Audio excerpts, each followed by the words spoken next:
We do in fact appear to be alive.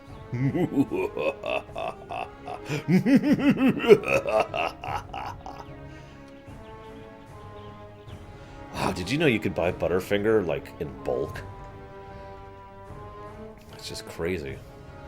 I'm totally not thinking about buying Butterfinger in bulk, guys. Hang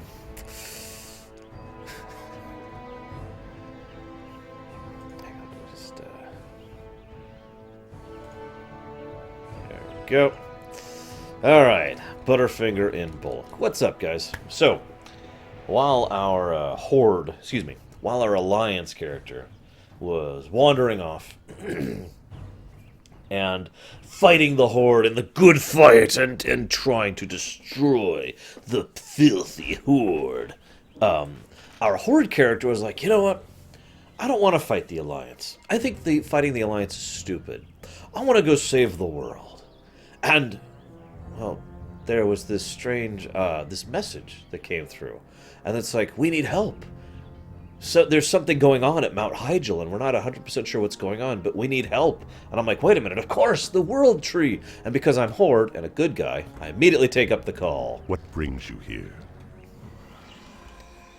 I'm here I'm at Moonglade.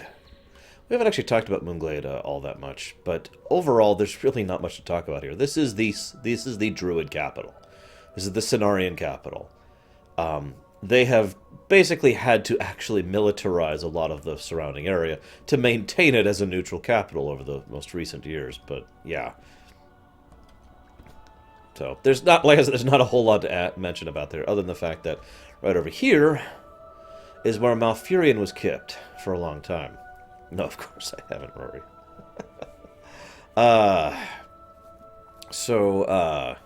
For a little bit of information, Hyjal as well as Deepholm are completely neutral zones. So is Oldham, actually. In other words, while Vashir had the both stories going at the same time thing, and so did the Twilight Highlands, these other zones, Hyjal, Deepholm, and Oldham, are completely neutral. This character didn't know Zoan. This Horde didn't. This character also has done many other good feats over the time, including deciding to fight the Lich King rather than the Alliance. Just to name another example there. So, without further ado, Goddess bless you. we knew the Horde would send help. Of course we would. The Horde would always be willing to assist in the efforts and work of the Cenarian Circle. Asha Fela. Valvaxis, we've heard much about you and your previous accomplishments that don't involve the Blight. It's good that you've come here just as Azeroth finds itself in a great time of need. Deathwing's minions are attacking Hyjal and seek to bring the destructive Ragnaros back into our world. Aranis will take you to join Malfurion's forces in Hyjal. Lend them what help you can. You got it! Elune light your path. Alright, so reality check for a moment. You guys know me. I've been talking constantly about how I'm just sick to death of the Alliance and the Horde dichotomy. I'm tired of it, right? I've been tired of it for years. I've been tired of it since we first saw the teaser for Warcraft 3, before Warcraft 3 ever came out. Okay?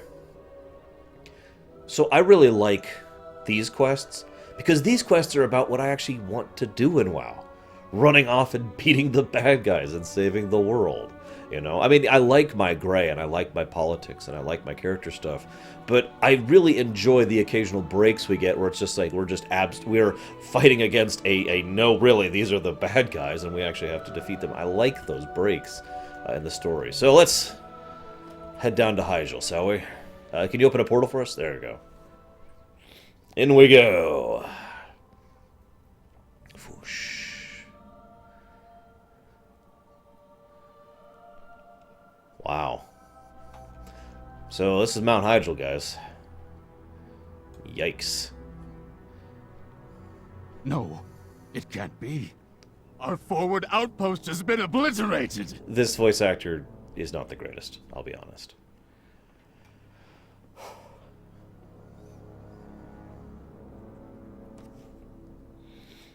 And as you can see, the fire Is realm. it too late?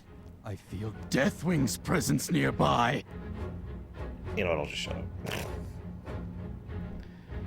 God, he's huge.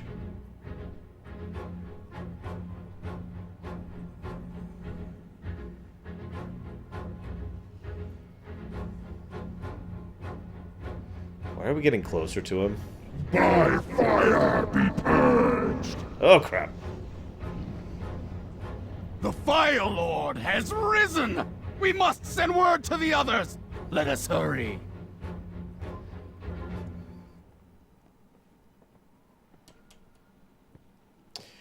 What you're looking at there, by the way, is remember how I mentioned some of the elemental planes are kind of partially shifting into the physical planes? That's true, Permeus. What you're seeing is another physical example of that. What you're seeing there is actually a piece of the Firelands, which is basically manifesting inside Hyjal. We actually have already seen this. I pointed it out in the Abyssal Maw, and we'll be seeing this 2 more times in the future as well. Don't worry, not all of Hyjal is burning. In fact, there's Nordrassil. She's still a fledgling tree, but she's getting there. Remember, she was just roots about 9 years ago, so that's pretty impressive.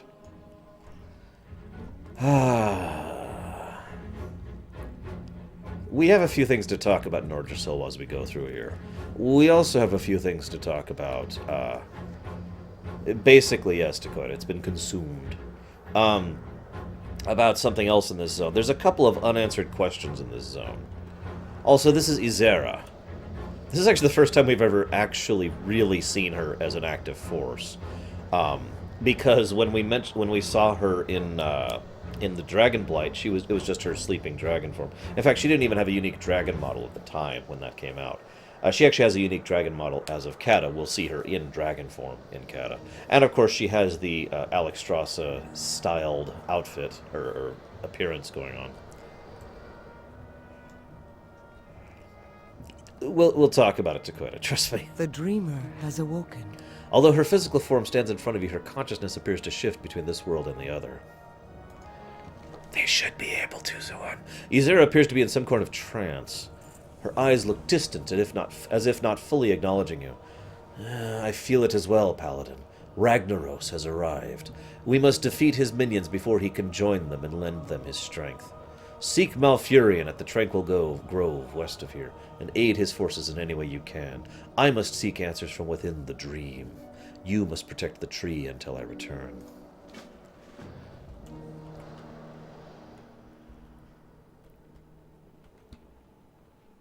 I really like Hyjal as a zone, by the way. Some of my strongest memories of the initial Kata launch are literally right in this area right here. Because I actually told you this this story when I was going to Vashir. Or when we were going through Vashir. So, for those of you who weren't present for that story, so I got here in my hunter. And I'm like, alright, we're going to run over. And I was like, you see those guys over there? The scalding rock animals? I'm like, alright, and then it killed me because I wasn't paying any attention and just thought I could easy mode my way through it because my hunter was very unpowered. That is a good question, Zoan, but based on everything I know of the lore as of this moment in time, I'm going to go ahead and say no. And I can explain why, but basically my theory is based upon the predication that power is a finite source. It can't just be replicated, in other words. That once the power was given to them, it was removed from wherever it was given, and then once they put it into that final moment, it was removed as well. Make sense? That is my assumption. Otherwise, you're absolutely right. They should just be able to oh, okay, let's just repower you up. Hang on, let me get where's the charger cable? Just hook this up to Alexstrasza here. Just hold this. Put this in between your teeth, Alexstrasza. There we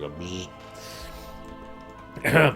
What brings you here? The effects of the Twilight's Hammer can be felt even here, this close to the World Tree. As our forests burn, the very earth turns against us in a crazed frenzy.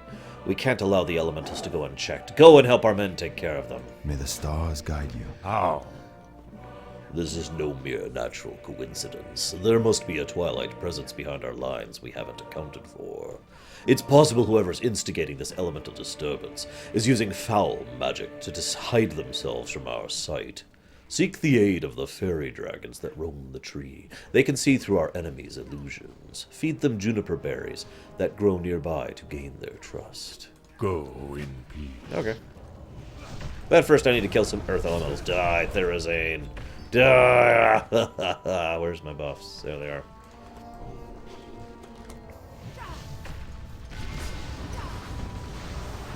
Of course, I am assuming good storytelling on behalf of Blizzard, so, you know, who knows. I shouldn't be so presumptive.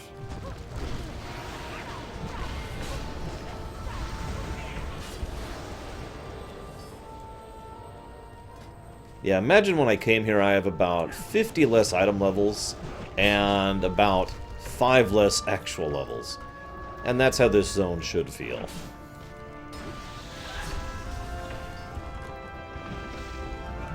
Ah, true enough, these would be fire elementals.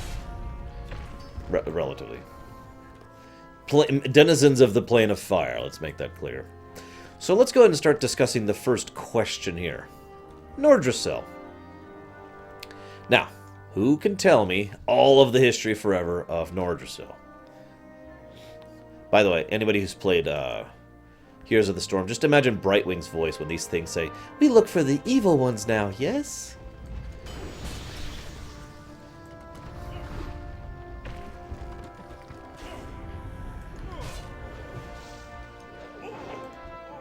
A lot of guilds fell apart in Kata. Not really Kata's fault, it's just, it happened. There was a really big delay between Icecrown and the release of Kata. Not the biggest delay in content, but it was pretty big. So let's talk about Nordrassil. Let's discuss Nordrassil in brief, okay? Nordrassil was originally crafted after the aspects and the Night Elves were like, holy crap, the Well of Eternity has been reforged by Illidan as a great boon to our people to help aid us in fighting the demons when they return. We should be thankful to Illidan. Nah, I'm kidding. Let's lock him away for a life sentence for an immortal being.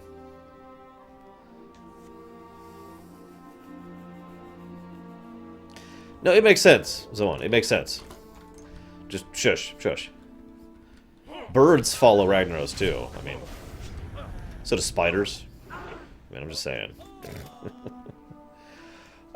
So they decided once they had finished, you know, being terrible to Illidan, they went ahead and crafted Nordrassil, the original Nordrassil, not this one, out of the Well of Eternity, into basically forged, using the Well of Eternity as the fuel source to craft this new tree.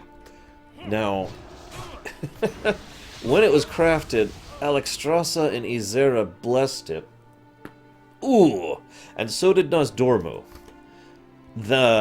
And for reasons that are, I'm just going to say this as bluntly as I can, stupid to me, Nozdormu blessing the tree made out of the Well of Eternity is what made the Night Elves immortal. Nothing else. Not the energies, not the arcane, not the power of it, not the connection to the arcane that the Night Elves had even before, you know, all this, not the Well of Eternity itself and the massive power it was pushing out as a wound in the world. No, nothing. It was just Nozdormu. Nozdormu gave them immortality. I hate that. But whatever. So that is relevant. Fast forward 10,000 years, and we get to the present era. Congrats, Lusob. Dude, that's an impressive feat. Mythic Archimond is brutal, so congrats, dude. So fast forward 10,000 years. Nordrassil was, of course, detonated. So, you know, and that ended up destroying Archimond in the process, or at least defeating Archimond in the process. Obviously, it didn't destroy him because flowery flew. A little bit of Nordrassil survived that, and so we were left with the battered remains of Nordrassil. Now, it has been 9 years since that incident. Actually, I should double-check my notes. I believe it, Lusub. He is a bastard of a fight.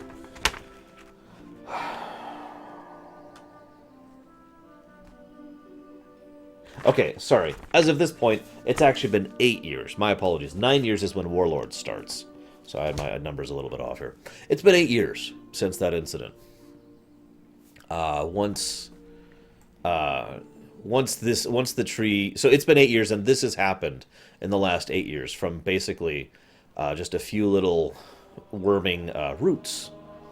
Now, here's where the question comes up. This is Nordrassil. This is the same tree that was blessed and is still blessed by Ysera, by Alexstrasza, and by Nosdormu. And it's here. And it's still functional. And it's fine. In fact, look at it, it's huge. Now, I get why they made Teldrassil. I really do. That was Fandral, almost universally. And I get that that was a mistake and blah, blah, blah. We'll talk more about Fandral as we go throughout Hyjal. But my question to you here is, okay, so Nordrassil's back, so can we just stop caring about, like, the whole immortality thing? I mean, they have got immortality back, right? Now, there is a way to explain this away, and there's actually two ways to explain this way. This is a baby tree Azure. This is minuscule compared to how big it used to be.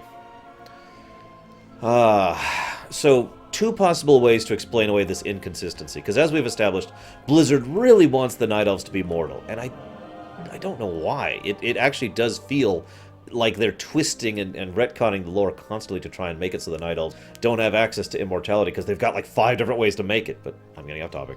So, two ways you can explain this away. Number one, when the World Tree when Nordrassil was detonated, it lost the blessing of the Aspects. There's a flaw with that explanation. Why did the Aspects never re-bless it? Considering it is a fully functional tree that is fine, and Ysera is right freaking there. She's just standing there. Oh, that's not her. But she's right there. Her. Yes, she's just right there. So why didn't the Aspects just re-bless this? I remind you, the Aspects still had their power at this point in time, so they could do that. Second point about Nordrassil that could be used to explain this. You okay? You ready for this? This one's a lot dumber. What if the blessing that was given to them... I suppose I shouldn't say dumber. This is probably the actual explanation. What if the blessings that are still in Nordrassil go away the moment the Aspect's power goes away? There is a little bit of evidence to confirm this theory, and it's like this. When the Aspects lost their power, all the Dragonflights lost their power too. So all the fire elves. I want to see fire elves. That sounds cool. All the fire dragons, all the red dragons, lost their ability over fire and life. All the bronze dragons lost their abilities over time. All the blue dragons lost their abilities over magic, etc., etc. So it is admittedly a little logical to assume that when the actual power of Aspect went away, everything that was being generated by their power went away, including the blessings of Nordrassil. So there you go, mortality. Still dumb. I still think there are easier and simpler ways to explain the mortal thing. But whatever. Well met. You've done well. We cannot allow the Twilight Hammer spies this close to the World Tree. We've identified the general location the infiltrators are coming from thanks to your work. Now we just need to shut down their camp and put an end to their operation this side of Nordrassil. Take this horn. It will signal our emerald drakes to swoop down and give them a taste of the flames they so madly worship. Winds be at your back. All of this is speculation, by the way. That's why I mentioned that we have a couple of mysteries in Hyjal, because we don't actually know about what happened with Nordrassil. We don't actually know how Nordrassil is not a relevant point. Now, we do know that they want very much to prevent Nordrassil from being burned. And that could just be a, we don't want a massive tree to be burned situation. But the actual goal of the fire elementals here... Okay, so... Hang on, let me rewind. So we beat all the guys. Yeah, okay, that's great. Goddess, let me explain something. The Ragnaros joined the forces of Unzoth, the new Black Empire, on the promise of being able to burn the world and be dominant over the other elementals. That's what he was given. Very simple, very basic, okay? With me? However, in exchange for that, that's what he's getting out of it. In exchange for that, the new Black Empire wanted him to burn Nordrassil specifically. That was his directive. That was the price for him being able to burn the world. Why? Why is it that the Black Empire has so much interest in burning this tree? Don't tell me it's symbolic. Don't tell me it's some kind of morale thing. You don't put the ridiculous amount of effort that the new Black Empire put. The Twilight Hammer here, the Flame Elves here, we've got Naraki here, we've got all sorts of incredibly... this is probably the single biggest zone where the Twilight Hammer is actually making war on the world. To explain what I mean by that a little bit, I've talked about the Twilight Hammer before. They're an infiltrative cult, okay? They're all throughout, they're spider-webbed into the cracks of the entire world of every organization at every level. This is the one front where they have amassed an army and are charging on a target. The World Tree. Why? What benefit is there from burning the World Tree? Why is that their goal?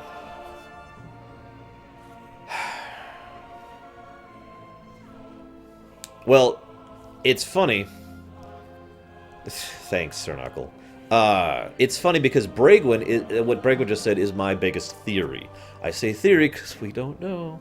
My biggest theory is that the World Tree is the last lock on the prison. Because there's still that well. And there's still... hell, I can actually show you the well if you give me a moment. See? Also, this is just an aside. I love the color of the moon well here.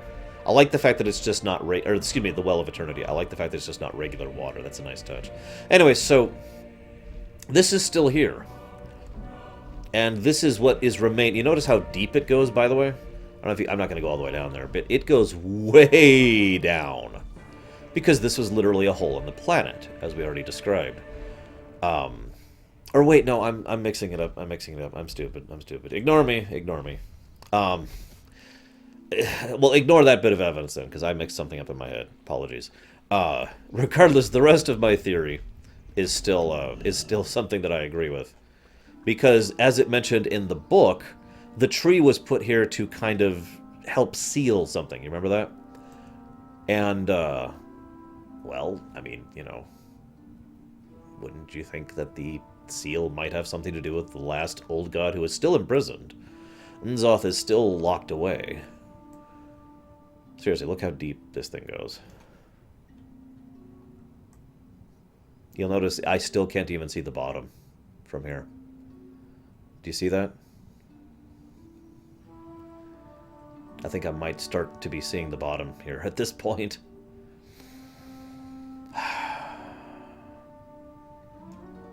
Honestly, you know what I would have done as a writer? If the command came from on high and they're like, look, we want them to stop being immortal. I'd be like, well, okay, let me think about this. Why don't we go ahead... I don't know, Takoida. Why don't we go ahead and introduce some new element to things, and that is what actually robs them of their immortality, rather than just waving a magic wand and saying, oh, it's gone, and whatever. So there's the actual base right here. And as you can see, it's just a bunch of rocks. But this is way, way down here, and it does make me wonder quite a bit as to what the heck this is. Now, Zawan earlier mentioned about how I'm an idiot for trying to find meaning in a Blizzard story because, you know, it's Metzen and he's a terrible writer and blah, blah, blah, blah, blah. However, I do feel like pointing out that one thing Blizzard has consistently done for many, many years is put very subtle, very quiet hints of foreshadowing in their game. Not everything is, of course. Sometimes they just screw up, sometimes it's just bad writing, sometimes it's an abandoned plot thread. But I'd say about half the time it's something that is actually foreshadowing something for the future. The fact that there's these rocks down here, footing off bubbles in this massive pit, and you can see the roots of the World Tree going through here, this just kind of makes me wonder, you know? This makes me wonder what exactly is down here and what exactly Nordrassil's real purpose is. And this is when we start talking about Legion. Legion spoilers, la la la la la. There are Legion spoilers. Okay, that's good enough. So we'll be coming back here in Legion. Now, I actually don't have all the information of what we'll be doing here during Legion. But I do know that there will be a decent amount of this area completely changed and challenged because the Legion is specifically going to invade this well and mostly destroy it. And we will be responsible for trying to prevent them from actually... where's the button? There it is.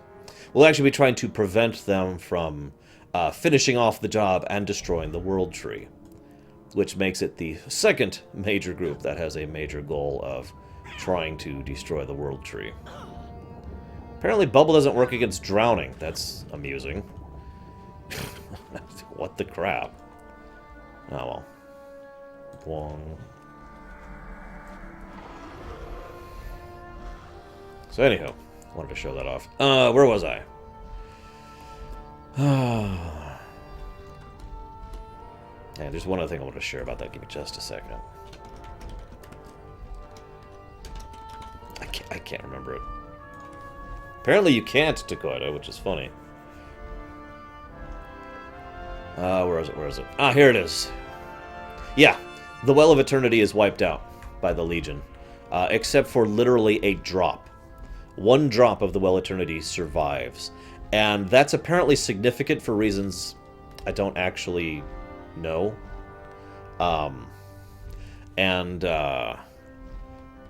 And the World Tree survives, even though you actually have a quest to prevent them from destroying it. Oh crap, that was the wrong bubble. Where's my actual... Do I even have the actual bubble yet? There's the actual bubble, right there. Why does this go away? Get off my bar forever. It's just... Really? You mean this one? This would be Z-Pearl. P-E-R-L. Right here. It's this add-on right here, Z-Pearl. If you're talking about these arcs here, this is actually Arc HUD. For the mana and health and all this stuff in the middle of the screen. Alright, so... Wow, the Twilight's Hammer are really getting bold. They have a forge right on the edge of the tree. That's... wow. Okay. Well, I'm just gonna burn this whole place to the ground, if that's okay with you guys. There we go. Perfect.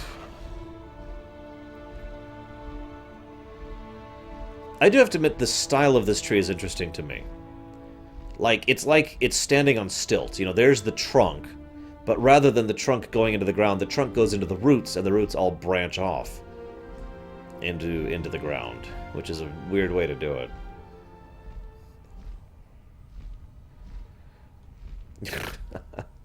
The theory there is the idea that it doesn't matter the quantity of the actual water itself.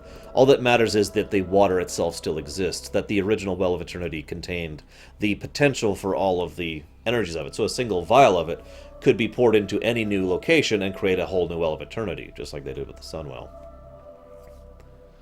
So, I don't know what else to add to that, really. But again, the theory being that if even one drop was saved by... Celestine is her name, then it could be resalvaged. Excellent, Velvox. That should put a stop to these attacks. Walk with the Earth Mother. Onwards to the Molten Front. Wait, we're not there yet.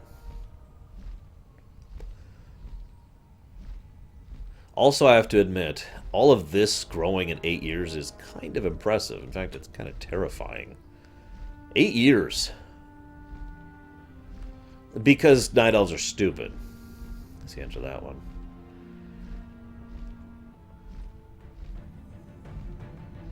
Also, best song in Kata right here. More of the awesome shimmering well energy here. Anyways. So as you can see, the fire elementals are actually making quite a bit of an advance on the mountain. I would have too, Zawan. Like, seriously, it's one of the first things I do.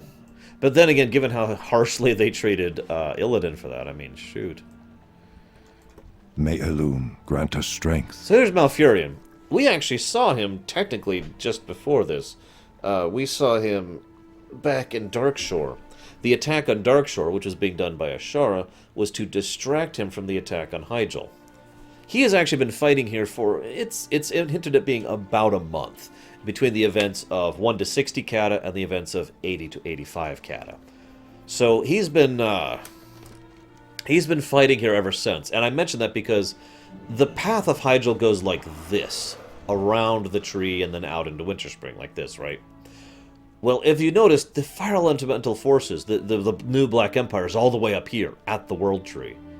Apparently, Malfurion is not actually that good of a tactical officer or something, because he's been fighting a losing battle for the last month, because they started off over here, and then they were pushed out, and then they were pushed out, and then they were pushed out, and then they were pushed out, and now they're all the way up here. And now that we're here, we're going to try and help the forces push back, because apparently we have to do every damn thing in this setting. And I agree with Dakoita. Even if there's like some procedure, some magical thing, some great empowerment, or some undertaking that is required to take from the well and restore it, to be able to use it in the future, they should have already done that. For God's sakes. But anyways. Hail to You've the arrived just in time. About a month late, actually. Make no mistake, the outcome of this war will determine the very survival of our world as we know it. The Twilight Hammer has become more powerful than ever with Deathwing's return. Should they succeed in taking over the World Tree, they might strike a blow from which we might never recover. Why? Explain it to me! It is time we beat back the enemy. Yeah, it's a little past time, buddy. Well met. A powerful artifact known as the Flameseer's Staff was lost during the initial onslaught by enemy forces. It was an ancient bone staff that granted its wielder power over the element of fire. Walk with the Earth Mother. I know, right, Darch? It's almost like Malfurion isn't actually the person who should be, doing this job. I do like the look of the Hyjal zone, by the way.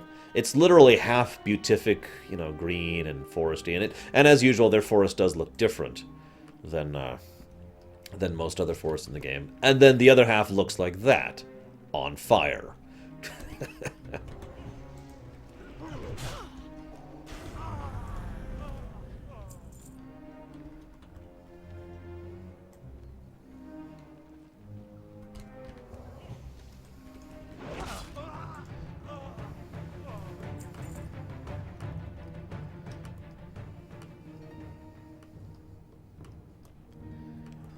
That's actually a good way to put that, Darch. I like that. Malfurion is a great DPS. Probably a good healer, too, to keep the comparison going.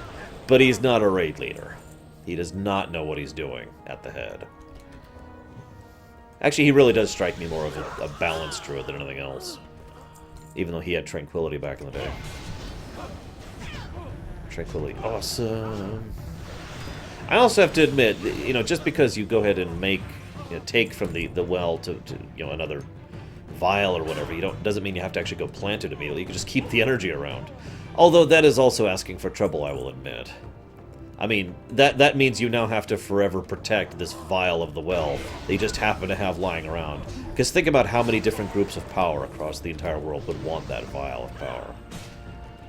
No, Jengiz, it is at the same low quality it has been for about a week now, actually. It has not been lowered even further, however. I suppose there's a lot going on the screen right now, so that might explain the blurriness that you might be seeing at the moment. I do apologize, guys. I really do. If I had unlimited power, I would go to Twitch and say, give me bandwidth priority. Screw you. And also, here's infinite bandwidth, because I can make that happen because of unlimited power. That's what that means.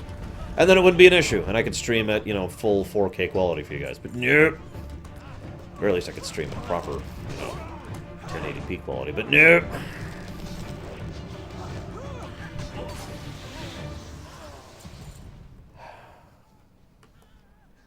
But whatever. Moving on.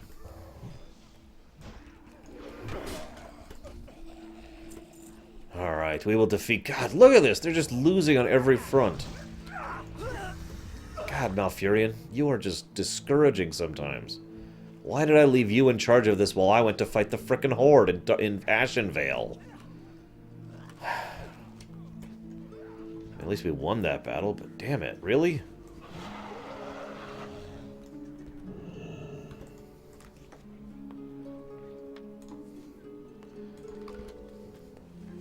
I think we're gonna do this too.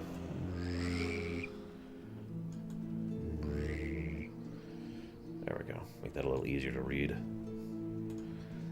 That still seems terrible to read. Damn it. There aren't many big good pictures of Hyjal. That might do. That might do.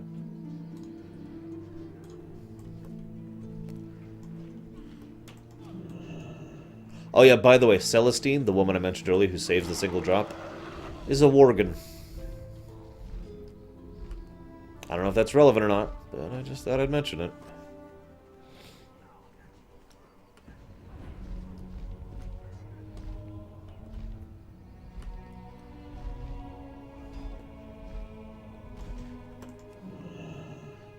By the way, these quests were designed with the idea that you would have flying by this point. Because you're 85.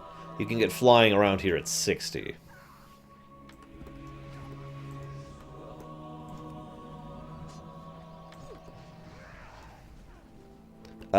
Celestine.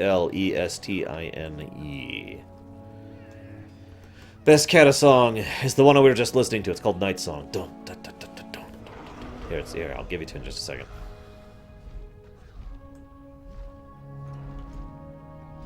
It always plays like right around here, and then it stops instantly every time I go through here.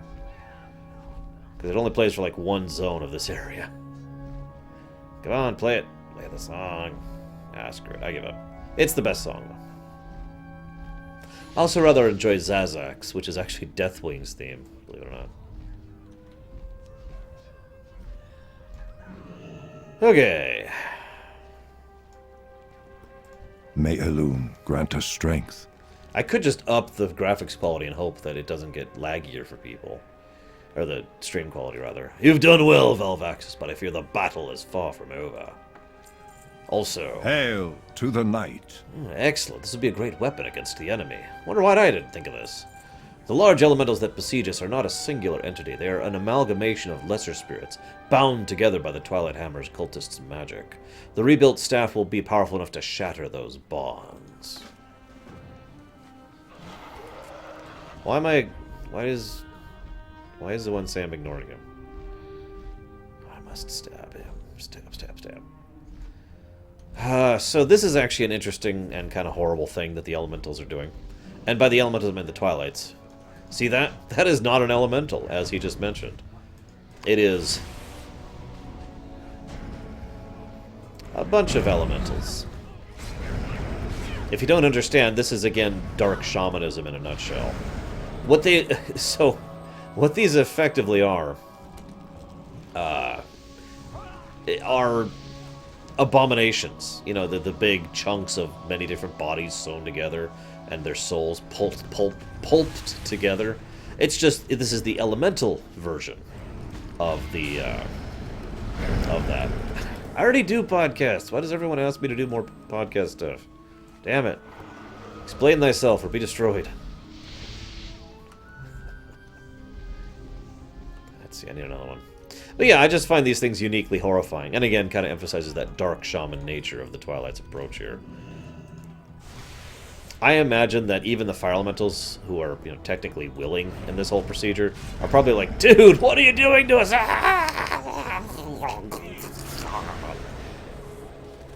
You know, just like a person would be to be the left arm of an abomination.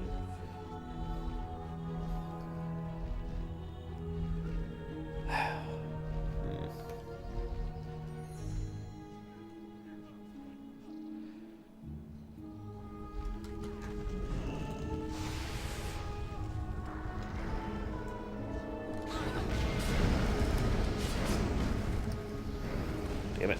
Die. Okay.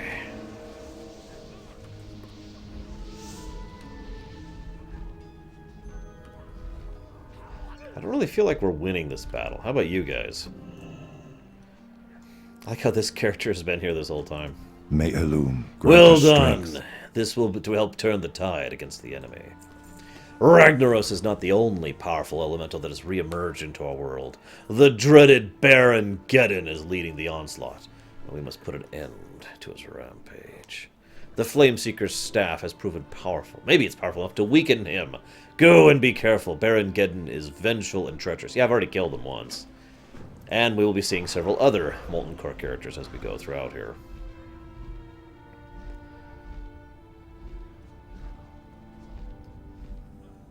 Bring it, Gedon. He's out of position. Interesting.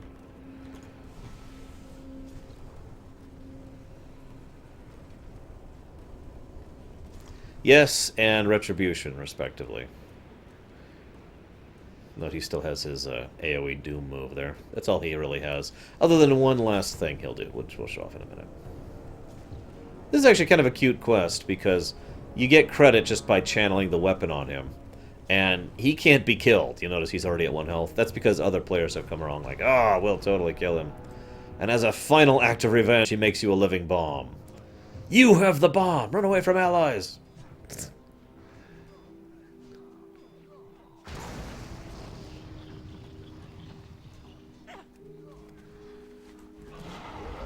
Living bomb is an awesome ability. Always has been. Even in Heroes of the Storm. Hey, Hourglass. Hail to the night. He's saying night, by the way. Well done, Valvaxis. We cannot afford to lose any further ground in Hyjal. By stopping Baron Gedon, we have dealt a huge blow to the enemy. You wish to speak? The Druids of Hyjal are not the only ones sworn to defend this land. The Emerald Dragons have once again become a powerful ally to our cause. May the eternal sun shine upon thee. Why don't I head over here before we do that? Because I think... Well, no, we'll do that first. We'll do that first.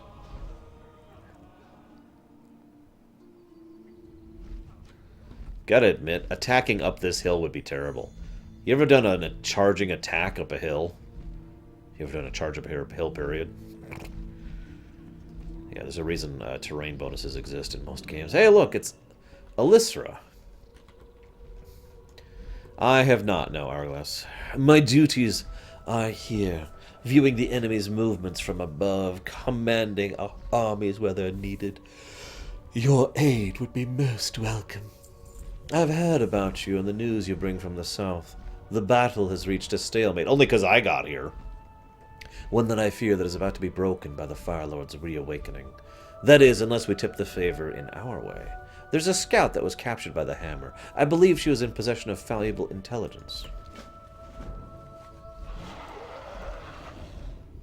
Dwarf as a sun druid? What? $1 million, sure, Greg, would be about that would do it. Elun Adore. Help has arrived at last. Oh, thank God. I've been scouting behind enemy lines for nearly a day when they caught me. This attack on our front lines is not what it appears. I'll give you the details, but first you gotta get me out of here. Only the Overseers carry keys to this cage. Okay. May the stars Let me go help guide you out you. here. I suppose if I was to put a realistic number on it, 4, 6...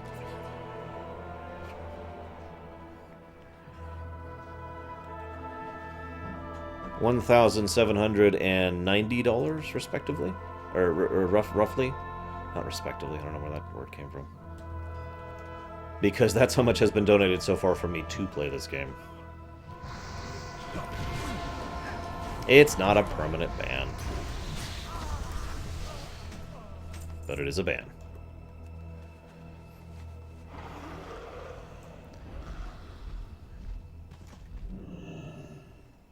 Ishnu Dal Dieb. Got the key. Oh, I'm thankful, Valvaxis. I'll deliver my findings to our people. I thank you for freeing me. I will tell our allies of our findings. I suggest that you return to the Emerald Dragon that sent you. The Twilight Hammer does not seek to gain any territory with this attack. They're after a prisoner. Fandral Staghelm is being held in the barren dens. This attack doubles as a distraction to free him. To what end, I cannot tell. Good luck, friend. So let's do a little bit of a history lesson, shall we? So, Fandral Staghelm was a particularly proud, arrogant, like even for a night elf amongst the druids of the night elves from all the way back in the day. He was involved with a lot of the more short-sighted activities that the night elves interacted. He's the one who personally grew with the 4... Of course I did, Dakota. She's fine. I gave her the key. I honestly don't remember that, so you're going to have to remind me a bit more. Anyways, so he's the one who grew the 4 trees in Hinterlands, Duskwood, Feralos, and... Ashenvale. In order to try and remove the Serenite from the world, and in so doing, opened up the possibility for the Twilight's Nightmare to become a thing in the future. So that was Fandral. He's also the one who built the tree up here, up here, in what would eventually become Grizzlemaw, and then had to destroy that one because of the fact that it was being directly influenced by Yogg-Saron. He's a little bit impulsive, is what I'm trying to say, and he is exceptionally... how do I put this? arrogant. So when the War of the Shifting Sands began, Fandral went down there just by like, you know what? Why don't we just go ahead and defeat these, Akiri, and the Karaji. They can't possibly be a threat to us. And then the Night Elves got their butts handed to them, and Fandral's son was literally ripped to shreds in front of his eyes. Now, I want to kind of point this out. Because Fandral, as a result of that extreme arrogance and elitism, he firmly believed in that whole concept of immortality. Fandral Staghelm had never lived in a time where Night Elves died, basically. He watched his own son get ripped to shreds in front of him. Now, I only point this out because some people are like, oh, whatever, so your son died, whoop-de-crap. But not only is that kind of a horrible, traumatizing thing to begin with, but because of the fact that he didn't, like, the idea of a Night Elf dying was horrifying to him, let alone his own son. He has literally never recovered from that incident. Well, fast forward to just before WoW Vanilla, and he was regularly being contacted by his son. And his son appeared to him and was telling him all these things that he needed to do. And Fandral entered a sort of unique filter form of madness. In other words, he started accepting some parts of reality and completely rejecting other parts. So he was basically walking around. I don't know what you're talking about, Zawan. I have no idea what you're talking about, Zawan. You're going to have to help me out there. I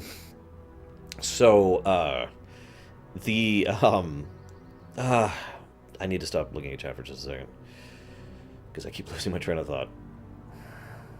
So he was perceptively filtering everything that he saw and did, and so he was like, "Oh God, I have to do these things." Like he kept, you remember that Morrow grain we kept getting in vanilla? Well, he was using that on Malfurion, and you might be like, "Well, what's the point of him using that on Malfurion?" Well, the point is so that the Morrow grain was preventing him from waking up. The Morrow grain was preventing him from functioning as a person and escaping the Emerald Dream, keeping him trapped there. Now, for those of you who've been paying any kind of attention, the vision of his son was, of course, a lie.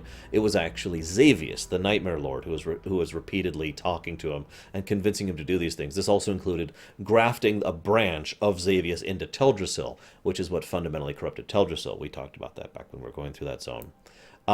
So for all of these efforts, Fandral just kind of started spiraling a little bit more out of touch with reality bit by bit, until he was actually in the middle of trying to interact with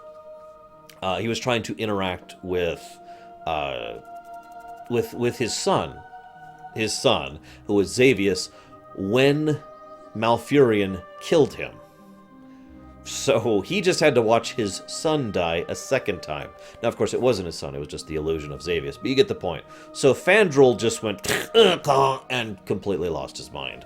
And so, as a kindness, they decided, because apparently kindness is a thing that the Night Elves can do to someone like Fandral, but not someone like Illidan, they decided to just imprison him here, actually, in this Barrow Dens right here, until he could get better. Now, all of that is leading up to the now. So, more to come. Why are Tauren and Light's Hope? They're sun druids and not paladins. Oh, okay. No, that makes sense. So what does that have to do with dwarves? That's why I was so confused. There's no dwarves involved. Okay, so, a druid is, in extremely technical terms, a form of non-arcane mage, right? In other words, you're someone who makes some kind of a contract with a particular form of power in order to be able to cast your spells, whether it be the natural powers of a druid, or the light powers of a paladin or a priest, or the void powers of a priest, or of the elemental powers. In fact, that helps to explain something else that we'll encounter in the future, something called a fire druid, which we'll be encountering later. But anyways, so. This development is troubling. We must act quickly. The Twilight Hammer wants to free Fandral? Malfurion's suspected corruption ran deep. This just cements it. Actually, I want to stress there's basically no corruption in Fandral at this point in time. At any rate, we cannot allow our enemies to get their hands on such a powerful archdruid. I have a plan, Valvaxis. We will now move the prisoner through the Emerald Dream. It'll be risky. With all the cultist presence here, it'll be the only way to guarantee their success. See you around, Hourglass. Here's my reaction. Just for you.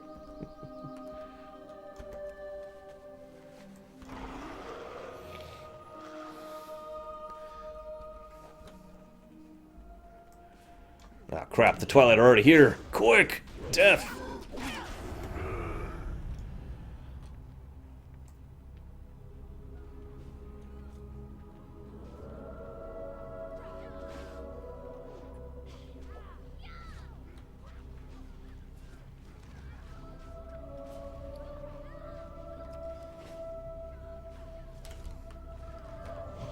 I am wearing armor finally, yes.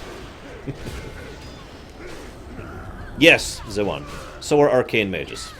And so are... and mages are also druids. Oh, I'm sorry, druids are also mages, though. You're welcome, Hourglass.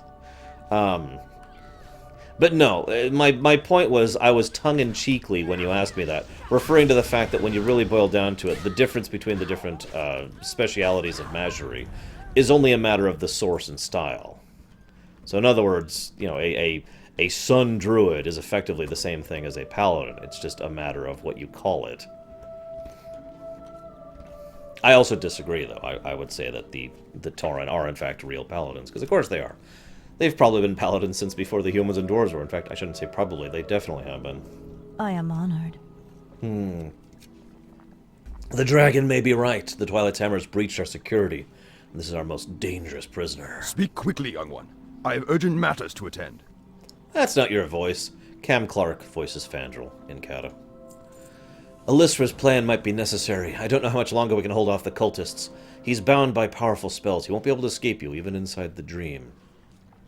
Beware, though, for we all know the nightmare has spread to this part of the world inside the dream. Goddess, watch over you. All right, let's go into the Emerald Dream. Dun, dun, dun, dun.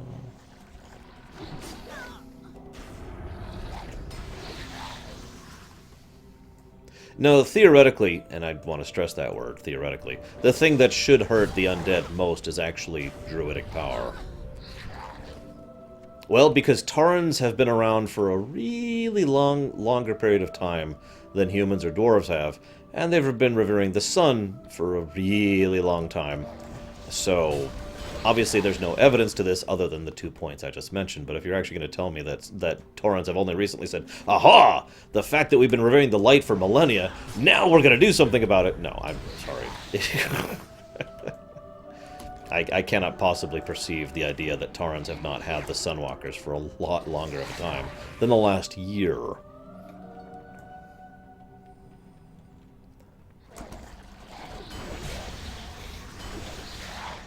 Then again, the Tauren, one thing I've noticed about the Tauren is they tend to use different names for the same things for a lot of things. Aha! Elisra, what's up?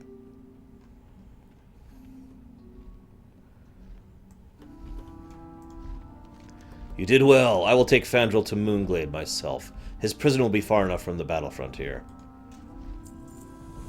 I will take... Yeah, okay, that's great. Farewell, Elisra.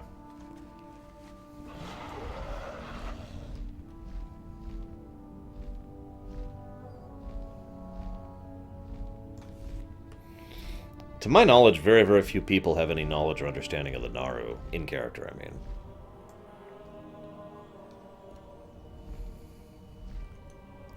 Hey, Zera, what's up? The dream gives us shelter. Elisra's decision... gives us hope. That's great. Elisra's decision might not have been the wisest. Why not? It's not like Elisra is actually working for the enemy. I fear for Elisra's fate. Fandral's corruption ran deeper than anything I encountered in the nightmare. Yet, we can't afford to dwell on this. During my stay in the dream, I made a vital discovery. The rift that weakens the boundaries of this world has hastened the return of powerful allies. The ancient guardians are coming back. Sinaris, Aviana, Goldrinn. I can feel their presence. We must make sure we usher them into this world. Their timely aid will be indispensable. Okay. Let's bring those lower back, mon. It'll be crucial to reclaim each of the ancient shrines, Valvaxis. Follow the road west of the verdant thicket into Wolf's Run. We have operatives stationed there. Aid them in any way you can and work your way to the first shrine. The wolf god was known to the elves as Goldrinn, to the orcs as Logosh, and to the humans as Varian. He will be a fierce ally in our fight against the enemy.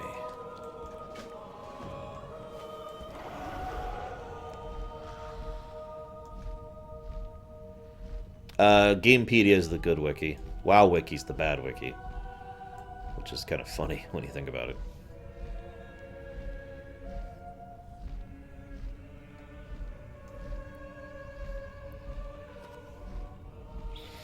No, Knucklehead. The Tauren, actually, to be more accurate, the Yongle, are one of the indigenous races of Azeroth. So they've been around basically since the beginning. Along with the Trolls, the Pandarans, the Furbogs, and I forget what other lesser races. A few other lesser races. I'm sorry, am I the only one who, when I'm going through, I get flashbacks to the Hyjal raid? Because this is where you were at the second defense point. Where you would fight Asgalor and Khazragal, and they would come up here, and then the Frost Dragon would come over the mountain. I'm gonna shut up now. Anyways, is there such a thing as bad nostalgia? How may I aid you? Silly question. Of course there is. Izada sent you. Good. We need all the help we can get. We'll never be able to recover the shrines to the ancients so long as the Twilight Hammer controls the road. We've got to stem the flood. Go in peace. The Twilight Hammer has revealed itself as more than a mere cult. They are a war machine. A swarm of locusts moving up the mountain, devouring anything in their way. We've got to put a stop to their hunters. Okay, we May the eternal sun shine. I am upon listening. thee. What do you mean, Zoan? No, it's just terrible, Meaner Mid-Era. It's out of date and inaccurate.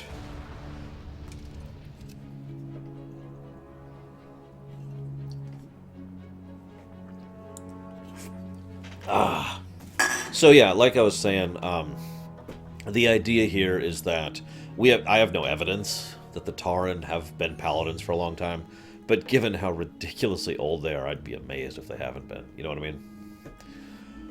Are you here to help, Paladin? This valley serves as a natural checkpoint. If we can strangle the supply line, we can buy our companions at the World Tree time to mount a counterattack. Well, I am the counterattack, so let's do this. Didn't they retcon those one into being jungle trolls?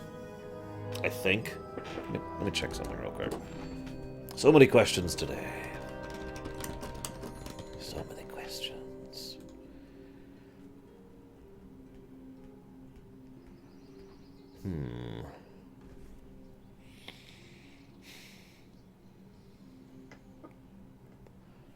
Oh, that's right. Braun mentioned something about wiping them out.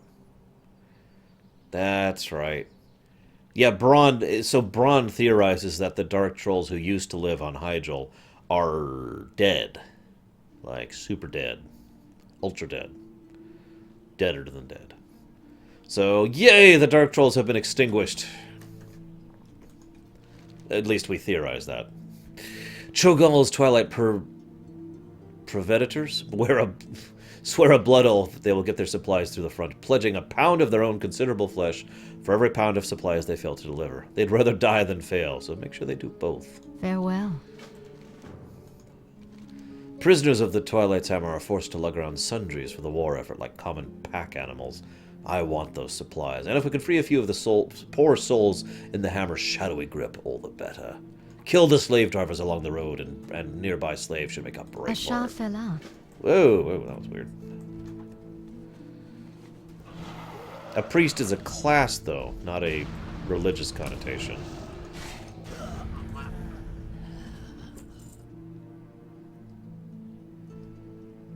Where, Zoan? Also, there's another theory going around which has no evidence other than just thinking about it, that the Dark Trolls fled to become part of the Zandalari. Now you might be like, well, wait a minute.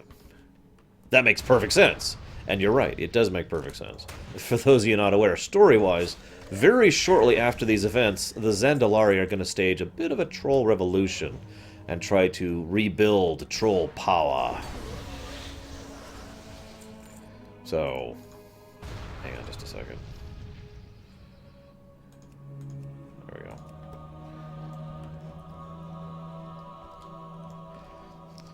See, the problem, Zawan, is what Sir Knucklehead said is absolutely true. Debating religion amongst a setting is almost inconsequential because there is really no god in the Warcraft setting of any kind. So anything at that point that's being called a religion is just boiling down to the idea of, well, what is it you follow or venerate or worship? You know? That's all there is to that. Literally anything can be made into a religion. Like, take your pick. You know? So that's why I just kind of answer flippantly, because I don't see there's anything to be discussed there. I shall follow this twig of grass, because this twig of grass was the only twig of grass that stayed green when I burned the rest of the twigs of grass. So shall I venerate Twiggeth, the Twigginator. You know, it's pointless.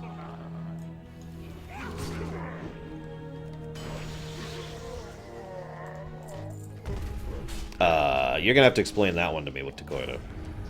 Because I'm not sure how the Tauren taking up the light in arm against, you know, their enemies is in any way in opposition to their worldview. Because, yeah.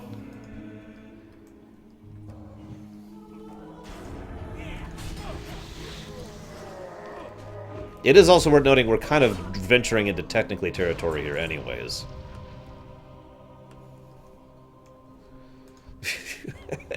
It's true. This grass is totally my religion now. Anybody could say that for anything. You know, it's not that hard. And yeah, that's the other thing. In Warcraft, there is probably a Loa for that grass, or at least that patch of grass. Because that's how that works in this setting. So anyways, my point being, though, we're getting a little bit caught up on definitions here. I have often said that the Paladin has not existed until Alonsis Fowl and Uther. You know, Uther, the first Paladin, right? But I say that with a little bit of tongue-in-cheek because there have been martial wielders of the light since long before Uther was a thing. In fact, we encounter a Paladin during Night Elf times, as in during the Empire of the Night Elf. In fact, here, let me get his name because I can't freaking think of it right now. What is your name, sir? Why am I not... Oh, there it is. Well of Eternity. Verathan. Verathan was a paladin. Technically. Because he was a martial user wielding the light. You follow me?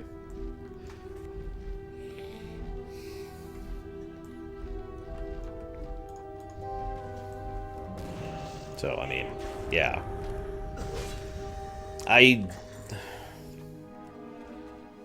No plate armor, hammers, or retribution. Yeah, I'm afraid we're just gonna have to disagree on that one then, Dakota. Oh yeah, the Draenei would also have paladins too. That's another example. But nobody cares about the Draenei anyways. Especially not Blizzard. Oh, it's sad because it's true.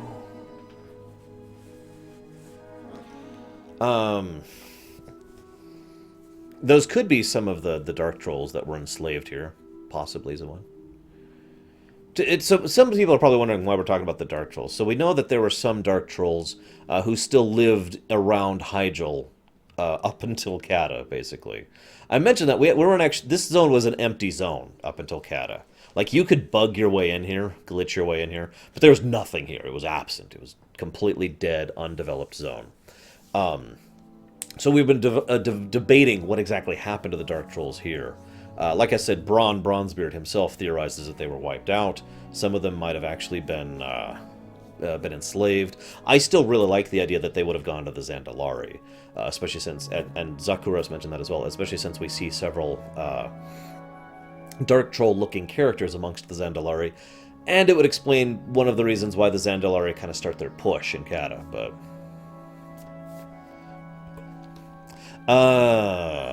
yeah, I think that is Murad. I'm not actually sure.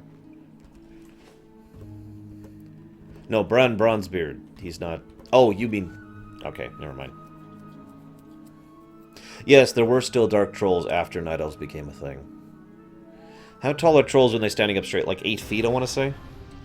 Although that's coming from the D&D book, so that's not actually canon. But they're pretty freaking tall. Ishnu Allah. Well done! The chaos we sow here will be felt up and down the chain of command. Be careful. Actually, hang on a second. I want to look something up real quick. Just to verify something.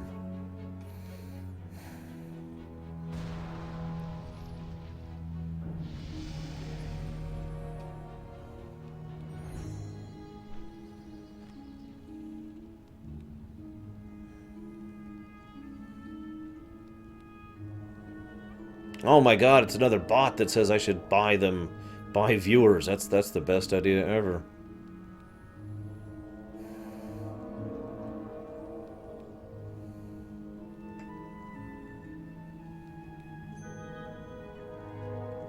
I think so, Meter Madeira.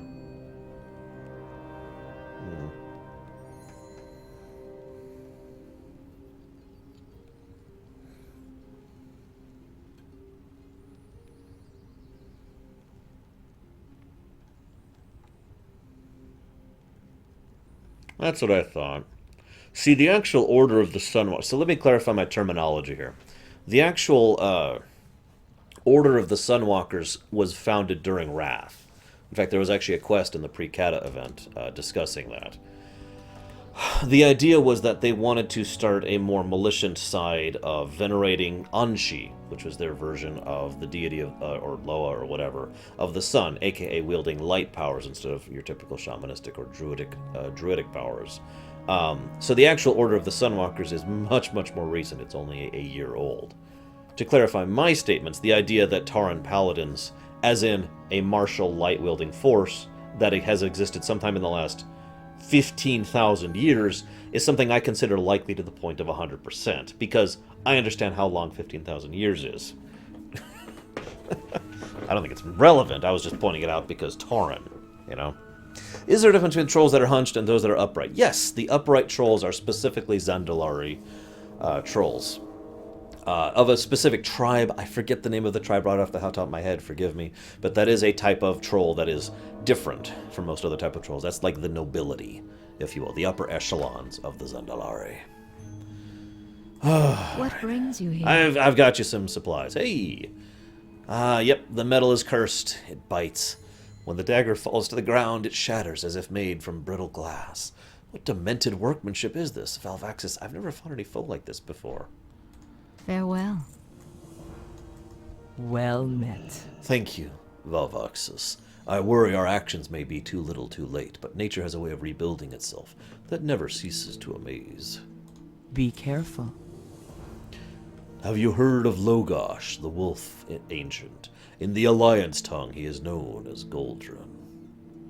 I don't need to tell you how important the wolf god has been to the Horde. His tenacity and adversity have been an inspiration to our disparate races. Southwest of here, in the valley, lies a shrine to Goldrinn. My friend Takrik Hyjal was refurbishing this shrine when I stopped hearing for him. I fear for the worst. Goodbye. Oh, the Twilight of the Dam. The cult of the Dam would have beaten the unholy crap out of the Twilight Hammers.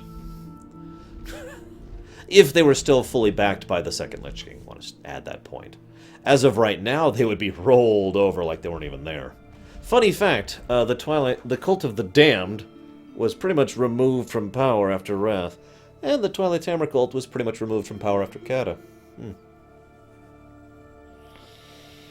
Twilight of the Damned. So, Shrine to Goldrinn. Yep, everything looks great here.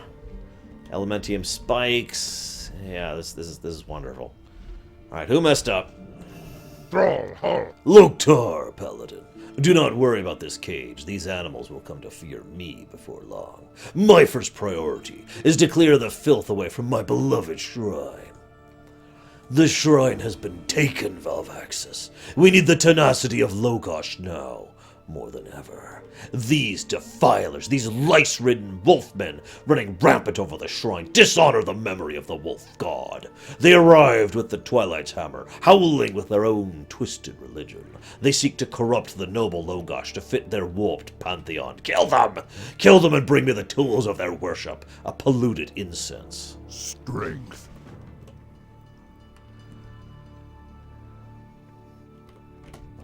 I actually will agree with Decoit on that. Kel'Thuzad would also have made the Cult of the Damned win that encounter because he's Kel'Thuzad. Where'd my buff go? What's on this polluted incense? The stench from this tiny urn is a sickly sweet that turns your stomach. Ugh. Unpleasant.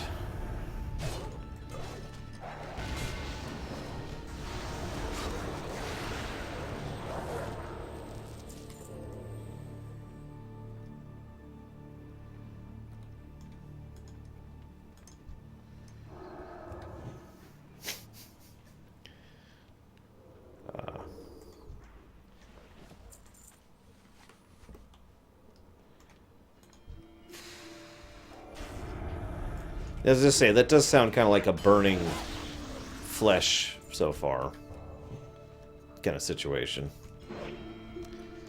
Wait, why did I get the hermit one? Answer, we don't really know.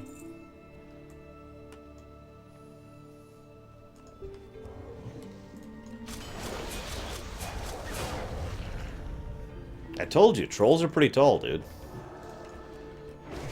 If they actually stretch upright. They're pretty big. If you ever wondered why night elves are so tall, too.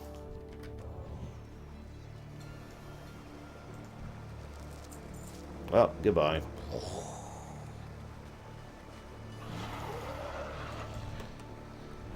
Let's see.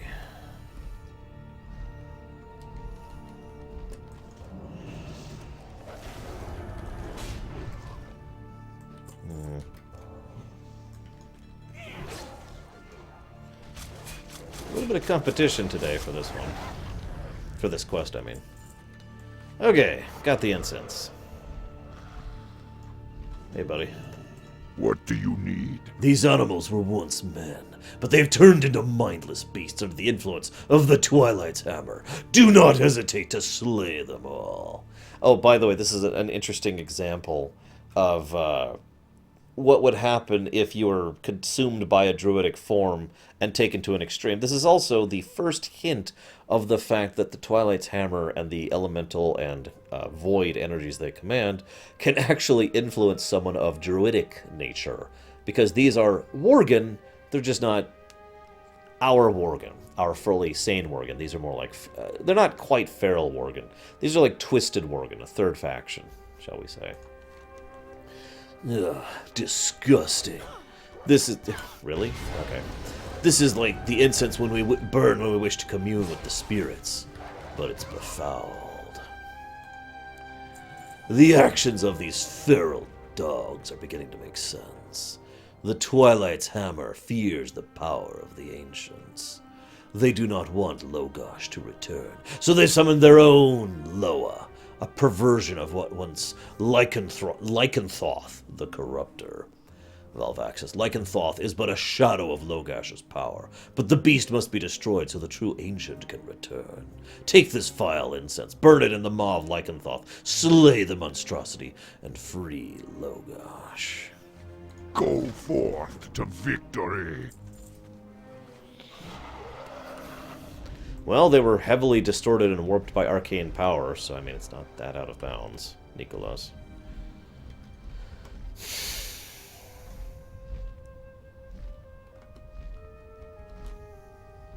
Long lost on Shandai, mortal. Only death is eternal. Okay, I'm gonna be over here, waiting for his cutscene to end. Do do do do do do do do do do do do do. Mortal. Do, do, do, do, do, do, do. Is he done yet? Can I move on now?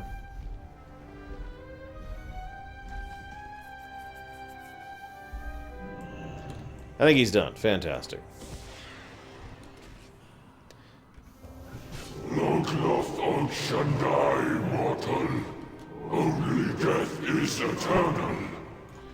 Well, You will be undone. you heard him. Only death is eternal.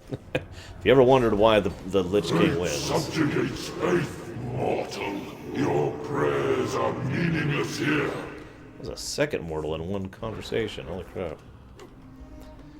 We're gonna get a lot of those, by the way. Your bravery is an inspiration to others. Please tell me your name. You are brave to face down Lycanthoth. Like myself, he was a primal force of nature, but his origins were from a darker place. Those that birthed this beast reached deep into the blackness, channeling powers never intended for this world. Come, Paladin, climb onto my back and let us show these beasts the true face of ferocity. Well, what do you mean, Logosh? Oh god, oh god, oh god, I can barely hold on. Should I grip the fur? Oh god, I'll just grip the fur, oh god, oh god. Okay, it's okay. I'm still on the back here, Logosh. Yeah, Logosh is the Loa of wolves, by the way, and a fairly powerful Loa. Cages? Pfft, I spit on cages.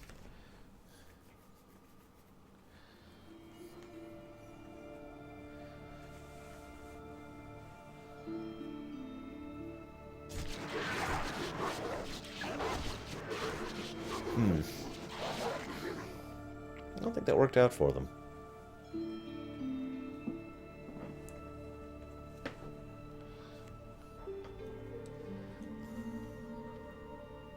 Yes, Murdurky. They have started going live to YouTube. Yes, Valvaxis, I am Goldrinn, the one called Logosh in your tongue. Your persistence in the face of fear has unbound me from the Twilight grasp. My shrine has been purified. My worshippers return to their rightful place at my right paw. Return to Takrik. Continue to work. I will have need of you soon. Wow, Logosh didn't call us mortal, even though the fake one did. That's actually kind of funny when you think about it. Oh. Come on back, work with me. Ow. Oh. Ow. Oh, okay.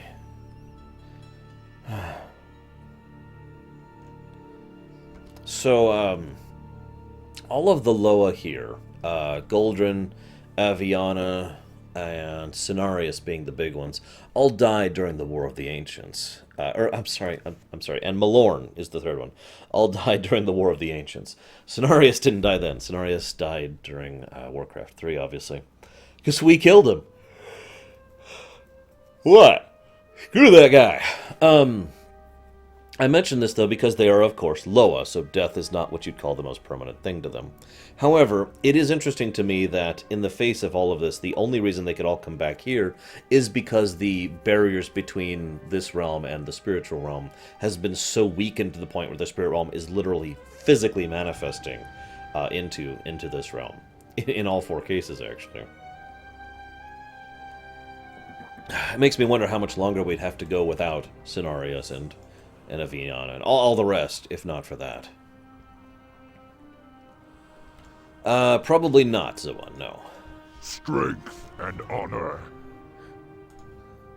Oh, Valvaxis, it was incredible.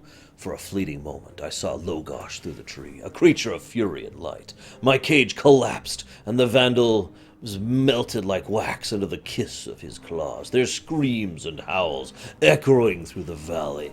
Was that your work? I'm a huge fan now. For the Horde. We are well on our way to returning the shrine to its former glory. But there is some house cleaning to take care of. On the other side of this meadow, some ogre squatters are setting up camp, led by a thick-headed clunk, a chunk of ugly by the name of Gargoyle. Kill his minions, see if we can't send him packing. Dabu. Why is this on Facebook? Spit on Facebook.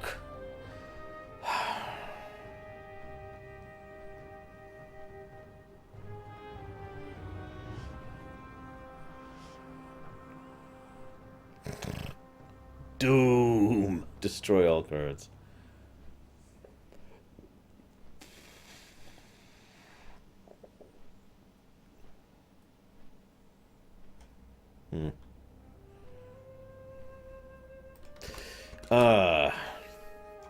I actually have no legitimate explanation for why a Loa of a wolf was able to just kind of make the cages go away. I mean, I guess he could have purified them into the air, because they're all made of that corrupted elementium, so possible? I mean... You need something? That sounds terrible, Braven. Have a good evening. I know of a drought that should jolt these gibbering former slaves back to reality. Gather stone blossom from the rocks, some bitter blossom from the shores, and dark flame from the hovel entrance. See you around. I can do that. What? Ishno del Diab. The ogre clan across the lake is led by Gargoyle. I use the term loosely. Gargoyle has the intelligence of raw beef. Wow, that's pretty impressive. So far as I can tell, Gargoyle is taking orders from a magical instrument, the Eye of Twilight. This quest is great, by the way.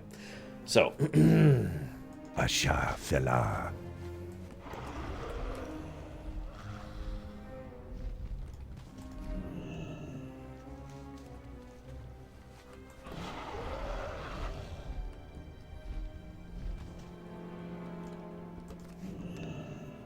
man, there's a lot of maddened slaves around here. One of the things I find most interesting about the way the Twilight Hammer work is they basically just expose any of their members, slaves, you know, recruits, doesn't actually matter, to the overall power of the void of the void and the old gods. And if they happen to survive, great, you're a servant now forever. And if they don't survive, then they're gibberingly mad and used as slaves. And it's like, okay. That's really what you want to do. I'm not going to stop you. You weirdo.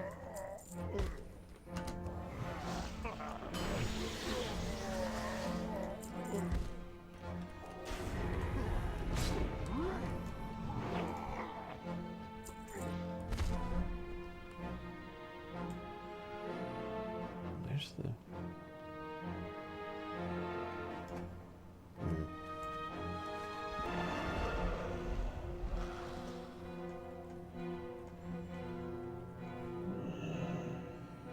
Alright, so, okay,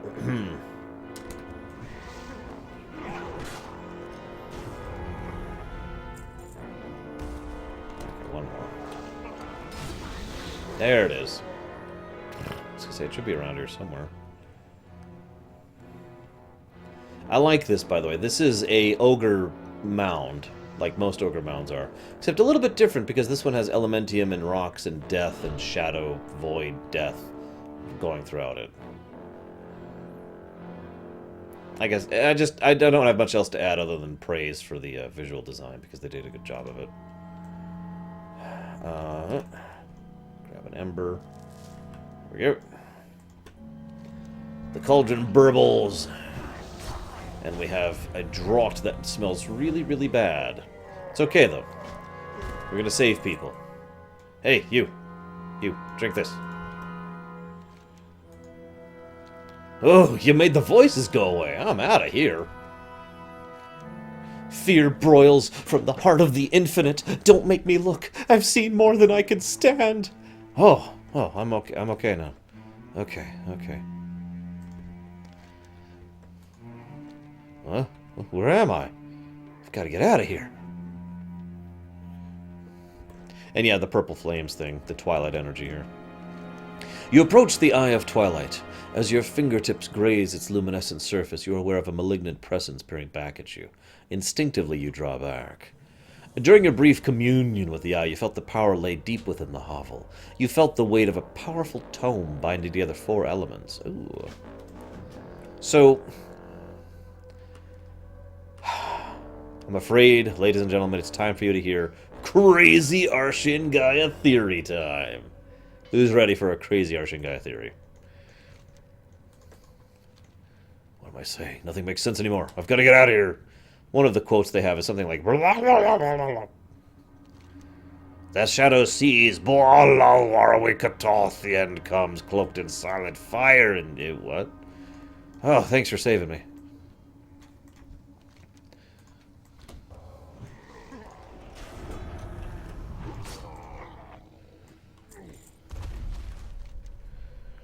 Makwarteloyartin, it knows, it knows, it knows, it knows. What do they do to me? I gotta get back to camp.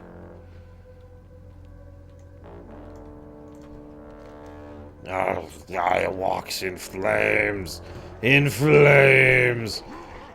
darkness. But first, let's do this quest really quick.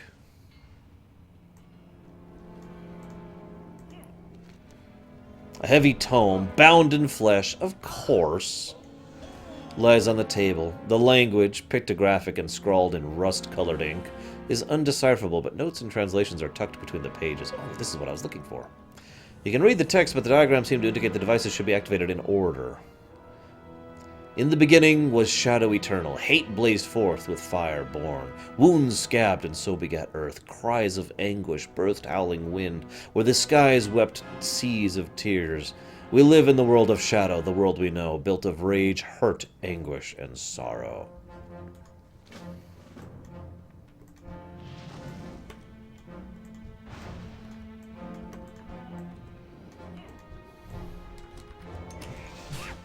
Down you go. You cannot control the eye. Cho'Gall will know. You will be punished. Flush with the energies of the captured elementals, you stand before the Twilight Apocrypha. The pages turn of their own accord. Suddenly, you see what the eye sees. It is yours to command. You force your own image under the eye, manipulating it to give the ogres different orders. As you do, you feel another essence within the eye, probing you, seeking out weakness. A distant being fumes with rage. You've made some enemies today. Good job. Your work here is done, and the ogres will be friendly to you. Return to the...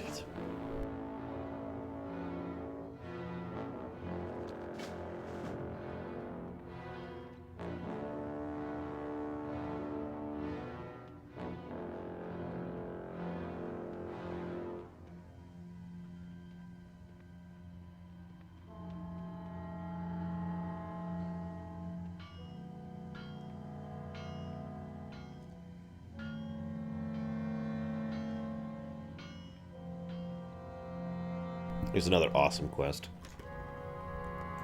There's a guy hanging upside down, kinda. You need something? Hello, Paladin. I imagine you have a lot of questions. Suffice it to say that Royce Duskwhisper sent me into the middle of an ogre cave for some Eye of Twilight jib job, and it hasn't gone well.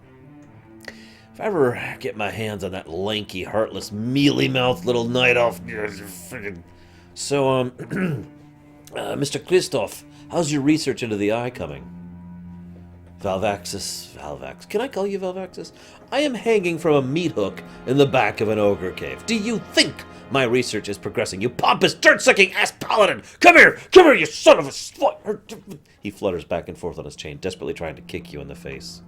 See you around. Yep, see you around, buddy. No, I'll help. Can I help you? Listen, you gotta get me out of here. They're either gonna eat me or turn me over to the Twilight Hammer, or both. They've padlocked me in, and Gargle keeps the key in his personal treasure. Kill him if you have to, but please get that key. For the Alliance. Well, the good news is the ogres obey my every command right now, so I'm just gonna walk up and say, hey, this is my key now. I think he's supposed to be hung by his belt.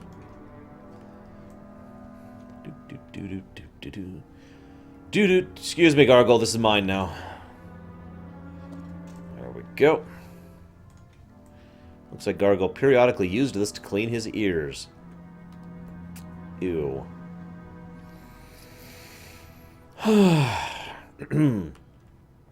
This is great. Greetings. Have a good one. Yep. Hey there. Key now, please. It's about time. Yeah. Can I get a little help here? Well, you gonna help me down? No. Would you mind hanging out a little longer? I've got some stuff I need to take care of first. You what? Come back here and say that! He kicks and flails his limbs in a frothing rage, his head twisting around to glare at you. Oh, so help me! I'll knock your brains out! I'll fill the empty cavity behind with my boot! Get back here! He strains to grasp your neck, his fingers wiggling inches from your face. For the Alliance. See you around, buddy. Oh, right. I guess I should actually rescue him. Okay. You need something? Thank God. See you around. Let's go, buddy. I think it's freaking amazingly awesome, Zoan. Unless it's random, in which case it's just a dice roll. Hey, Azura. Okay, let's do this. You fight the ogres, and I will not fight them. Let's head for the exit. Okay. So this is great, by the way. I am the Eye of Twilight. Oop. Behold your new master. Your work in Hyjal is done. Return from whence you came. Kill anyone who tells you otherwise. So saith the Eye. I thought it was a nice touch that we see ourselves giving the proclamation we gave earlier. Anyways,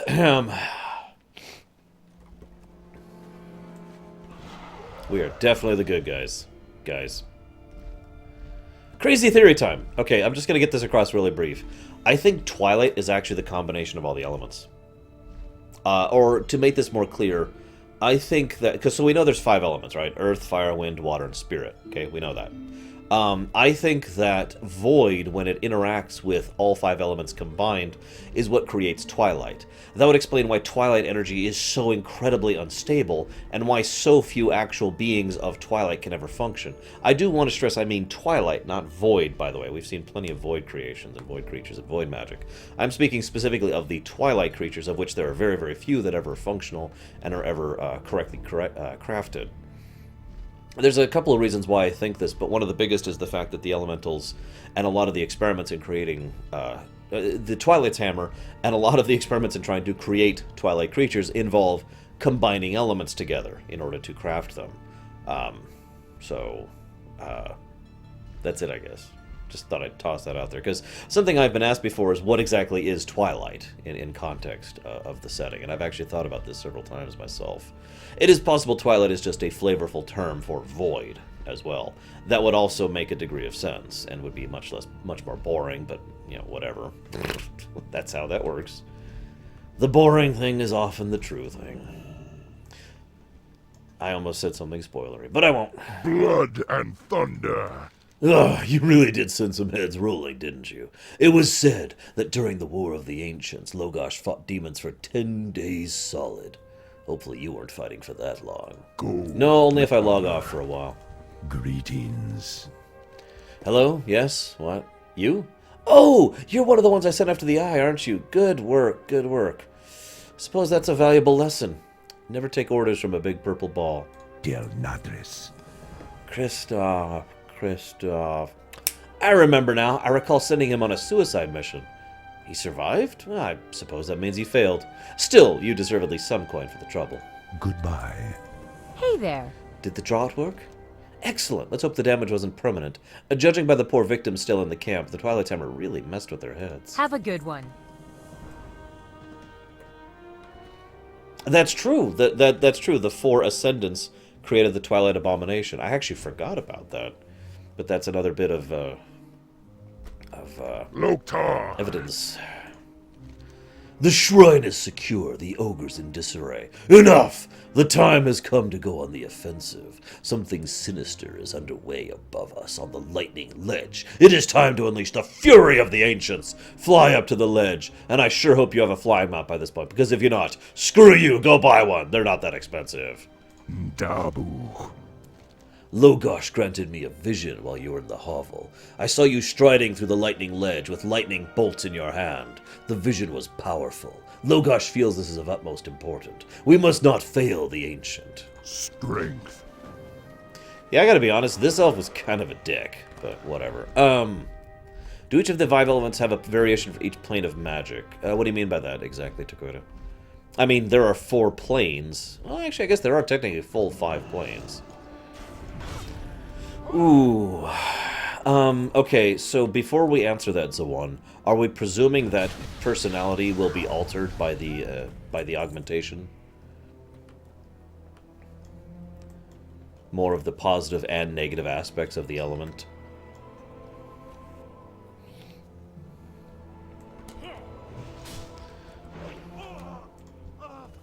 I suppose.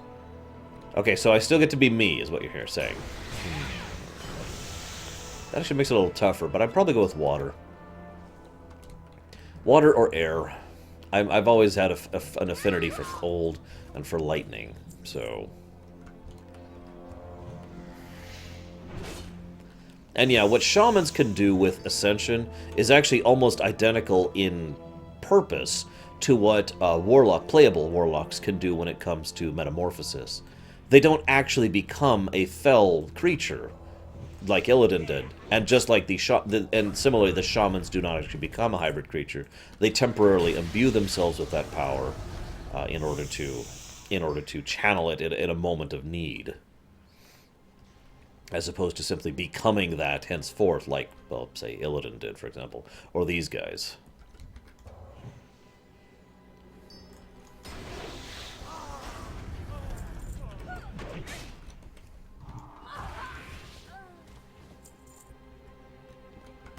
The fifth element is spirit, by the way. Which does actually have...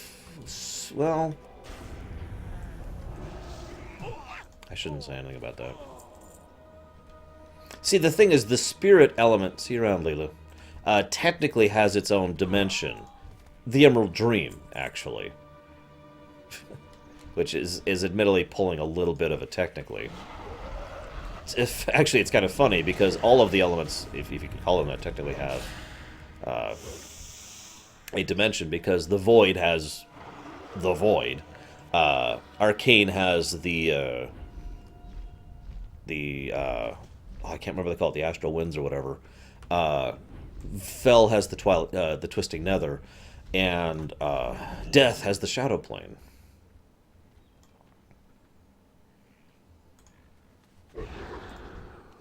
We meet again in battle. We meet again, Paladin. You fight well, excuse me. You carve a path of fear and confusion in your wake. So it is true, you indeed carry lightning in your hands. You are the chosen one. You will be my champion, and not that Varian guy. Nobody likes him. Atop the lightning ledge, the Twilight Hammer has erected an enormous flame gate. I do not know where it leads. I know it is not of this realm, and I cannot enter. None of my followers have returned. I need you to enter this realm and be my fangs within. Step through. If he is still alive, meet with Jordan Olafsson. He will bring you a token that will allow you to use my powers in the realm. Okay.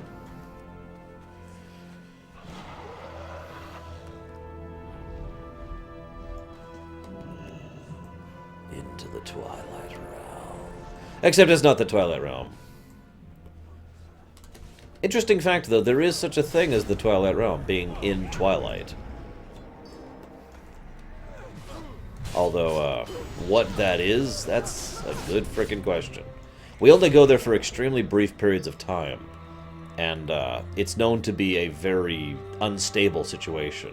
We did that in Wrath once, or excuse me, twice, actually.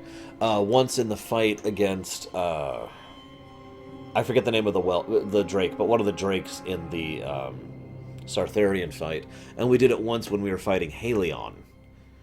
And we do it again in the Dragon Soul when we were fighting Ultraxion. So there is such a thing as a Twilight Realm, but what it actually is, that's a lot more questionable. My best guess, the Twilight Realm is actually the Spirit Realm. It's just incredibly warped and distorted by the void energy and the combination of the elements. So literally, it's not actually a whole dimension like, you know, most of these other ones. It's just a brief pocket bubble kind of a situation instead. I'm not sure. That's pure speculation. Hey there.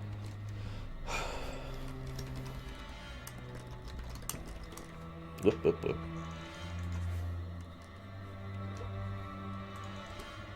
Okay. I hope you brought someone else from beyond the portal. Oh, okay. What's up? Ah, you're the champion Logosh promised. Your eyes don't deceive you. You are in the Firelands, an elemental plane of molten stone and fire. We've got our work cut out for us here. Put aside your differences with the Alliance. I don't have any problems with the Alliance, dude. There's plenty of danger to go around. And take this. The Fang of Logosh will allow you to do a super Have a good one. of awesome. I suppose there's one other area you can go to the Twilight Realm when you're fighting Valiona and Thorelion. So, I know nothing else about it. Like I said, my best guess is it's a temporary kind of a thing. The weapons of the Twilight Hammer uses against us are crafted by the Forgemaster Pendus within these very halls. The metal slices through armor like cheese and in the hands of its wielder. Yet when captured, the steel turns brittle and shatters. So be it. I'd rather see those cursed arms smashed than delivered to our enemies. Seek out the crates and smash them to See pieces. you later. The searing guardians here are murderous. We destroy them, and within minutes they reignite from the ashes. I think there's a way to destroy them permanently, but we need someone who can fight through their front ranks. Falvaxus, kill the searing guardians and take their smoldering cores to the nearby anvils, okay? Safe travels. Greetings. Here we are, deep within the realm of the fire god. And what do we find? Little puppets of Ragnaros scurrying around to do his bidding. These dark iron laborers are finishing and packaging the weapons the Twilight Hammer hopes to use in their conquest of Hyjal. I don't care if they've been here of their own free will, or if they've been brainwashed or kidnapped. They're a foe of our beloved Wolf Ancient, and they should pay the ultimate price. Go with honor. So what the Twilight Hammer is doing here is actually quite clever. They are using the elemental planes as a shortcut to bypass defenses and to automatically go exactly where they want to assault. Because you can do that, especially with the barriers between dimensions weakened. Come on, Nick.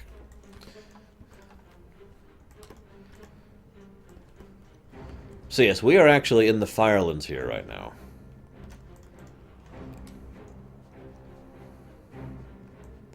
We'll talk a little bit more about that in just a second. By the way, these are the last of the Shadowforge slaves, as I've been talking about when we were going through the dwarf stuff. So I guess that's another force we can add to the new Black Empire, the Shadowforge slaves. So we got the Shadowforge slaves, the elements of fire, the elements of air, the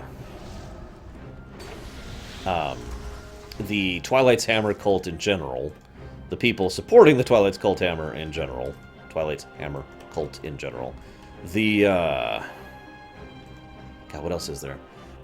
I know there's more. Oh right, Ashara and the Ashara and loyal Nagas. I feel like there's still more. There's quite a few forces supporting them. That's what I'm trying to say. Now there is a weird... oh yeah, the faceless ones. Can't forget the faceless ones. And other enslaved creatures, like Azumad was. Here's one thing that I do find curious. One of the things they have emphasized a bajillion trillion times is that a creature on its home plane once destroyed, a spiritual creature once destroyed on its home plane, is permanently destroyed. Demons follow that rule, elementals follow that rule. I don't actually know what else follows that rule, but those creatures do follow that rule, right? So, if that's true, and we are actually in the Firelands here, why do these elementals not permanently die when we kill them here? The entire point of this particular quest we're doing is that these elementals get back up after we kill them.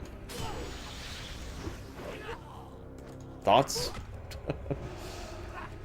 I mean, there's a couple of possible explanations here. First of all, we might actually not be in the Firelands, even though that is completely ridiculous and contradicts several other quests, but whatever. Inconsistent writing is not exactly that unusual in this game. Another possibility is that we're not... is that this is like a very special case thing. Rather than these being normal elementals, they might actually be... you know, they might be... especially designed or crafted, yeah, artificial elementals or something like that, so that they obey unique properties. Or, as Zawun points, yeah, what Zawun says is kind of the first idea, aka, you know, we're still, I need one more guy. We're not fully in the elemental plane of fire, so they are killed, but they get back up quicker than usual, but it's still, yeah. Or they could be just fire constructs. There are ways to explain this. It just kind of bothers me that they never do.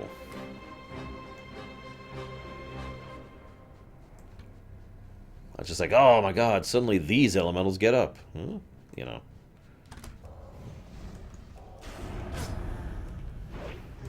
Yep, that is.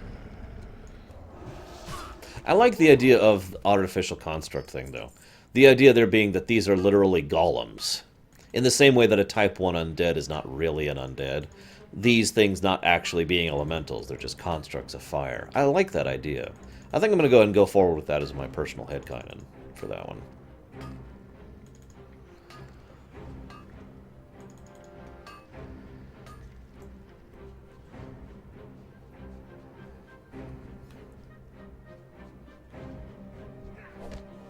That would be interesting, Dakota.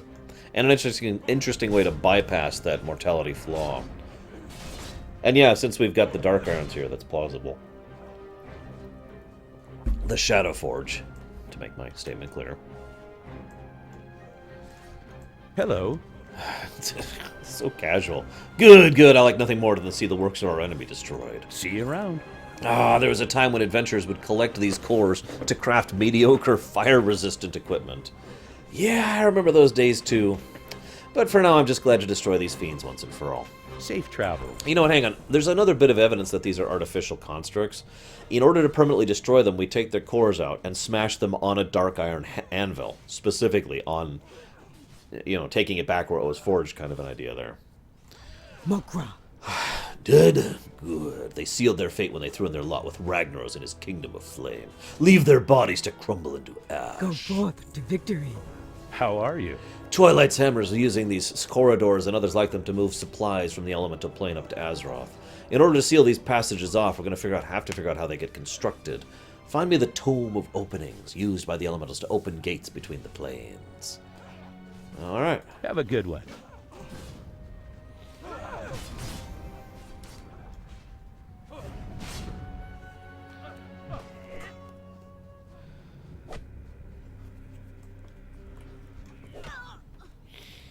You just want there to be demonic engines, Siwan. Just be honest. Just admit it. It's okay.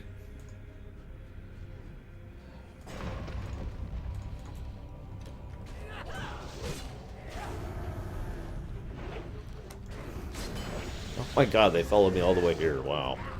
Okay. Die. We burns, we burns, we burns. Bring fire. Yes. Come winds, whisper, whisper blows. It blows, it blows it away. Ah, it mustn't know what's ours.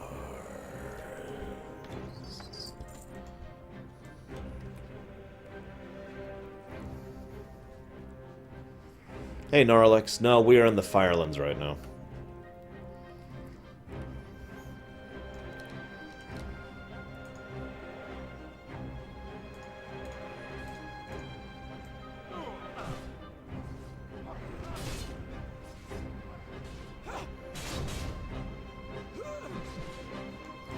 Good day to you. The tome! Have you found it? It's actually a slab of dark stone covered in engravings. This is the tome we heard about? Well, it's a good thing I can read an elemental script. I'll work on translating this. Meanwhile, there's one last problem you can take care of.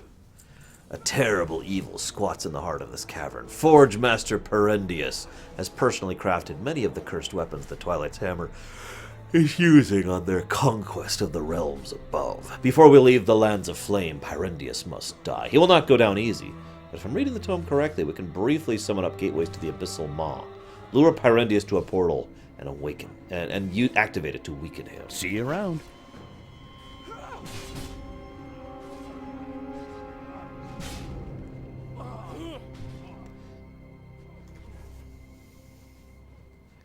But yes, Daemon engines are terrible, horrible, disgusting, evil things. We're all aware of that, so we get it. For the light, as you say.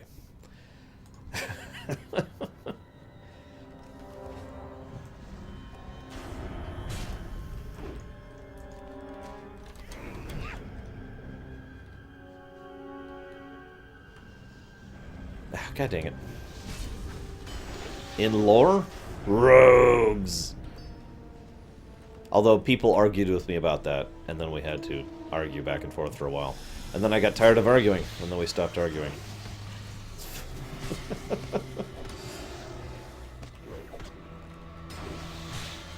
I suppose I should weaken this guy. Hey, buddy, come over here so I can weaken you. be weakened. Yes, I have Spirit of Memory.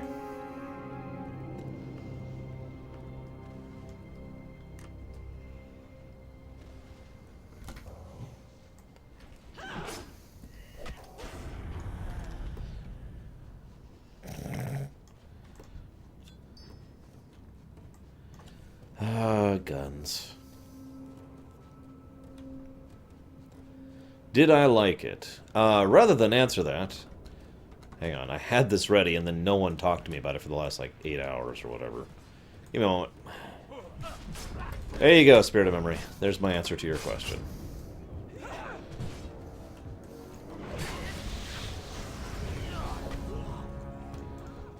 What can I do for you? It is done! We'll seal this fiery hole up behind us and let the minions of the Twilight Hammer discover the corpses we left behind. We couldn't have done it without you, Velvaxis. See you later. I'll usher the rest of the followers out of Logosh out and seal the portal behind us. The rest of our forces at Mount Hyjal will want to hear of this victory. Return to Takrik Ragehal.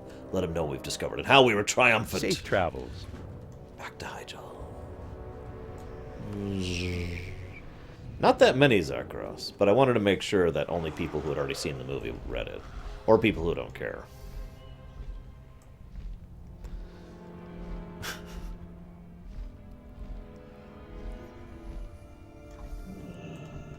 Sug.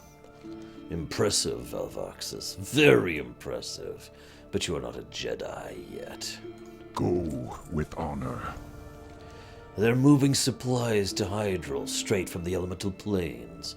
Devious. You've made Logosh proud by sealing that flame gate, Velvaxis, but there may be more portals to seal. You should check with the other shrines. For the Horde. Hey, Zara. Where you been? Velvaxis, you have unleashed the Wolf Ancient and defeated his shadow. Your actions already reverberate across the dream. Thank you. But more remains to be done.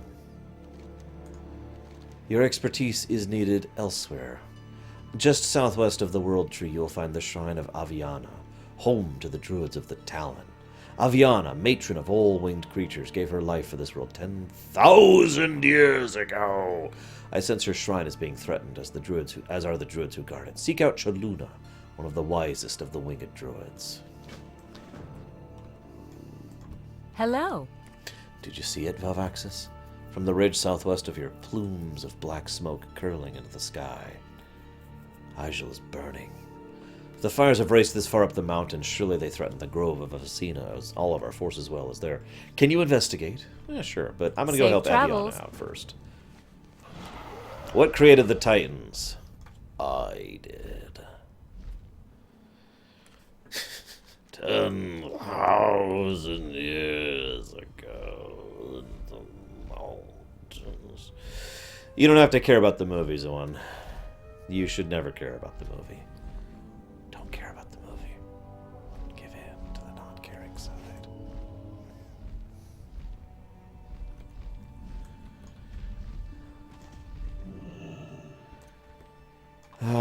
You know who the best character is in this game? Thrall. No, I kid. Although I do like Thrall as a character, but... but whatever. My friend and I were actually talking about this just last night. There is a weird trend... Greetings. ...that, maybe it's just because I'm noticing it more. The trend is this word I'm sure you've heard of before called negativity. So... yeah. It's all over the place. A little bit much, actually. Go in peace.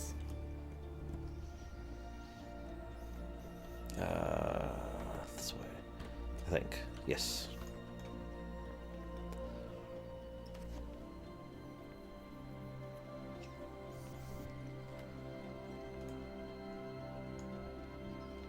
Ah, I've been expecting you. Izera herself sent you to see me. Oh, it's an honor to speak with the representative of the aspects. It's true, our shrine is in jeopardy. Yes, I can, Zoan. In fact, I have. Wait. I misread your statement. Sorry. I can totally agree that he screwed up in Kata several times, yes. Well, unfortunately, nothing actually made the Titans. I mean, you could argue that the planets made the Titans, but no. The Titans were the natural evolution, if you will, of the universe on a planetary scale. But yeah, I would not argue any... You know, I'm tired of arguing about Thrall. Let's just drop it. This is like the 50th time it's come up. Sick of it. It is true that our shrine is in jeopardy. The harpies we once sheltered in our bows have turned against us. But please, don't join in the fight until you're ready. Our shrine is no more mere battleground.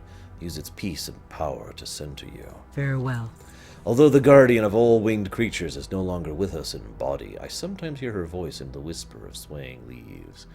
Valvoxus, we ask much of you and set you out to preserve this mountain. Before going, take a moment to reflect.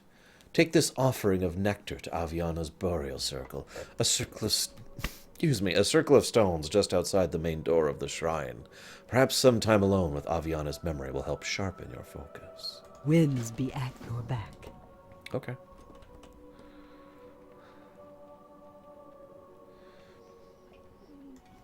According to the book, they weren't created undead.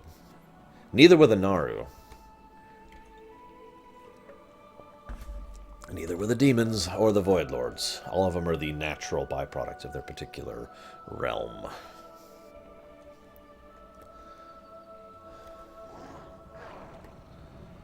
Alright.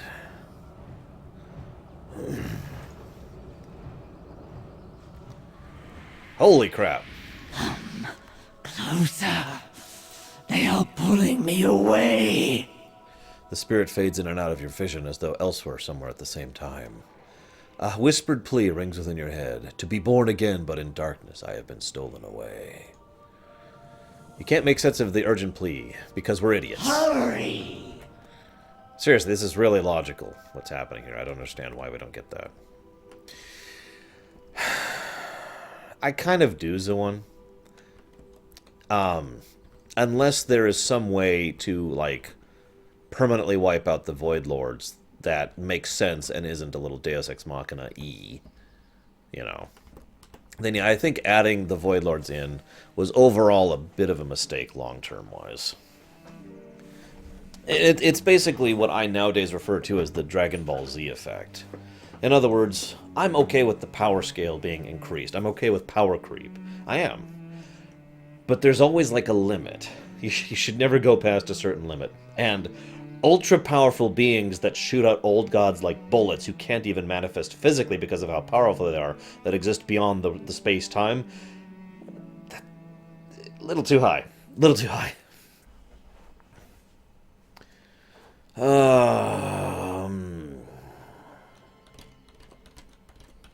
Extant.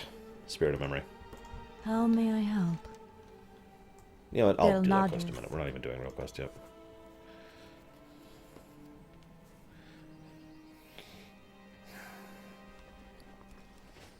Yeah, no, we haven't, Undead, unfortunately. And then you start blowing up planets. How may Like I I said, there aid needs you? to be a limit on, you know, the power creep. Slow down, Paladin. You look like you've seen a ghost. Well, funny you say that. We shall meet again. A winged visage. Could it be? Valvoxus, there's no time to waste. You may have been speaking to Aviana herself, trying to return to us. I'll need something from Aviana's past to reach out to her. High atop the ridge northwest of this shrine, you'll find a series of huge nests belonging to Blythe, an ancient bird of prey that was once her consort for 10,000 years. He's been mad with grief. Go to one of his roosts and use this call to summon him. Kill him and bring me his feathers. Winds be at your back. 10,000 years. I really should have made a 10,000 years counter. I feel stupid for not having done that. I really didn't think it would come up this much. Hey, what's up? Ishnu Allah. We Druids of the Talon... I like Thessaly, by the way. We'll actually see her a few more times in the future, and in the Firelands as well. We Druids of the Talon aren't cut out for frontline duty. We're aerial spies, infiltrators, but occasionally I like to get my talons dirty. Skylord Omnuron has been too gentle with the Wormwing Harpies. He allows them to share a perch on this mountain just because they're creatures of the air. Well, Paladin, not all creatures of the air are created equal. When the attacks on Hyjal began, the Wormwing went into a frenzy. They're up there right now, assaulting a sacred shrine they used to claim to revere. I'm not troubled. Now we have a reason to drive them from Hyjal, don't we? Good luck, friend. There's a pattern to these attacks. While groups make a showy assault on the shrine itself, others swoop in on the nearby nests and make off with eggs from the flying creatures of Hyjal. These animals are under our protection. Before we find out why they're doing this, it's up to us to rescue as many eggs as we can from their talons. Be careful. Yes, Dementius is not a Void Lord, Undead Elvis. I know what you're thinking. What? Yes, he is. No, he isn't. There's also another Void Lord who's not a Void Lord, who I thought you were referring to. This guy at Monoforge Ultras. I can't remember his name. Well, Darkseid's an idiot, and Thanos likes to lose. So they both lose, yay!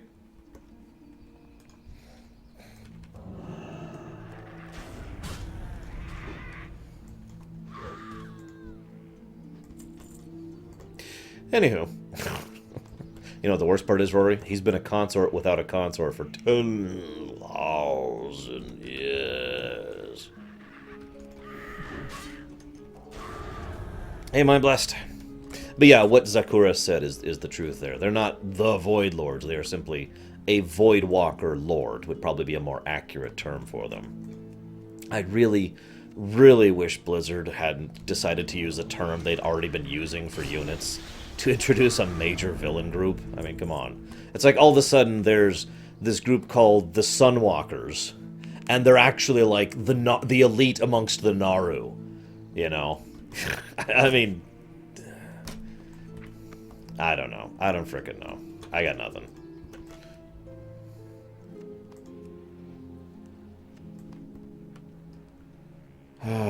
Anyways.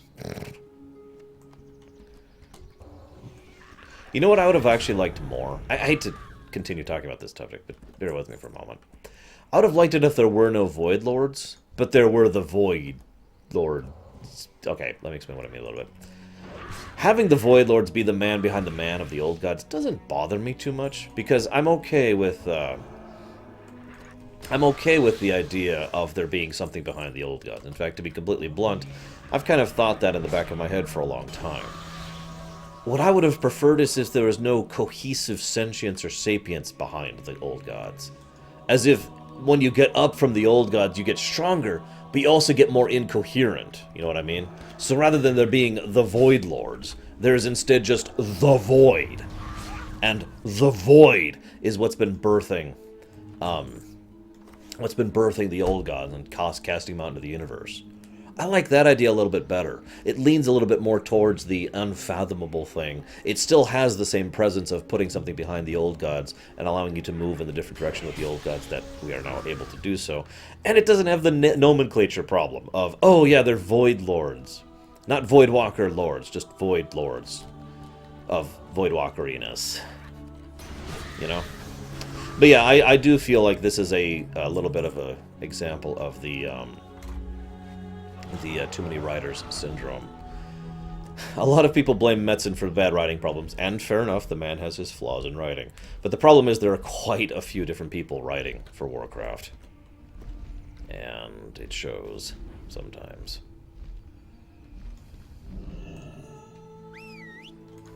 I'm telling you, just the Void. The Void. No need for a title. It would even make sense and kind of line up with what we've already seen with the Void Lords and the Void God. And then there's just the Void above all of that.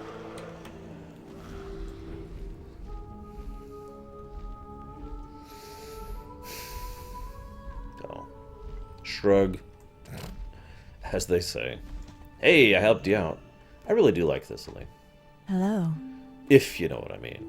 It's the feathers. Or, not the feathers, excuse me, the leaves. Ah, it feels great to be off the leash, doesn't it? Farewell. What brings you here? I think Pyro is actually quoting Final Fantasy V.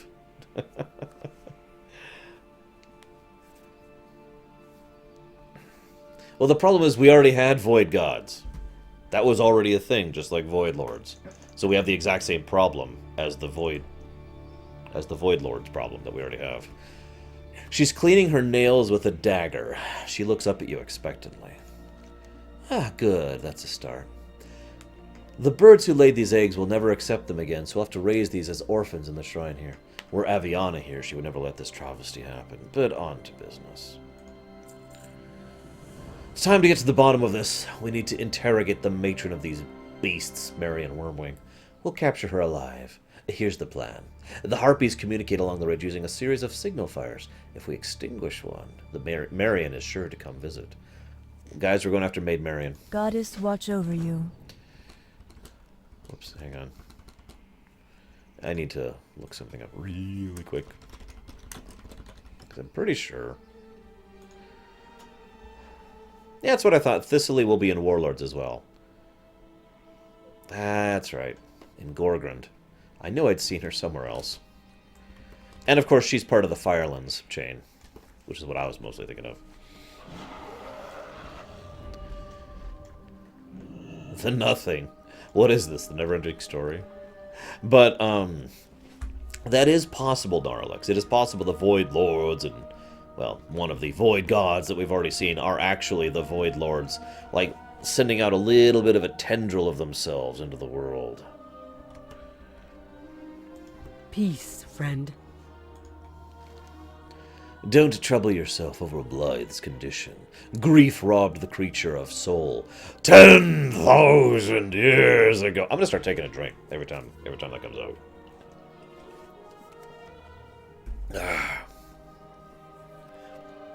I've always thought of the old gods as more corruptive than evil. I mean, there's certainly evil involved with that, but where's the book? The book's in the other room, right, because I left it out. The point is, there's a line there where it talks about how their overarching goal is to create an endless realm of suffering. That does incline me to think that there's some evil behind that. That was nasty work, Velvaxis, but it had to be done, and if Aviana is truly to be resurrected, perhaps your actions have enabled Blade to come back someday as well. He was just a bird, okay? He wasn't a Loa. Okay, he's dead. Accept it. Moving on. We shall meet again.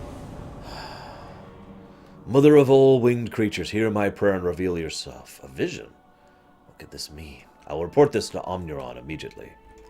Yes, this is the one. The ancients will be ours. Yeah! Take the others to the Firelands hatchery. Soon we will possess the skies. That's a little more debatable, Synchro.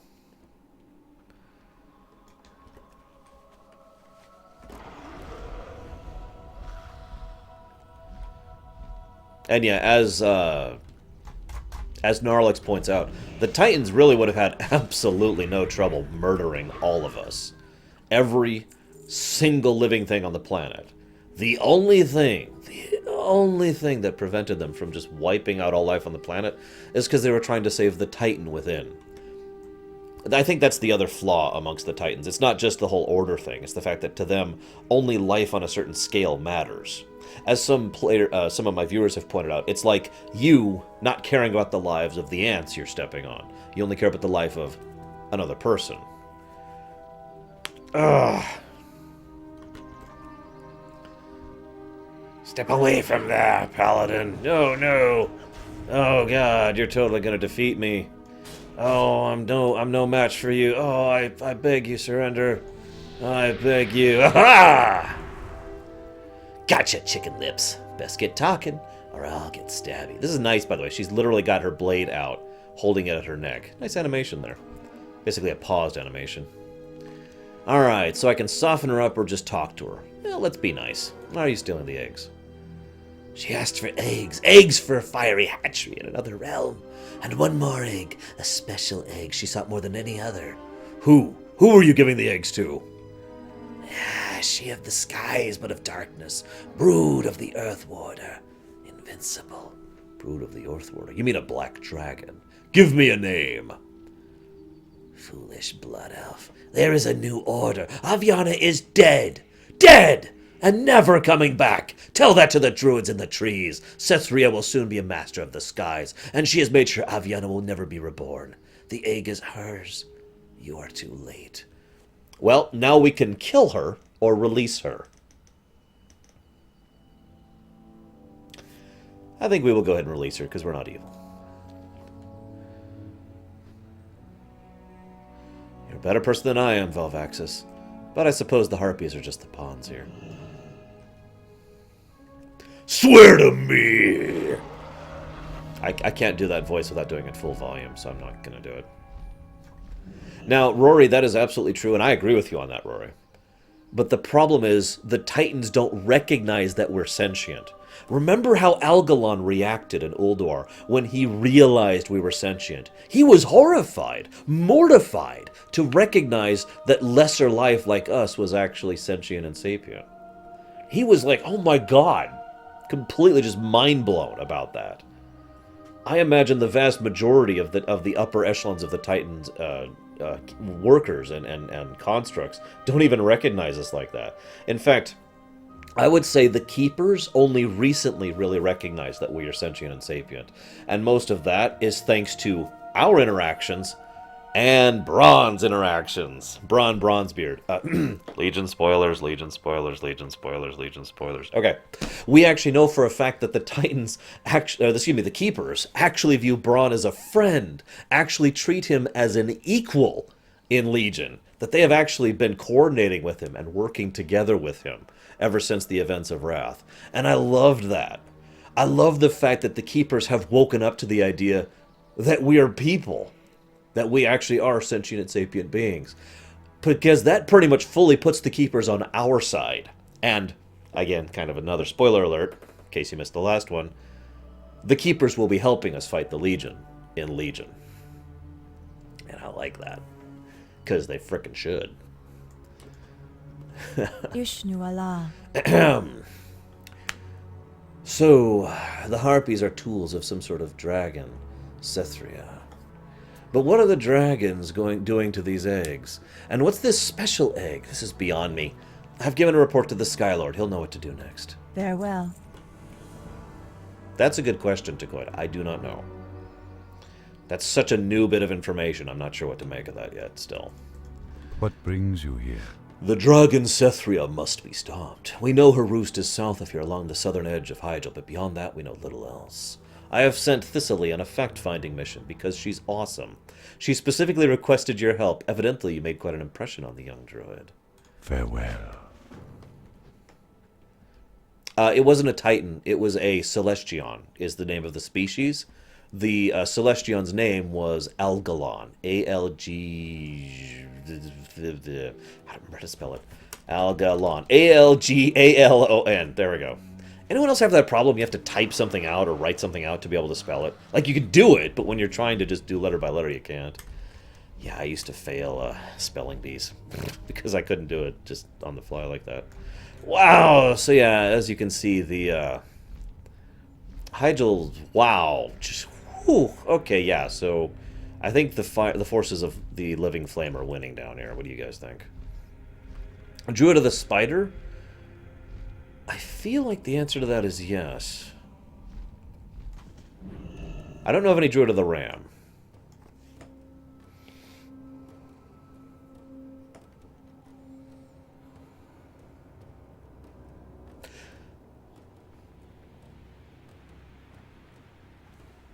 I'm going to have to verify that one. Give me just a moment. I'm just going to get the book really quick. Because it talks about Ra and how he was the only one, Ra was the only one who recognized that he had a Titan soul in him. But I thought that didn't change anything. Like, it was just still in him. Give me a moment. I'll go grab the book. Ugh.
Where's the...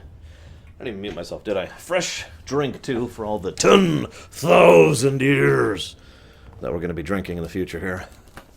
Okay. Fwah. Winter Scorn. It's going to be after this. Discs of Norganon. Kalimdor. The Trolls, who are awesome. The Mounted, who are awesome. Leishen, who is awesome. Here we go. Blah, blah, blah, blah, blah, blah, blah.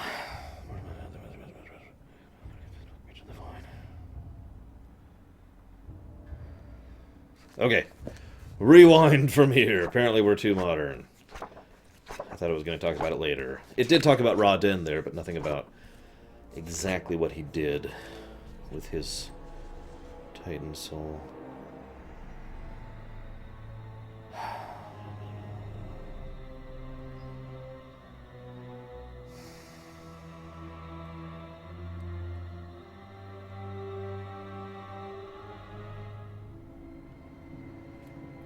Ra struggled to accept the fact that the Pantheon had fallen. He extracted the lingering power of Amon-Thul from himself and carefully stored it in the mountain vault near what would become known as the Veil of the Eternal Blossoms. There, the High Keeper hoped to preserve what little was left of his beloved Titan creator. So I suppose the answer to your question is yes. There is a little bit of it that has been extracted from Ra into the vault underneath the Veil of Eternal Blossoms. That doesn't say anything about what happened to the pieces in the other keepers, though, so I don't know about that one.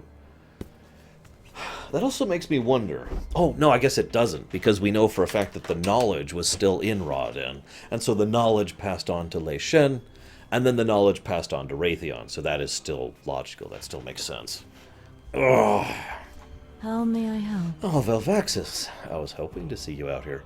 Furt! Furt! What? Almiron calls this a fact-finding missions? Pah! Facts are best found on corpses. Okay, I like this girl. First order of business, thin the herd. This place crawls.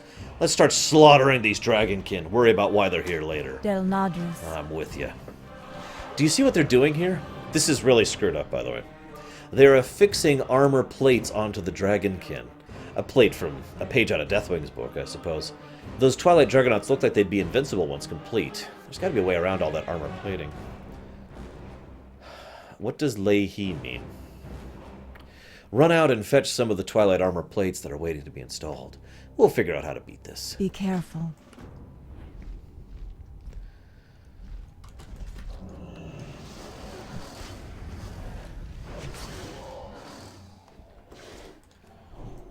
Shoot her. Is all I'm hearing, Zoan. Shoot her.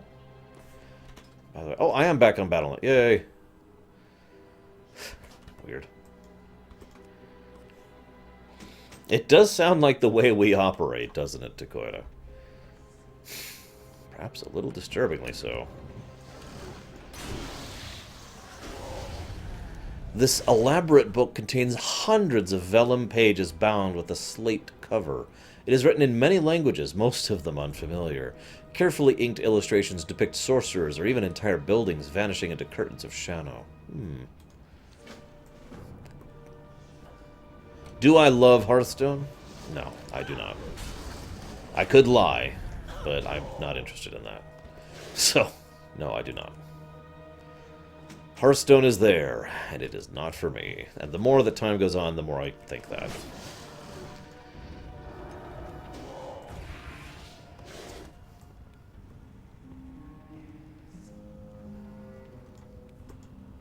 Well, as I've said many times, I think I'm just burnt out on fighting other guys in one-on-one battles. I did that for years in MTG, you know. I would be more interested in Hearthstone if it had more features that appeal to me. And yet, even in Reality Land, I have to admit that appealing to my audience in Hearthstone is not a viable business strategy for them, and I actually would discourage Blizzard from doing so. So it is very likely that they will never actually expand into the style of gameplay that I actually would enjoy. And that kind of sucks for me, but I get it. Like I said, I really totally understand that. What do I need?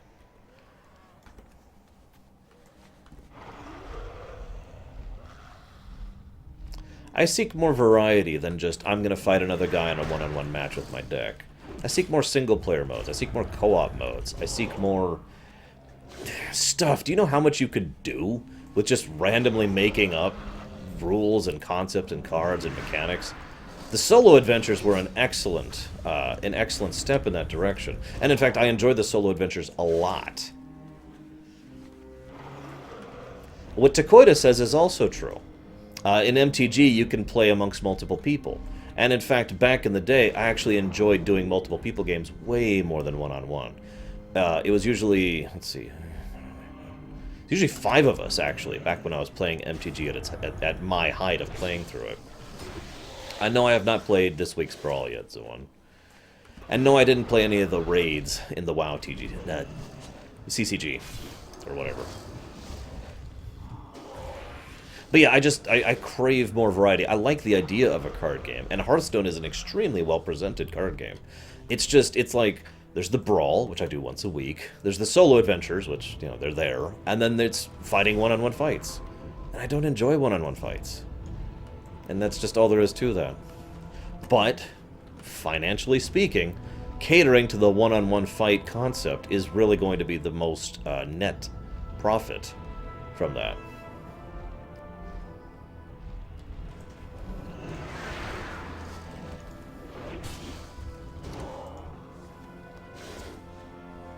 And I get that. There is the arena, that is true. And it does vary it up a little bit, but it's not quite enough for me. I will admit I had more fun in the arena than I ever did just doing a random ranked match against someone.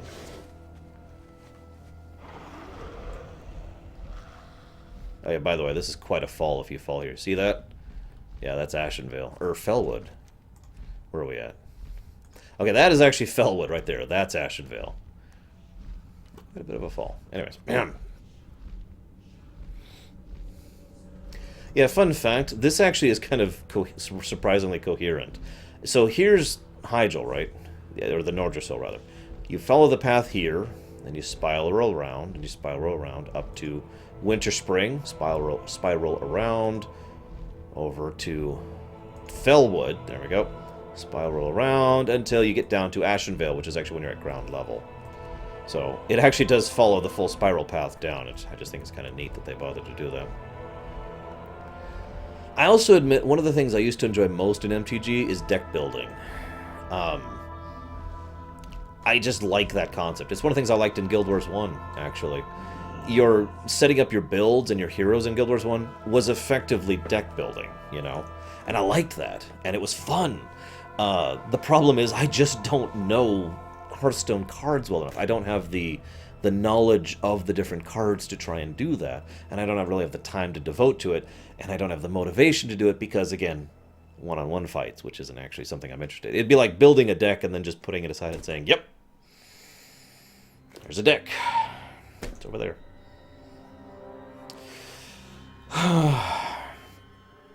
With Arthas as the class hero. It'd probably be Thessarian. I'll answer your question in just a second, Zoan. Hello. Although, yeah, well, I was going to say, single player in a TCG has been done outside of Hearthstone.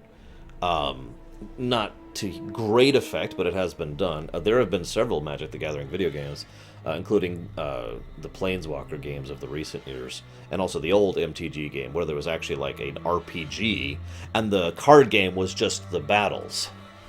And that's really my answer to you. Make an RPG, make the card game the combat. Bam, single-player TCG.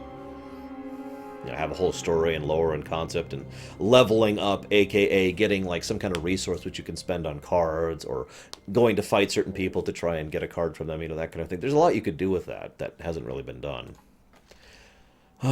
So, you're good at this. I like you. Well, I like you too, Thistly. I was kind of hoping we could... Oh, you don't mean... Good luck, friend. Did you get a hold of some plates? Did you have to kill anyone to get them? Oh, I hope so. Oh, look at these things. Ugh, the runes make my eyes hurt. This one here is meant to sear flesh? Seriously? Ugh. Wait a minute. These plates are designed to be riveted directly into flesh. That pain must be unbearable. We have to stop these juggernauts before they're completely encased in armor. Right now they're vulnerable, but only if we pry apart the plates and hack at the marred flesh underneath. Take my shiv. Jam it between the plates of the armored juggernauts and pull out the armor. I'm going to talk about how horrible that is in just a second. They're doing what? They're cloaking something? Oh, of course! So our aerial scouts can't see anything. Ah. Skylord Omniron wants us to find Aviana's egg. I can almost guarantee you it's cloaked by one of Sethria's shadow devices. Search around the camp for a cloak generator and shut it down until you find the egg. Farewell.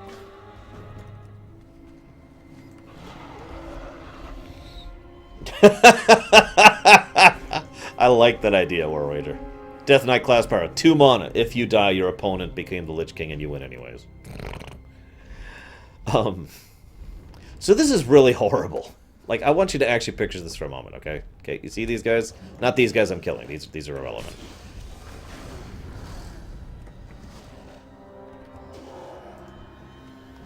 So you see this bastard right here?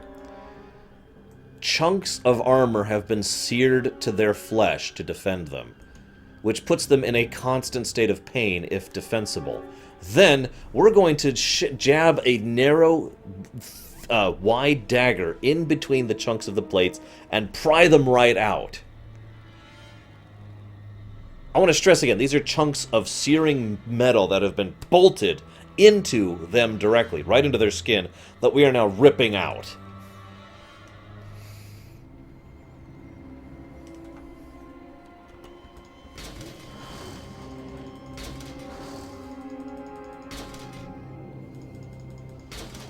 Yeah. That sounds ridiculously painful to me. Just, ow. I don't even have any words for that, other than just, ow. Oh. No. It makes them evil because they're doing this to begin with. I mean, this is kind of on them, really.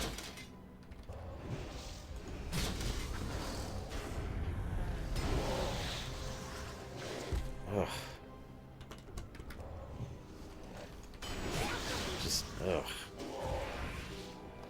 If these things didn't feel pain, I could at least see that. Now you might be like, Arsh, why would they be willing to devastate their own forces so badly and put them in such debilitating pain just to give them a temporary defensive advantage? Well, I can answer that very easily. They don't give a crap about these guys. See these? These are failed Twilight Dragons. This is an attempt, this is actually our first hint of this, this is yet another attempt on behalf of the forces of the New Black Empire to craft a Twilight Dragon. But these are the failed attempts. There's only really the one successful Twilight Dragon that was ever created, that's Ultraxian.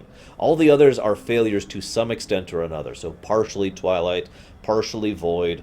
Either way, these are very unstable creatures that literally have an extremely short lifespan as a result of the instability of their nature and the flawed nature of their creation. These are crafted dragons, is what I'm trying to say. And they don't give a damn what happens to them, because they're going to die soon anyways. So, yep, here you go, have some armor, go fight the enemy, do whatever. Hey look, I found the egg. Yay! Wait, Thistly, no, come back! We could kiss in the mouth. Or beak, whatever.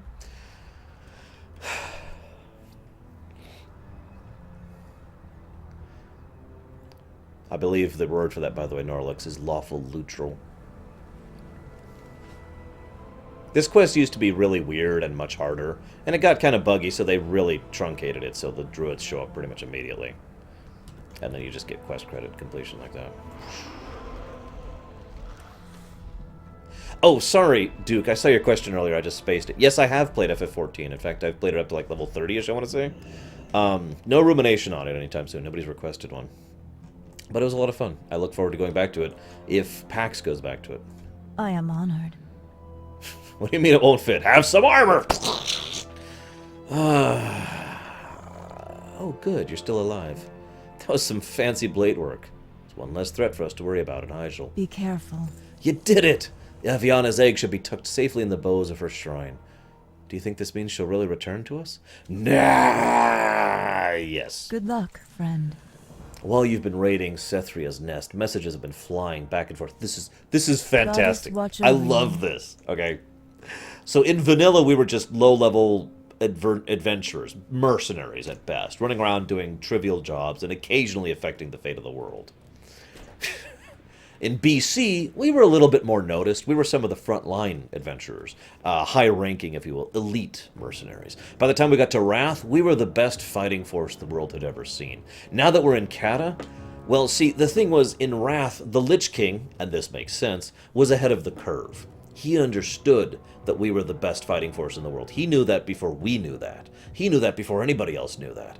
Everyone else was all, we are the heroes and we're the amazing thing and we're just here actually doing things. Even Tyrion didn't actually realize how the significance of our relevance to the world until he witnessed it firsthand.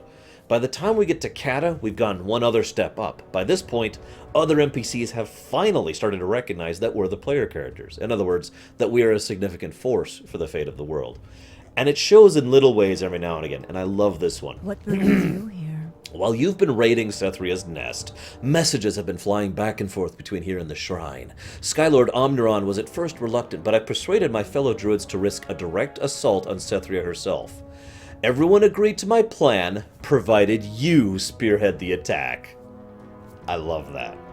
I absolutely love that. Be careful.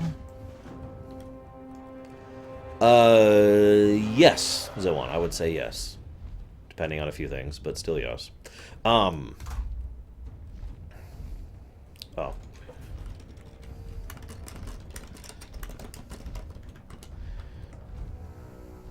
Yes, that will all go away in Mists of Pandaria, except for the fact that it actually goes up another step in Mist of Pandaria. I have no idea what you're talking about, Norlix. Like, it gets more so in Mist. You kidding me, dude? Hey, Rated. In Legion, we will become the leaders of everything. I remember that, Mind Blast. I remember. Gotta make that cider. Alright, time to fight Sethria. The time is at hand. The moment is upon us. Death to Sethria.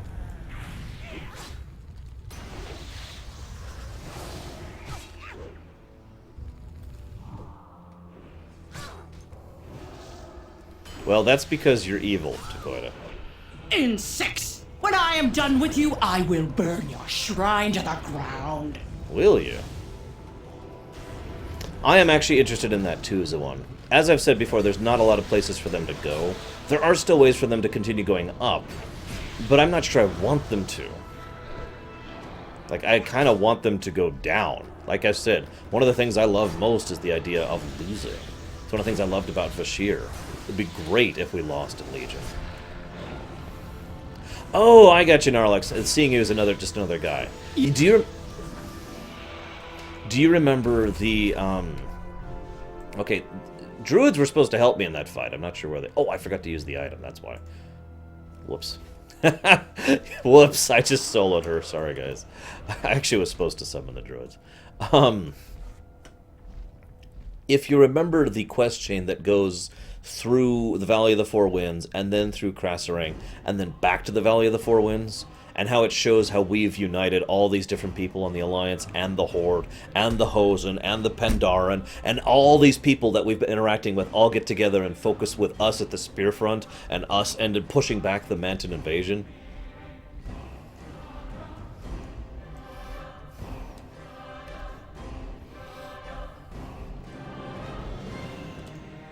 How may I help? If a minor dragon like Sethria can cause us so many problems, I hate to see what else the Twilight Hammer has in store. Oh, Sethria's slain. I knew it was worth the risk. I'll stay here to look for survivors, but I imagine they'll want to see you back at the shrine. Farewell. Okay. Oh, also, one other kind of interesting point here. One of the other motivations behind the Druids of the Talon not wanting to go into direct combat themselves is they're not fighters. They are not a fully militant force like some of the other druids. God, this place is just blasted. Look at this. Look at this. It's like half of Hyjal down here. It's more than half of Hyjal. Anyways. So yeah. You know, if someone with some real combat experience goes up there, we'll go ahead and support you. And then we accidentally soloed it. I swear I didn't mean to. Whoops, whoops, but yeah. Yeah. What brings you here? Valvoxus, is it true you led an assault against a Twilight Dragon? Oh, you are truly a herald of the ancients.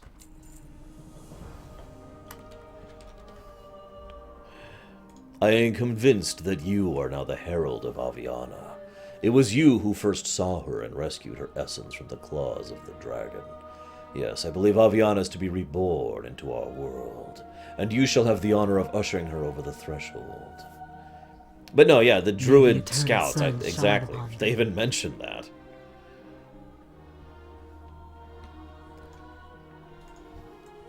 Very well. I shall burn the fires. Holy crap! Farewell, Zawan. I am reborn. Those that tried to corrupt me and kidnap my children will soon feel the rake of my talons. Believe it. Continue to push onwards across Hyjal. I will collect myself and assemble with the other ancients. Oh, very well, then. Hey, Zera. Peace be with you. The Guardian of the Skies has taken flight again. This is encouraging news, but much remains undone, and we must turn our attention elsewhere. By the way, fun fact, you can actually do these 4 bundles of quests in any order.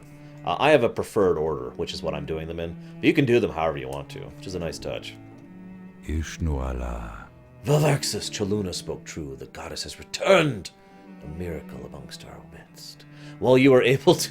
That's true. I'm going to grab a piece of feather. There we go. Don't worry. It's in case I need to bring you back to life later. Just pocket this. We have not yet located all of the eggs, and the harpies had delivered to her. Is this what I think it is? Hang on. I think this is the quest I think it is. I'm sorry, Lizzo.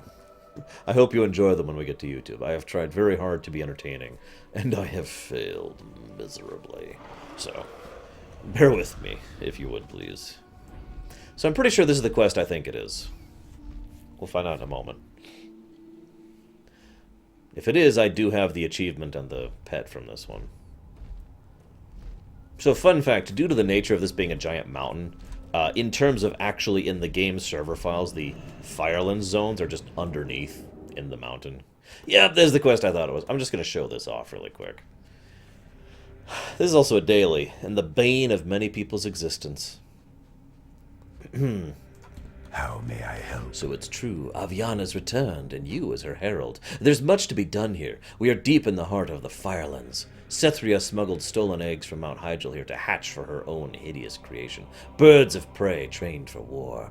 I hope you're ready to fight back. Farewell. Our enemy is using this grotto in the Firelands to prepare an invasion.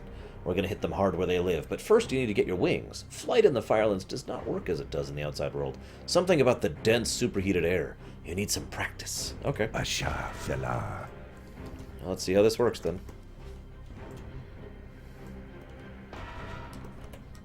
Alright. No.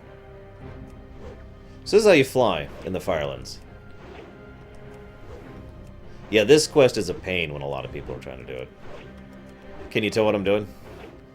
Each button press is a flap. Like that. Once you get used to it, it's actually kind of cool. And you have to fly around. I'm not going to do all of these. But there's a whole bunch of quests here. Culminating, I guess I should say there's like 4 quests here. Culminating in a daily. Where you have to run around and fight people and knock them off their mounts and joust them and all that fun stuff. You literally have to collide with them.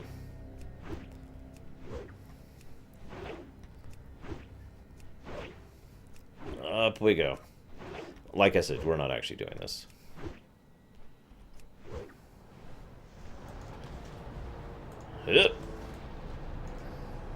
But I just wanted to show off the mechanic. It was kind of neat. I forget the achievement and or pet you get from it, but I have both.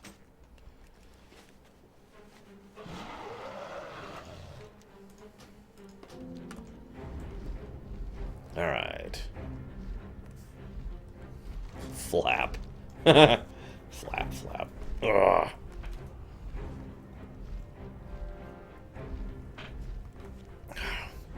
Oh my god, it's an ancient that's on fire. That is really horrifying. You know what's even more horrifying? Green. The creature speaks slowly in a language you do not understand. Chills run up your spine.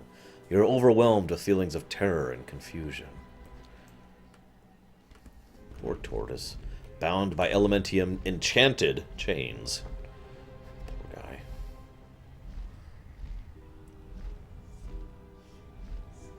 God, look at how much of this place is on fire. This is a little ridiculous. Well, let's see if we can help this chunk of quest here. Then maybe we can go and help Tortola. Ugh.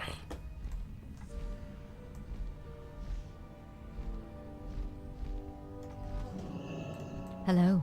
I like how part of the land here is burnt and part of it is still growing. Pretty much the borderline of how far the actual flames have gone. I mean, up here there's, you know, elemental forces, but down here, this is all burnt. Our prayers to Asina go unanswered. The burning minions of Ragnaros have driven us to the brink. If they are not stopped here, the world trio will be little more than a stump amongst the conflagration. So, this is funny. Goldrinn is the Loa of wolves. Excuse me, yawning. He is the Loa of wolves. Aviana is the Loa of, like, all flying creatures. So, you know, fairly strong, relatively speaking. Tortola, the Loa of tortoises, right? And that's how it goes. We've talked about the different Loas and how they work. Asina, or Asina, is the Loa of nature. Now, this is kind of funny, because you know how, oh, shoot, what's his name? Idiot boy in Lord of the Rings. What's his name?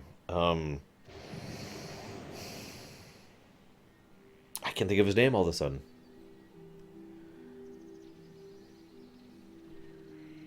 I keep wanting to say Tom Riddle, but that's not right. The guy who's in the books, but not the movie. Crap, I can't think of his name. Well, anyways, you know how Bobface over there in Lord of the Rings is actually a lot stronger than most of the other creatures in that setting? But it doesn't matter. That's kind of where Asina, I'm not even sure if I'm pronouncing her name right, Asina is like. She is the Loa of nature. No, not Took. Bombadil. Tom Bombadil. That's what I'm thinking of. I always confuse his name with Tom Riddle. Yes, Tom Bombadil. Anyways, but that's kind of how Asina works. She is the Loa of nature. She is like the most powerful Loa in everything ever. She is ridiculously influential and can push out an insane amount of power in a short period of time. But she's the Loa of nature. She doesn't actually act all that often. She doesn't actually care all that often. She may be stronger, but it doesn't matter as much because she doesn't actually project that power, just like Tom Bombadil. You get the comparison? So while Hakar is a very active force, he's technically stronger even though he's weaker than her. Make sense? So that's who Asina is. And I mention this because a lot of people have no idea who the hell Asina is or what she is the Loa of. So I thought I'd share that there. This is the shrine to her, by the way. It's just a shrine of trees and whatnot, obviously. Can this wait, Paladin? The battle's not going... Oh, you're here to help. I'm sorry. Hope you don't mind a little heat. May the stars guide you. Fighting fire with anything. The inferno raging up ahead marks the front lines between us and the forces of the Fire Lord. The fire elementals unleashed here are unlike anything I've ever encountered. Can you help us stem the tide of destruction? Slay the raging firestorms before they engulf Asina's grove and erase all hope of someday reclaiming the mountain. Asha Fela. The firestorms up ahead are unbound elementals in their purest form. Something I didn't think could even exist outside of their own plane. Only very skilled summoners could unleash something like this. Head into the Inferno and seek out the Twilight Inferno Lords. They've got to be summoning in reinforcements as they speak. Good luck, friend.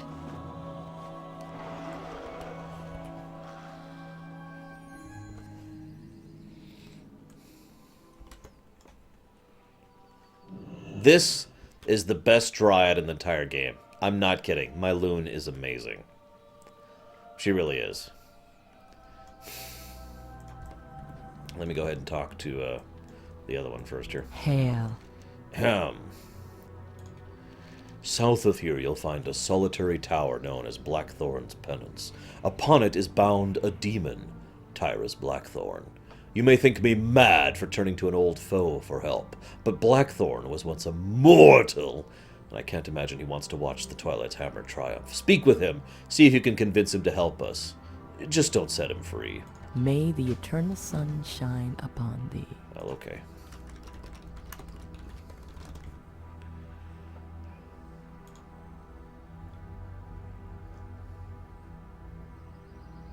Interesting. So, Is there trouble? I can't do the perfect voice for this. My sister can do her voice. She's done it before. Help us, Paladin! The forest's aflame, and the wee animals can't find their way out. They can't fight for themselves, and their cute, teeny little teeth and their soft, furry paws. They're all so fluffy and sweet. And they have little wet noses. Oh, if you don't save them, I don't even want to think about it. And she slaps her palms over her eyes. I'm not thinking! I'm not thinking! I can't do it. I can't do the voice. Sis does a much better job of it. I can't do an innocent voice.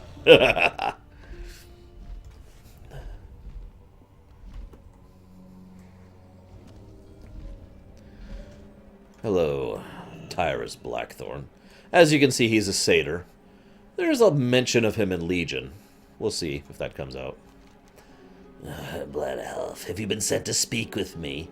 How long has it been since the Master's demise on these very slopes? He's referring to Archimond, by the way.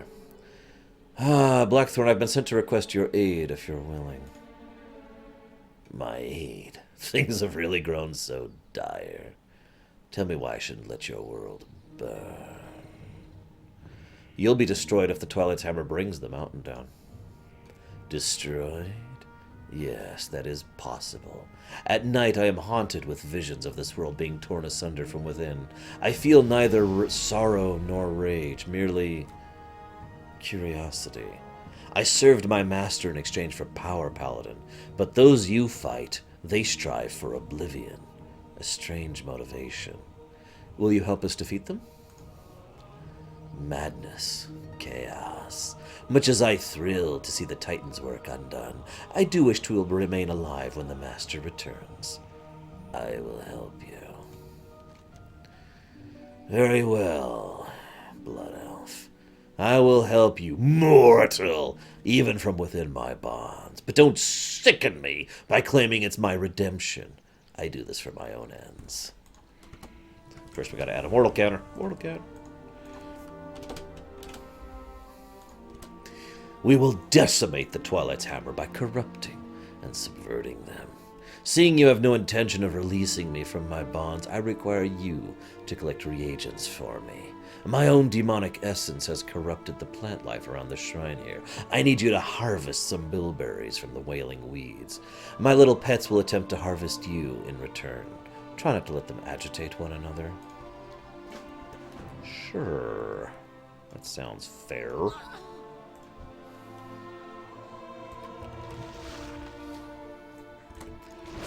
Yeah. It's weird, isn't it, Sakuras?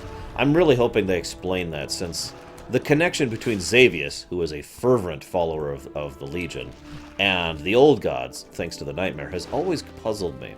I was actually thinking about that earlier today, and I finally came up with a possible reasoning for that. Would anyone like to hear it? Because I have a theoretical answer to that conundrum. These are really gross. These are a disgusting fruit with pus-like ichor dripping from leathery skin. Blech. Has the local floral been giving you a hard time? He grins disturbingly. Very good. Please crush the berries into a pulpy liquid. That's quite an aroma, isn't it? Oh, now, don't gag. It's beneath you. The potion you created is vile enough to wake the dead, which is its intended purpose. Slay a vile infernal lord and force the brew down his throat. He will revive, briefly, and be completely under your dominance. Speak with him and learn the true name of the fire elemental he is channeling into the world to burn your precious forest. Very unlikely, Darsh Monster. 2 So, here's my big theory. It's a really dumb theory. I'll just go and tell you that in advance. Considering that it's actually fairly likely that they are undoing so much of the War of the Ancients book, especially since the events of the book are literally not even referenced when it comes to the Warcraft Chronicles, well, I think that's relevant because one of the things that that book did was to establish the absolute violent fanaticism. Wow, this place is really on fire. Look at this. The absolute violent fanaticism that Xavius had towards... I'll save you. I'll save you. Come back. Stop panicking. Got him. That he had towards Sargeras. So in other words, what I'm trying to say is it's possible that the reason Xavius is working for the Nightmare Lords now, and has been since forever, is because he was abandoned by Sargeras and switched paymasters. Very simple answer, really. Truth be told, though, I don't think that's it. But there aren't many other answers that don't involve a plot hole. Now, there are other answers. There are other possibilities. But, yeah. I'm very curious if they're going to... See you around, Dakota. If they're going to explain Xavius's centuries-long servitude of the old gods. You know what I mean?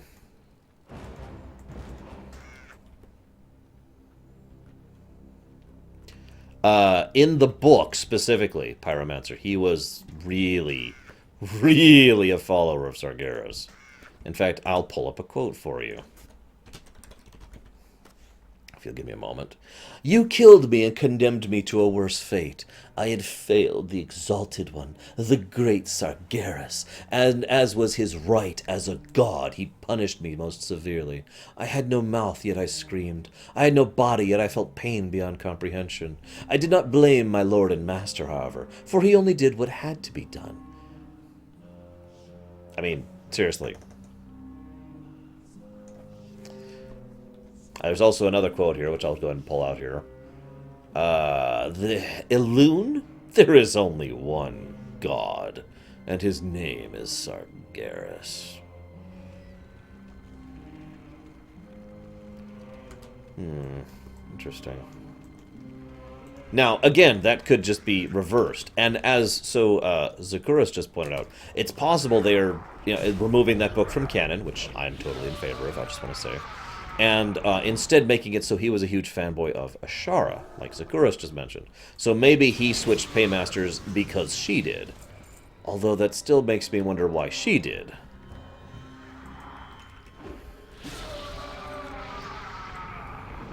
So I don't know. Hang on a second, I want to read something really quick. Give me just a moment.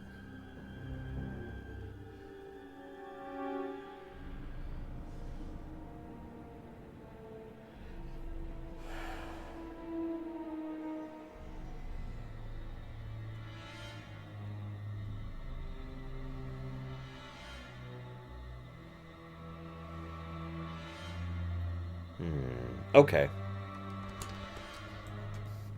I have a new theory, thanks to some information from Legion. I suppose this probably should have occurred to me before. So, this is also partially from information from the book, too. Remember, we know now that there are 4 old gods, four old gods in Azeroth. We also know that there are currently 1 old god on Azeroth. Just the one. N'Zoth. Who is still sealed, I feel like pointing out. So, okay. Anyways, my reason for bringing this up, I feel it might be likely now that actually instead of there being some crisscrossed, alignments or whatever, I think it's actually much more likely that the Legion is basically taking over the Nightmare. That instead of the Nightmare being the subservient force of the old gods, it has become the subservient force of the Legion, thanks to his presence as the Nightmare Lord.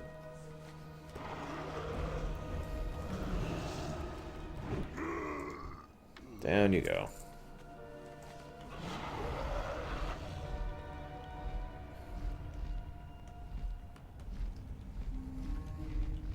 Interesting deleted links there, Pyro. Welcome back, Leander. Welcome to the Molten Front, except not, actually. Welcome to Mount Hyjal. Can't you tell by how wonderfully lush and joyful it is? And happy and... Oh, God! But yeah. Would I be interested in doing a lore run of Diablo 1? A lore run of the Diablo series has been debated several times. The problem is the density of gameplay to lore is not that great. By which I mean there's a fairly large chunks of gameplay where there's nothing to discuss, and I'm always hesitant to do a lore run on any game where there's going to be huge chunks of me just flying around looking for one frickin' Twilight Lord. You know what I mean? So I'm not saying no, but it's something I have considered several times and I'm hesitant about. I will say this. I will never play Diablo 1 again without sufficient motivation, without cheats, because holy crap, that game. What do you need? The wretched creature before you speaks in a wavering voice, its body broken, but briefly animated by the potion. Yes, master? We called upon the fury and flame of the One, my former master. The Inferno is by his design. His true name is never uttered, it holds his power. Each of us was told but a piece, each piece engraved on a runestone. The One's true name is here in the Inferno. Seek the 3 stones. Good night, Sonashi. May the wind be at your back.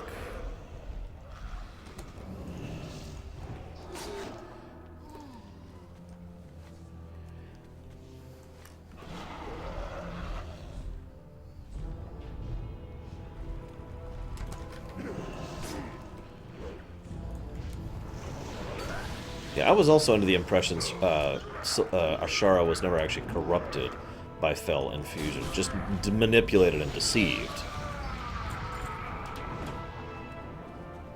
Kind of like Kil'jaeden and Archimonde before they were turned into demons, if you follow my reasoning there.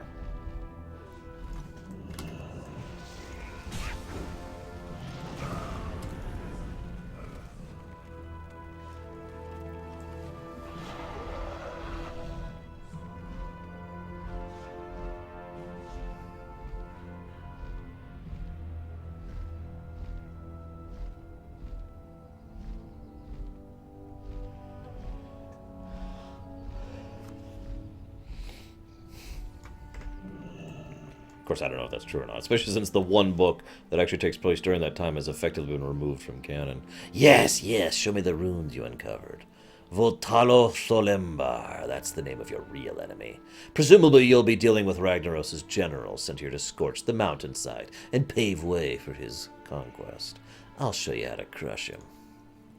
You'll use your newfound knowledge to pull Solembar into the mortal plane like a babe screaming from the womb, and then you will crush him. The ritual is simple. Take this charred branch, tap it on the ground 3 times, and utter his name aloud. You must call him from within the Inferno. Destroy him and bring his heart to me. Why am I bringing the heart of an elemental to a demon? Am I really that stupid? Ishnu Allah. Thank you, Valvaxis. You've given the opportunity to try and reclaim the upper hand. Be careful. Dead? Good. But there's still so much to be done. Fires to quench, soil to heal. I hope you'll stay and help us reclaim Hyjal. Well... Asha Fela. Oh, hey, Ding. I know exactly what picture I want for that one. We'll use here.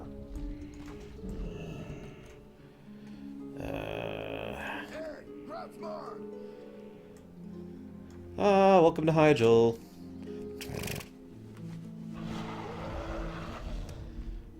Apparently, Ishmael. Oh, I should go. Turn those on the quest.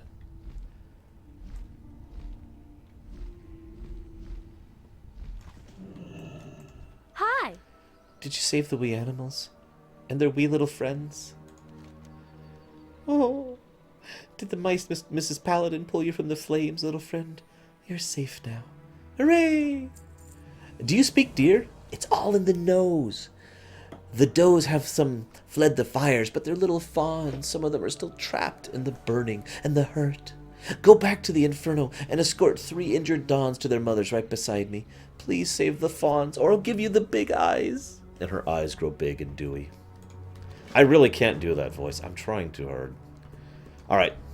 New attempt. We're going to read the same question. Do you speak? Yeah.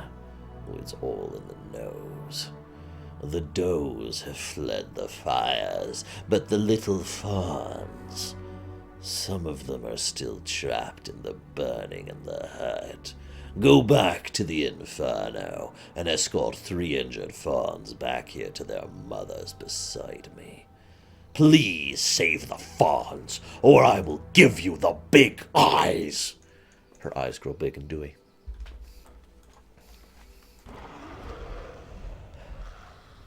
I could also do Dr. Claw. Although that hurts my throat.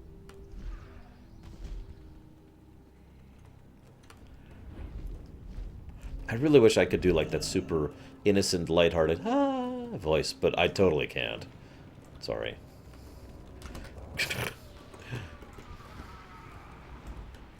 Come with me if you want to live.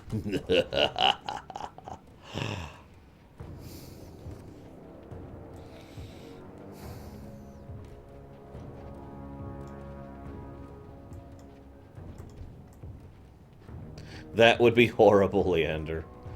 Oh my god. Yes, we're only saving 3 of them. The rest can go burn. Literally, I suppose. They're really fast. Look at how fast they're hopping on the ground. Holy crap. Hey. What is nature's call? Ooh, yay. Happy little deer. Oh, wait. I was going to do Dr. Claw. Oh, yay, happy little dear. Now they can grow up and have adventures. You're swell. Ahem. Hey, Iru.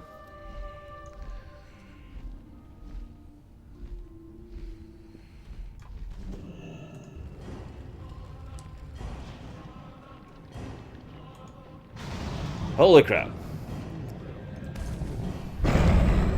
Fool of a mortal! The age of mortals! Mortal, mortal, mortal, mortal.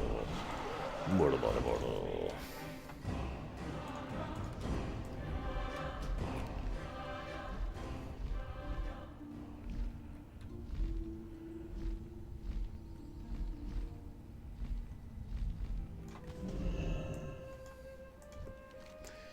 Tell me, have you fought Tholambar? I'm living vicariously through you, Blood Elf. Do not disappoint. Ah, there it is. Such a trophy. Born in the fires of another plane. Go ahead, Blood Elf. Crush it. Crush his charcoal heart in your hands and let the wind scatter the ashes. Do it. Ashes from the plane below, scattered by the hand of foe. Gods of terror, quake and thunder, tear these mortal bonds asunder!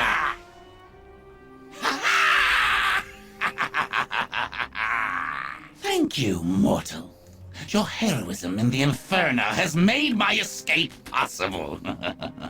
As a reward, I will allow you to live. I could kill the crap out of you, But dude. your time will come soon enough. Yes, mortal. Soon enough. Seriously, I could kill you in one hit.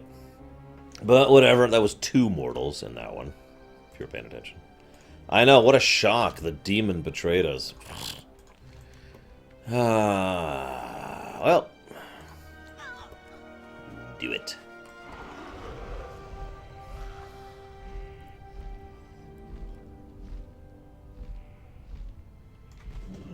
Greetings, traveler.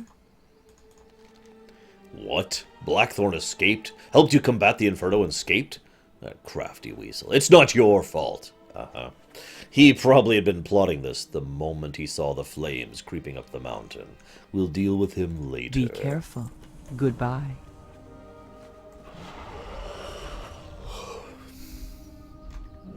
Hello. We might have a chance to beat these flames back thanks to your work in the Inferno, but still, more wildlife is threatened. Flamekeeper Taldros ran north through the flames. See if you can help Be him. careful. I shall. And I will kill everyone, especially those damn bear cubs. But let's be honest, Nobody likes those bear cubs. If you don't know what I'm talking about, you will. Welcome to the Incompetent Keeper. Can I assist you? Forest being devoured. Farewell. Do not fear the bears in these grove. I have pacified them for the moment. My concern at present is for the welfare of the bear cubs. The fires drove the little ones up the trees where they've gotten stuck. We've got to get those bears safely to the ground. Flying creatures frighten them, so you'll have to climb the trees yourself. Look for the footholds at the trunks, and climb the trees and grab the bear cubs and toss them gently onto the target here. Nothing can go wrong with this plan. Del Nadris. I want to stress what we're about to do very carefully here. We're about to climb a tree. All the way up.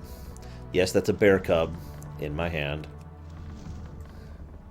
And I'm about to toss him from like 40 feet in the air. But it's okay, because there's totally a trampoline that will definitely not preserve the momentum and send him hurtling to the ground about as badly as if we had just tossed him onto the ground. It'll be fine, guys.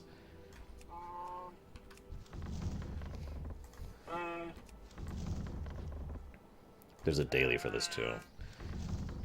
In fact, I feel like there's an achievement for this one. I don't remember.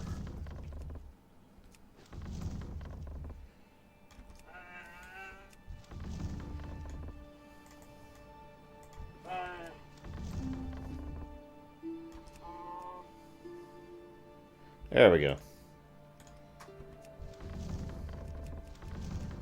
I don't know, Ariel. Come on, let me out. There we go. Stupid bears. I am listening. Ah, thank you, Valvaxis. Those little bears are shaken up, but they'll survive. At least the ones that hit the mat. The fiends from the Twilight's Hammer are attempting to scourge this whole mountain clean of life. Even now, they trail behind this inferno, leaving death and ash in their wake. Archdruid Hamul Rune Totem is behind the fires, trying to salvage the wilderness before it's blotted permanently from the map. Goodbye. That's what the achievement was.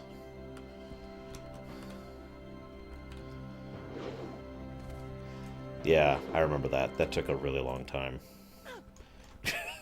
It was kind of dull, actually. They were actually... So, Cataclysm was basically the first time they started adding achievements for doing quests in a certain way, and I kind of made it my goal to get all the quest achievements. I have not actually gotten all the quest achievements in Warlords yet, because some of them are just... Oh my god. I'll get them in Legion, though. I just haven't bothered yet. I have all the ones from Pandaria and Kata, though.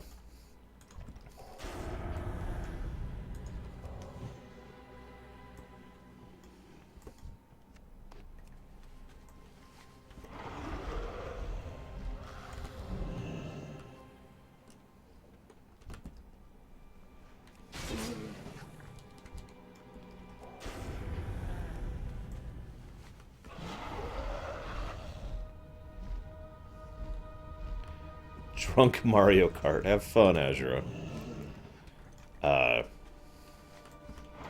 Yeah.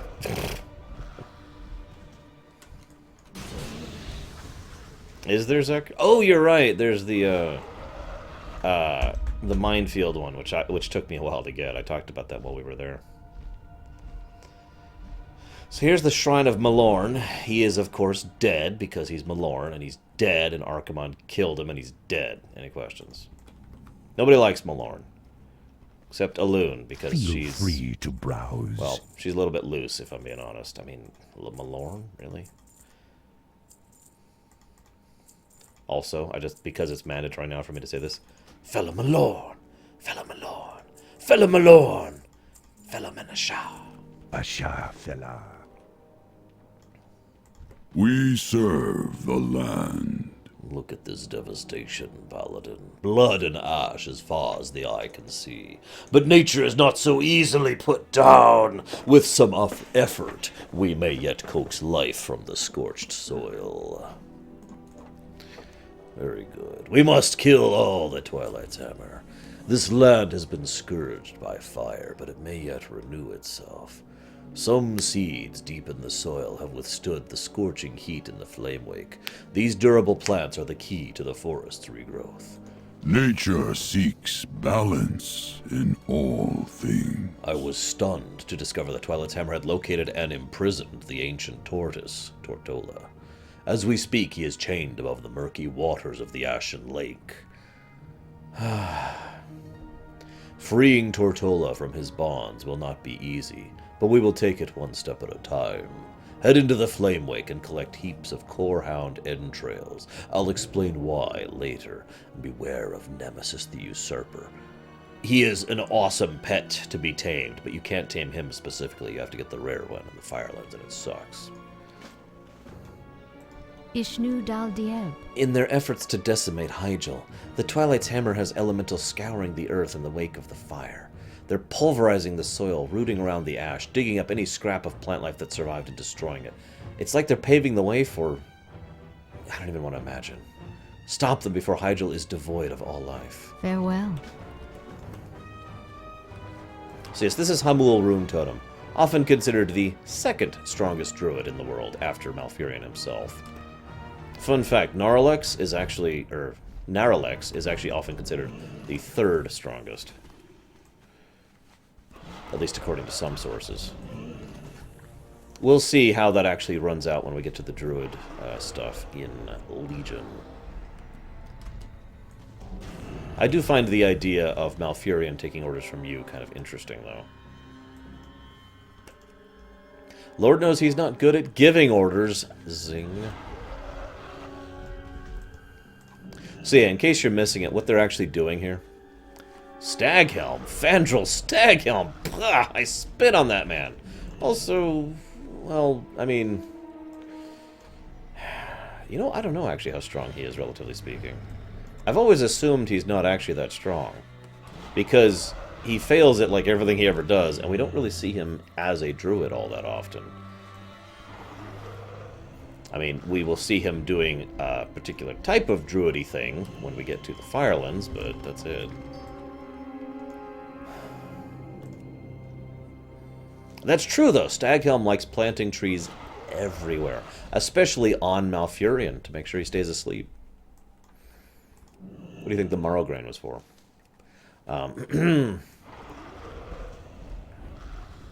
I have no idea, Permeus, honestly. I mean, really.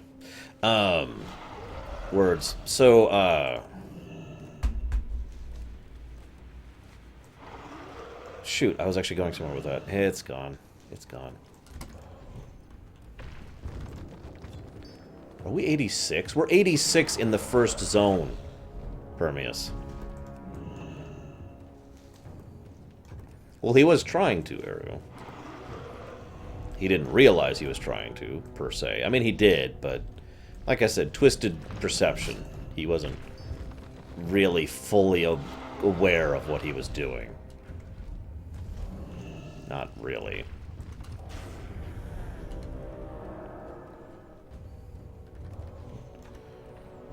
But it's okay, he is a venerated druid. He's much better than that bastard, Illidan. Oh, how dare Illidan give us the possibility of having immortal life and taking care of our people for the rest of our time. How dare he. Life imprisonment is too good for Illidan. Staghelm, though, oh, he's our buddy. Believe it or not, no, Duke. I talked about that back in those videos. We didn't have as much of an issue with Veilastraz as we did with Razorgore. And, Chromagus was the other aggravation one.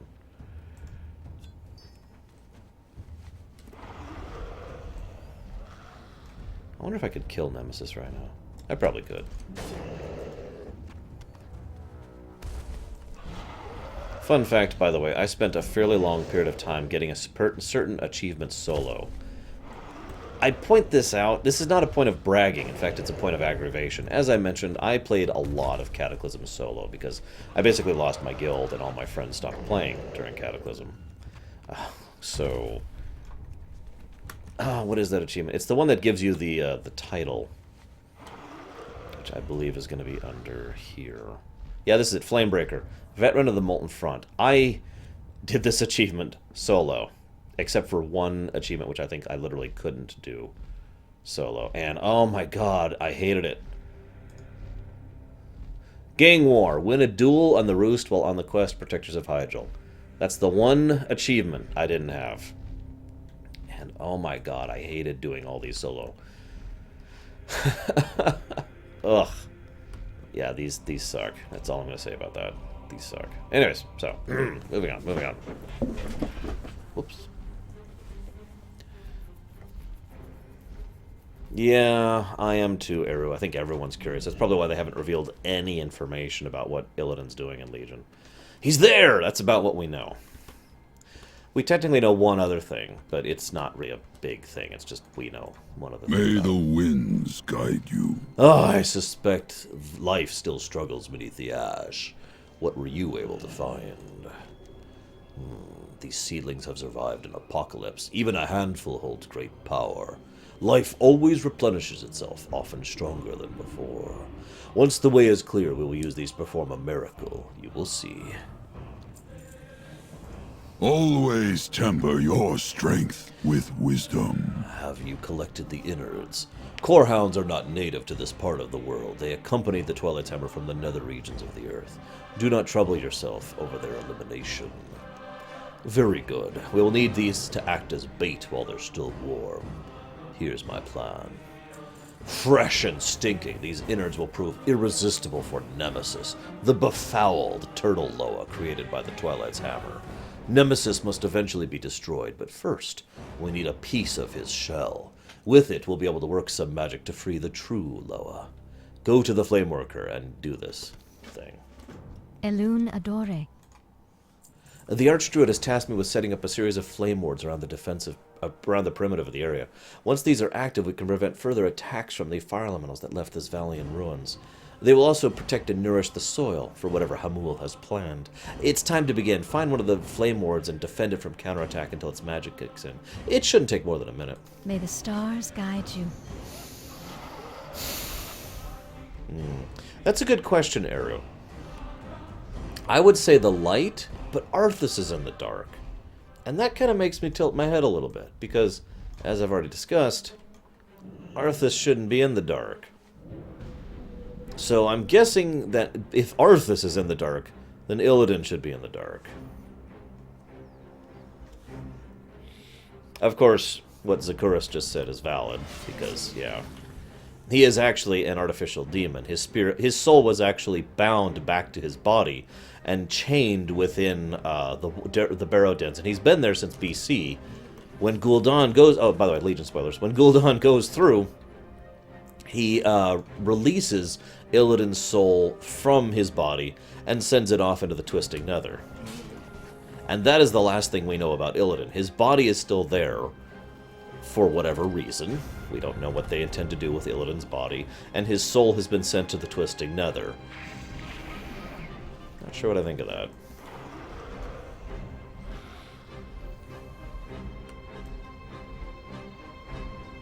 One other thing I want to point out about this area, you know how they're kind of doing a reverse terraforming here?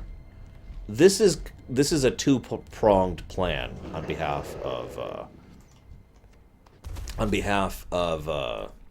the Sons of the Living Flame, Ragnaros. The first part of the plan is actually really simple and obvious. Burn the world, yes, burn it all. Burn. Burn. Ahem. The second part of the plan is by connecting this place so completely to the plane of fire, the idea is to make this place more of a permanent outpost, if you will, of the plane of fire. We already know that the elemental plane of fire right here, the Firelands, are actually seeping out over here. The idea is to make this whole area partially the fire planes. Catabo, I have a theory about that, but no actual answer. The theory is really simple. Sargeras cannot move faster than the speed of light without teleporting, without porting. And we all know that porting requires more and more and more energy for the person. In fact, it required the Well of Eternity to summon him. And that makes sense, since he's the size of a planet. So my theory is that Sargeras has literally been traveling towards Azeroth for the last 10 millennia. And if you know anything about interstellar travel, that means he's gotten nowhere, relatively speaking. And so he still needs that portal to speed up the process, basically. That is just my theory, but it does kind of fit the facts. Otherwise, I have no idea why he's been so negligent. Unless he's not there anymore, which is something we've talked about before. As I mentioned, we don't actually know where or what Sargeras is. We assume they're summoning him in Legion because they've said so. But he has been completely inactive ever since, well, hell, ever since Warcraft 3. Actually, no, ever since Warcraft 1. Sargeras has been doing nothing at all, in any way, shape, or form, that we are aware of since Warcraft 1. So what the hell has he been doing? What brings you here? Possible Zakuras, which, well, would explain a few things. Ah, that's good. Between your work and the work of a few others, the valley is secured for a counterattack. I've done all that I can. It's up to you and the Archdruid now. Good luck, friend. We serve the land. Nemesis is a molten ball of fury, protected by a stony shell of hatred. His time will come. Oh. Nemesis is an instrument of evil, but he was forged from a shell fragment of the true ancient. We will exploit this connection. That is true, Zakuras. We think. Now, I know what you're saying. Oh, come on, you're pulling it technically. Let me explain something. For those of you who don't know, there's a voice when we're doing the Battle for the Undercity. I showed this on camera that says, "You have failed me, Verimothras." And that voice was, the actual wave file for that voice was labeled Sargeras. That is about a 50% chance likelihood of making that actually Sargeras. If you don't know what I mean by that, the files that are named in the voices are not always actually accurate to who's speaking them. In fact, more often than not, they tend to be inaccurate and using either a prototype name or a name that was never changed. You know, like in other words, they originally thought, let's make it Bob. And then iteration and story and work happened, and so they decided to make it Joe instead, a completely different character. But they never redid the Bob sound file because they didn't need to. There's no requirement to rename the file, so they just put up the Bob file name as is. Because all the code still points to the same file name, and adjusting all of those strings that go to that file name would be a hassle and an irritant, so there's no reason to do that. So, it is possible that was Sargeras speaking to Verimothras, but we don't know if it actually was. Ugh. If that was Sargeras speaking to Verimothras, I gotta be honest, I have no possible idea what the hell he was thinking there. That makes way more sense to me if it was a Eridar. The relationship between Unzoth and Sargeras. None! There is no relationship.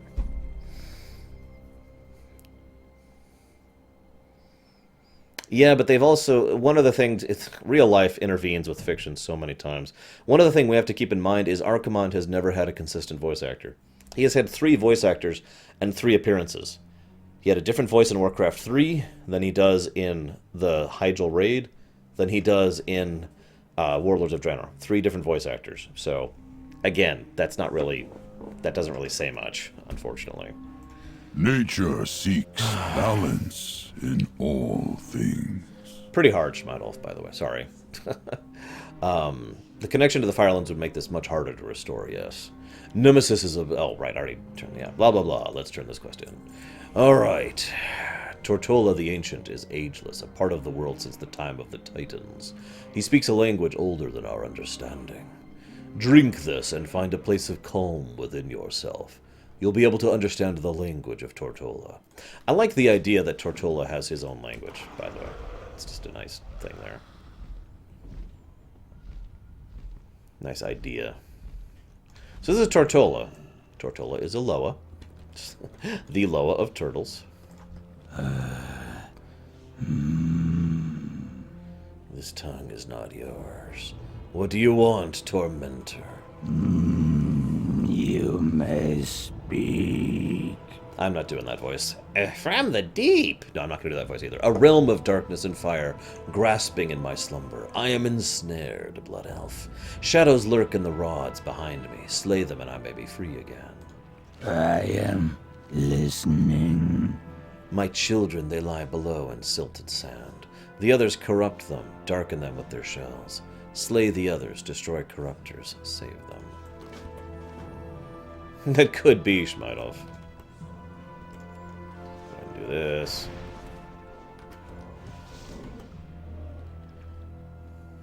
And let's go into this. Get rid of the Twilight essences here. There we go. It is also worth noting that the entire Sargeras thing in the Battle for the Undercity stinks to me, speaking as a writer, of an aborted character arc, or aborted story arc, I should say. In other words, it feels like they were going to do more with that, and then they never did. So...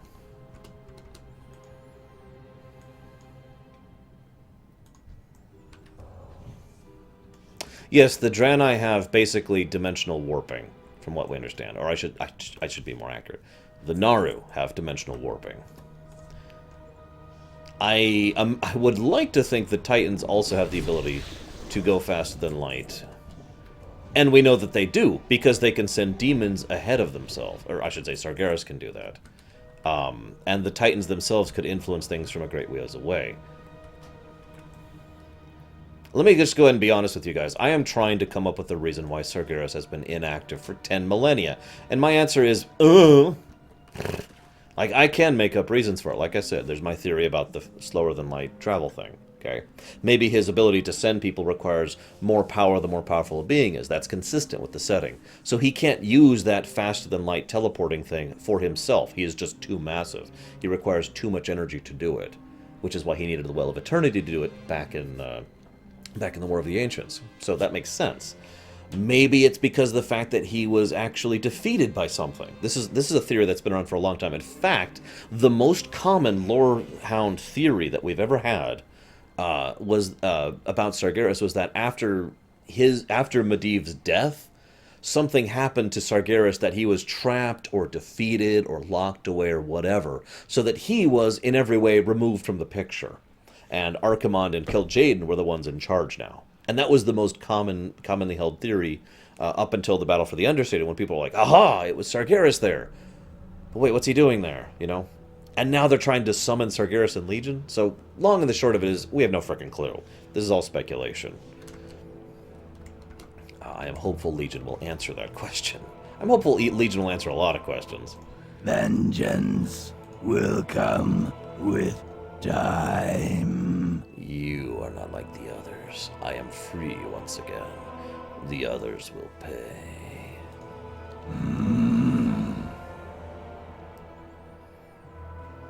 See, that would make sense, Necroblow. The idea that... So, Sargeras' body is the size of a planet, right? And it was getting summoned, and he was on his way, like he was literally proceeding through the portal and starting to make his way into the portal of the Well of Eternity when it imploded. And that move, that caused the sundering. So you'd think that would have some effect on Sargeras himself. Despite his size, despite his power, that's something that moved continents. That would affect Sargeras, so I'm with you on that.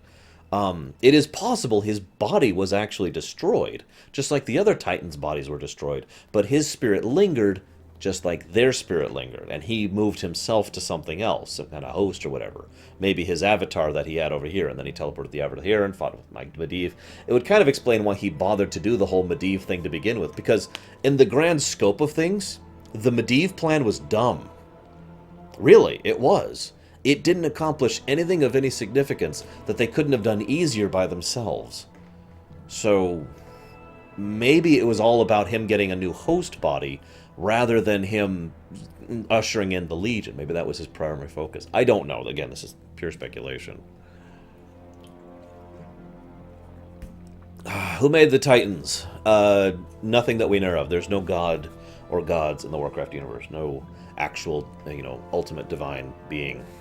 The Titans are natural byproducts of planetary evolution on a cosmological scale. So yeah, the Big Bang made them, basically. You may speak. I slumbered in the healing silt of Hyjal. I slept until the world broke open. When the others came, I was not ready, but I am ready now. My children and I are slow to anger, but our wrath is final.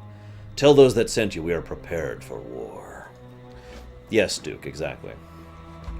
More or less literally. All the life essence of a planet cohesed into one sentient being. A Titan. May the winds guide you. Valvaxis, you were able to earn the Ancient's trust. Wonderful. We're one step closer to taking back the mountain. Hey, Izera. So Tortola has risen to fight at our side. You are wise, Valvaxis. It's difficult to earn the Ancient's trust. He'll be a stalwart companion. No, living planets, specifically, Duke.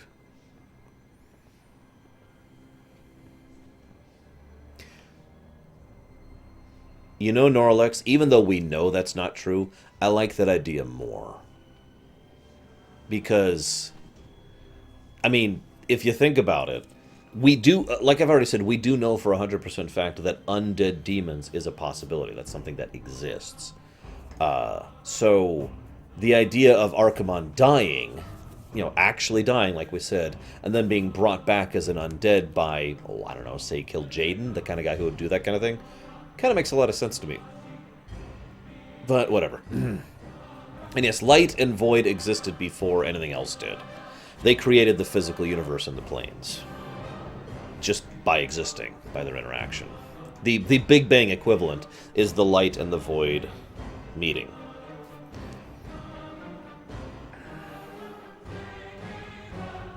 Light, the term element can refer to two different things. When we refer to the elements, there's only 5. Earth, fire, water, wind, spirit. Light is kind of its own thing over here. Just like void is, just like death is, just like life is, and just like fel is. The elements are kind of separate from that. What made light? Nothing. What made void? Nothing. They were both just here from the beginning. That's as far back as we go in the mythos. Light and void. And then, Big Bang. That's the mythos. There's nothing before that. You have awakened the ancients, Valvaxis, but the wilderness spirit, Aecina, remains silent. With her help, we can turn the tides of this attack and undo the damage.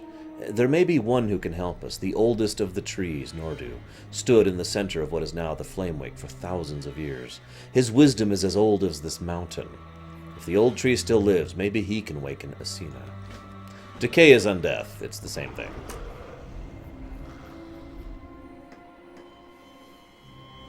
Yes, the proto-dragons were a form of fleshy elemental life. This is just so horrifying to me, by the way. This is a living tree that is on fire. Just think about that for a moment. I mean, we don't even have a real equivalent as a person of what that'd be like, other than, like, being consumed by fungi or something. I don't know. I have not yet perished. It is too late for me, burned to all but the core. I have lived eons, yet my end seems sudden. New life can spring from the old. I still have wisdom to pass on. Please do not let them take me before my work is done. Just a little longer, Paladin. Give me a few minutes, and I will give you 1,000 lifetimes. Well, it is worth noting they're not just hitting him with fire. They're hitting him with magical and corruptive fire. They are literally trying to burn his spirit, not just his body. Although they are also burning his body, so that's fun. In the mountain.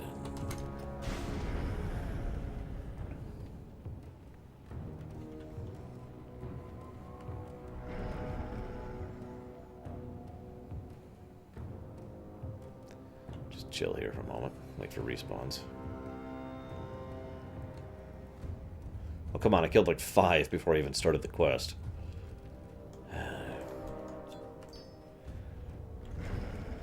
There's one.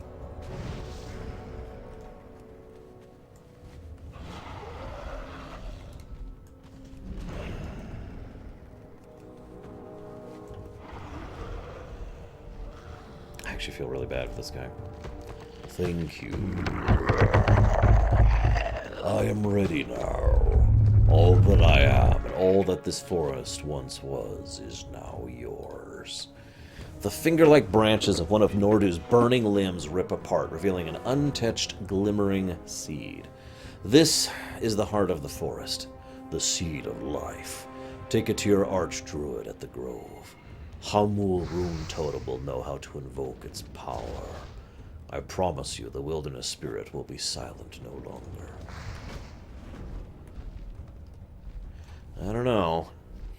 The Loa of nature does not seem to give a damn about what's going on here.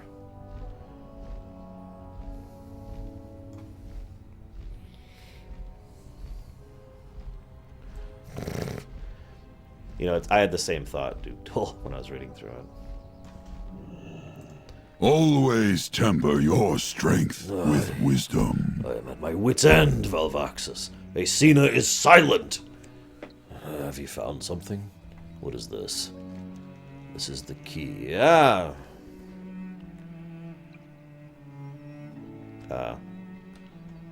Okay, so I'm just gonna chill here for a moment.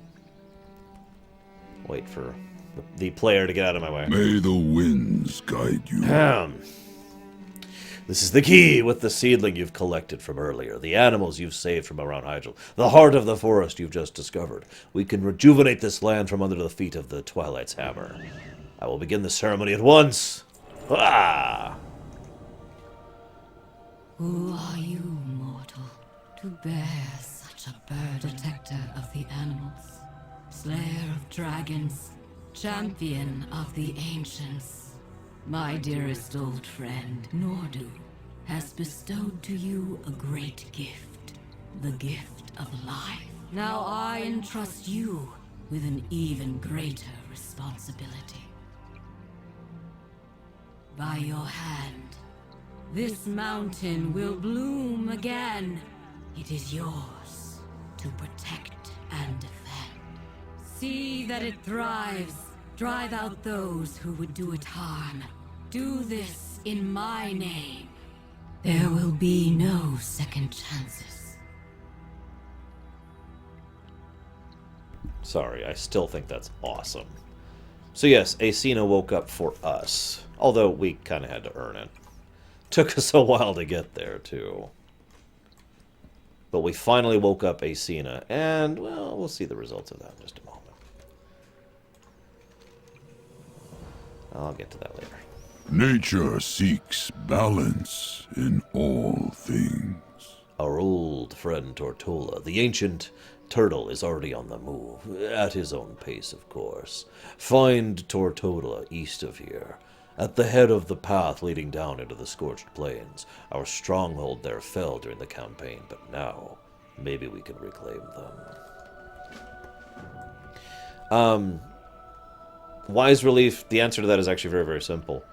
And people in chat have already answered it, but just to make sure you hear it out loud for our viewers at home. Outland is not in space, it's in the Twisting Nether. That's the problem. The portal magic didn't just... So, I want you to picture, here's the world, okay? I want you to picture the continent where all the portals were opened, rips off the world, and is sucked through all that portal energy into the Twisting Nether. The rest of the planet left behind is probably an ashen ball of death. There's probably nothing left of what used to be Draenor. It's gone. The one continent that survived was in the Twisting Nether now, which is a different dimension entirely. And thanks to the Druids' efforts, have been slowly restoring it to the point where it is functional as an actual living chunk of land. As I theorized, the idea is that eventually, with all of the efforts that the Druids are putting to cohesing it, they might actually make Outland a livable place again, and take it out of the Twisting Nether and back into the Great Dark Beyond, aka space. That's theory, though. So this is awesome. Now that we have awoken Aecina. You remember how I mentioned she's the strongest Loa by far? You remember how this all used to be on fire and dead land? Yeah, Aecina is the strongest Loa by a wide margin. Loa of nature. She undid all of this by herself.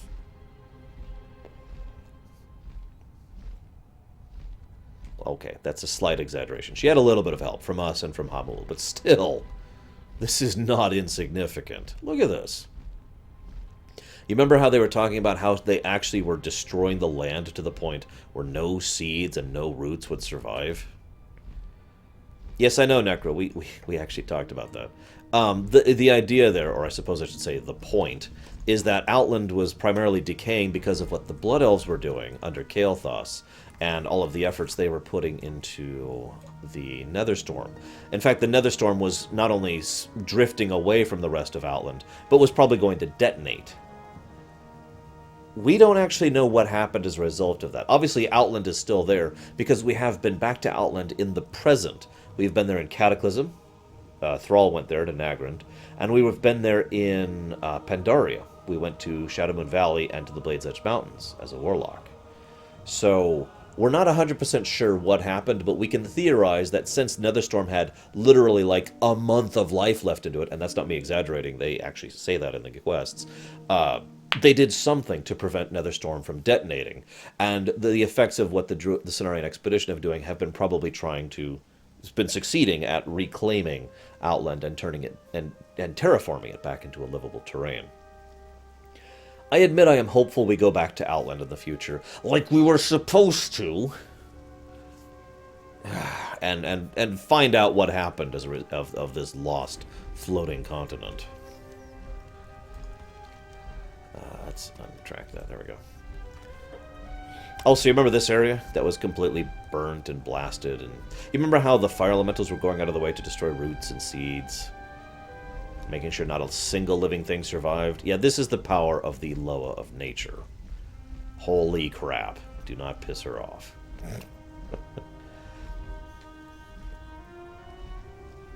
Like I said, by Kata, we are a pretty big deal. Vengeance will come with time. I remember you, savior of my children. The time has come for vengeance. I am. The Nemesis still lives. The servants of fire still come. We must pursue them into the den. The ogres know the way. Slay their captains. Recover the glyph of opening. Okay. Oh, hello. Hello. He never gave up. Captain Irontree said he'd make them pay for every inch of ground they defile. He may still be alive down there. We held out as long as we could, Paladin, but the flames, the heat, we lost the whole town. Captain Irontree refused to pull back when the flames engulfed us. Our forces are scattered. Maybe some of the others survived? We can mount a counterattack. Go to the Scorched Plain and rescue any lost wardens that got separated. Then find Captain Irontree. He's probably taken up a fortified position in the middle of the fighting. Farewell. The fiery army that caused so much devastation up on the hill has retreated east of here. Only the Scorch Lords remain in action. If we can punch a hole through their line to regroup with Captain Irontree's forces, the whole offensive may collapse. Del Nadres. And, yeah, what Zakura said is correct. We still have the ability to connect to Outland because we know its location. We already have the ability to connect to it magically. Even though the Dark Portal has been reconnected, an individual mage can still open a portal to Outland. So we still have the ability, on a smaller scale, to interact with and communicate with and connect with Outland. However, I do have to admit, the fact that the Dark Portal was changed does affect a few things. For example, the ability to mass Exodus, one way or the other, Goddess watch over has been removed, since portals are somewhat limited. You know, personal portals are a little bit more limited in the mass they can communicate, or excuse me, transport at any given point in time. God, words gone. Excuse me. I love how we're talking about everything except for the zone we're doing while we're doing this. I don't mind, really. It's better that than having nothing to talk about. I do really like these quests, so I don't mind going through these and enjoying them. War Wager, that's my response to you. Oh wait, you haven't seen it yet. I'm sorry. Don't look at it. Don't look at it, War Wager. It's a spoiler post. Sorry, I misread your thing. I have seen the movie. Let me just answer that way now that I'm not an idiot and I've actually read what you said. God, I am very tired and hot. Let's turn on the fan. I am really Overheating in here. Holy crap. Summer returns. The worst months to be locked in a room with the door closed and all the sources of noise turned off. Okay.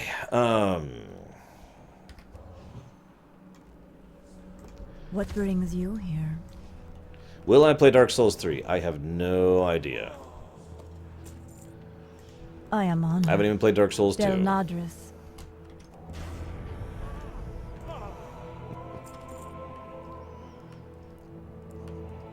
I have to admit, the possibilities of relinking the Dark Portal I find fascinating. You realize that in a very long-term sense, that means we have the ability to connect the Dark Portal to other places, right? Hear me out. All we need is the technology and magic necessary to look at the Dark Portal and be like, you know, all we have to do is build another similar construct Good somewhere, luck, friend. power it with enough power to connect to it, and then we can, through the specific ritual that Garrosh and Kairos and his forces did, actually Kairos didn't do it, did he? Garrosh did that all on his own. How the hell did Garrosh do that? Anyways, bind the two portals to each other. It's basically the same as a lot of science fiction settings, you know. They have the ability to make, like, warp gates that can go to and from. You just have to go to the location and build the warp gate, and then you've got the transport. And we have Khadgar, yeah, who would definitely know how to do that. So, what I'm trying to say is, we should build a dark portal on Argus. And connect our portal to it. And go! Just saying, we could do that. It would be awesome. Anyways. There are actually a lot of things we could do with that. I hope they do something with that idea in the future. I am listening. Oh, because they would totally listen to us, War Wager. They didn't even listen to their own... They didn't even listen to Sargeras saying it, for God's sakes. I mean, Sargeras walked up and said, we should kill all the universe. And the Titan said, yeah... You've assembled the survivors? Good, good. And the rest of the mountain healed. Strike me down. We're on the front lines again. I love this idea. He's been fighting here behind the front lines for so long, and then we push the front lines back to him. Looks like most of the Twilight Hammer's fallen back to regroup for another assault. Their most dedicated are staying behind to hold the line. This is our chance to whittle at their leadership. Go in peace. Yeah, no kidding, Firmius. Greetings. Although if you have information I don't, you should totally share that, because spoilers everywhere. Oh, reinforcements. I thought we were going to fight this out to the bitter end. Very few of the guardians of Hyjal remain, and our supplies are running out. The battlefield around the holdout must be littered with serviceable arrows. I know it's beneath your abilities, but could you please gather our spent ammunition? Goodbye. Dear celestial idiots. I love you. Fuhu gods and... Fagan... Look, Fahuga Gods. Can I just call you Fahuga Gods? Greetings. Good luck, friend.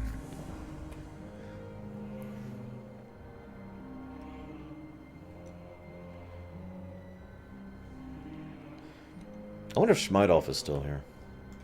Just occurred to me. He didn't react to the thing I wanted him to react to, so I think he's gone forever. I just realized no one's going to get the reference I just made. Like, at all. That's kind of sad. I am listening.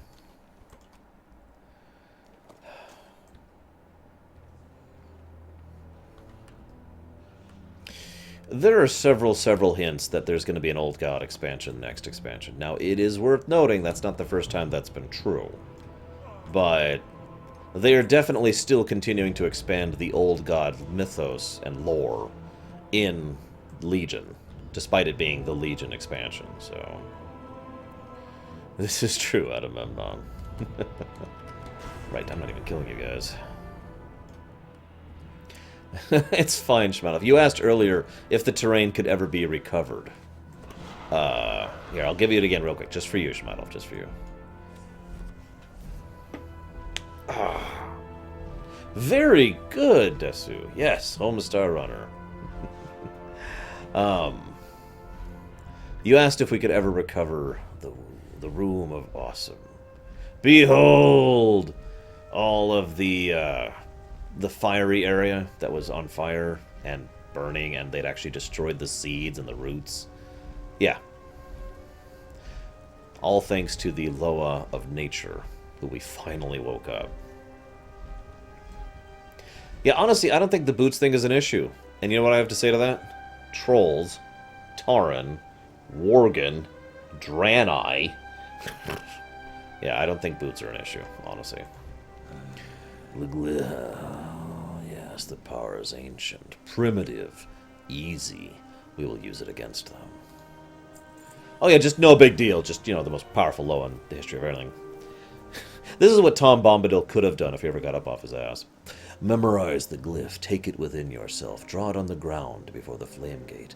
Enter the Firelands. I cannot come with you, but my children await inside.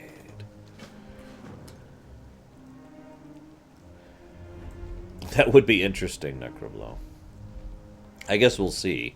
You know, one thing I find interesting, so they announced, even before Pandaria came out, that Garrosh would be the last boss of it. You remember that? Even before Warlords came out, actually, rewind. Even before Cataclysm came out, they announced that the last boss of Cataclysm would be Deathwing. And even before Warlords came out, they announced that the last boss would be Grom. And they were wrong. That was... I'll discuss that later. I don't want to talk about Warlords right now, but no. I bring this up because they haven't said anything at all about the last boss of Legion. And I think they might have learned their lesson on that. And as weird as this sounds, I'm actually in favor of that idea. I would rather they not tell us the last boss this time. Let them build up to it properly. As much as I am desperate to know who the final raid and boss and everything will be of Legion, I think it is still better for the construction of the story for them not to mention it. Especially since in all of the previous cases I just mentioned, people complained and complained to Eye of, and Deathwing? Why are we fighting Deathwing? He's not even anything. He's not an old god, or he's just pathetic. And people complained about how Deathwing couldn't possibly be strong enough of a villain to actually function as an end boss. Remember that? Yeah, I know, right, Norlex? And then in Pandaria, people are like, Garrosh? What does Garrosh have to do with Pandaria? And complain. You get it. Do I think the Avatar of Sargeras will be a boss? I do think that is actually a definite possibility. Do I think it will happen?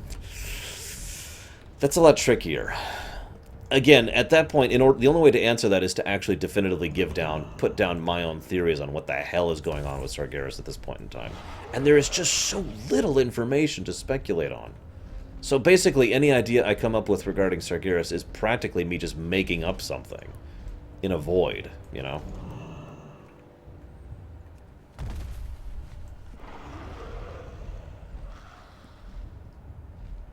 That is true, Bitmonk, and I agree with that idea, by the way. For those of you not aware, one of the bigger complaints that was actually a kind of a legitimate complaint about BC was the fact that we never saw or really dealt with Illidan. Or Kil'jaeden, actually. They were completely absent from the raids, from the content, until you got to the raids. So in Wrath, they went out of their way to make you interact with the Lich King regularly as you leveled up. And I liked that. It was a good touch. He was also in several of the dungeons, too. They did that as well with Kata. We encountered Deathwing several times, and they did that with Pandaria. Garrosh and his presence was rather strongly felt throughout. And then they totally dropped the ball on Warlords, but let's not talk about that. So, yeah, I'm in favor of the idea of us interacting with a main boss, rather than just all of a sudden, oh, they're the raid boss, you know, at the end. I like the idea of there being... you know, there being multiple presence of the villain, rather than just, and then you beat them. I was pretty hyped too, Necro, although I was really curious how they were going to build Deathwing up to be stronger, because he wasn't actually that strong, if you remember, back in Warcraft 2 or the previous lore. But they did carry through. Deathwing is really powerful in Kata, and they explained it quite well, so props to them.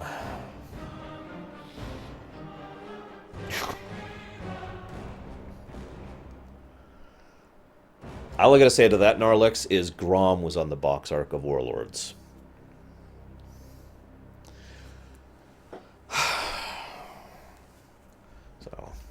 But yeah, the obvious answer for the last boss of Legion is kill Gedon. We have already, fingers crossed, permanently killed Archimon finally for reals in Warlords. So kill Gedon being knocked out of the park is the next obvious choice. But the problem is, as Duke points out, that's going a different direction story-wise. It can work, but it's difficult to get that kind of a thing to work. I am honored. Ah, terrific. The Twilight Hammer will no doubt have to try to retake the mountain, but they'll have to do so without the leadership of those fat for brains. May the stars guide you. Doesn't sound like they have much of a leadership potential. Hail. I agree, Gnarlex.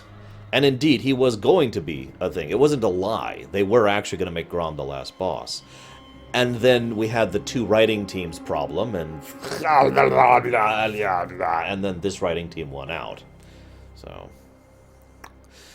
Orden's arrows are crafted of living oak, blessed in moonwells and ripped with obsidian arrowheads, scrawled with runes that invoke the blessing of nature. They're not cheap. Ah, wonderful. Still a little sharp. Go in peace. Yeah, you're welcome, buddy. Hey, I liked the concept behind Warlords 2. In fact, I've said it before, but for anybody who didn't hear me say it before, controversial opinion time, I liked Warlords of Draenor. Doesn't change the fact that it was a mess, but I did like it. And sort of Duke Duel, I'm actually referring to something similar to that. Warlords was written by two writing teams who disagreed, I think is the nicest way to put that. And it shows. You can literally see when Warlords went from being this story to being this story. Well met. Ah, you are sent by the Turtle God. Bless his almighty shell. That's a thing? You know what? Whatever. This cavern is an abomination. It's filled with horrors from the depths. I don't want any of these things getting through the portal. Ancestors watch over They're you. just fire elementals, dude. The Dark Usurper, Nemesis, fled here when the fires of Hyjal receded. We are not yet strong enough to defeat Nemesis, but we may be able to turn his own strength against him. I will send a child of Tortola with you, one of the children you freed earlier. Search the depths for a Nemesis crystal and allow the turtle to examine it. Be careful. Okay, come along, little guy. Oh, isn't he cute? Aww. Why don't we get another one going? There we go. Turtle time! Seriously, Gnarlex. If we have another one of those... Oh, man, we totally forgot. We totally changed our mind about him.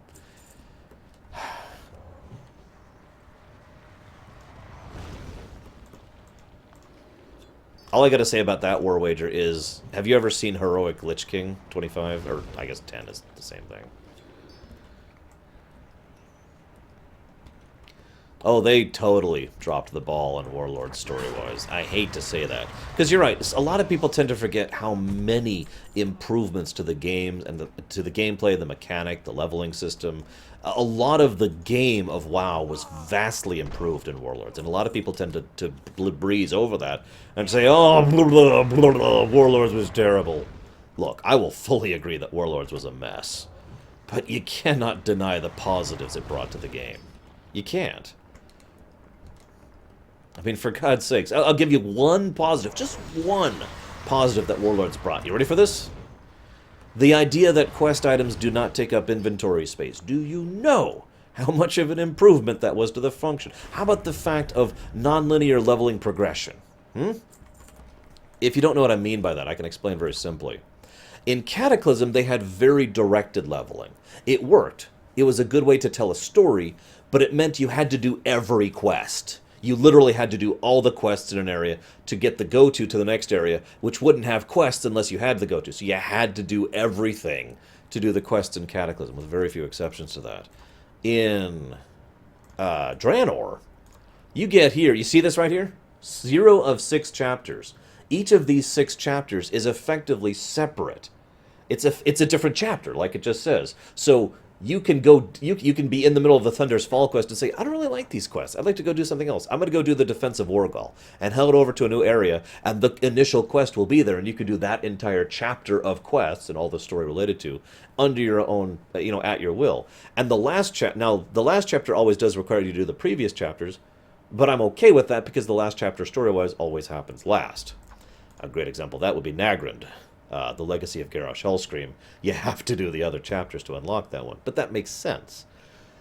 The idea of the story progression thing here, the improvements that they did to the Yui, the idea of shared credit on kills. I mean, I'm going to go down the list when we start Warlords and just be like, look, here's all the good stuff Warlords brought us. Shut the hell up about it. Moving on. So, you notice how there's a lot of dead ashen bodies around here? Hi, Mighty Mage. I like this because, think about this for just a second.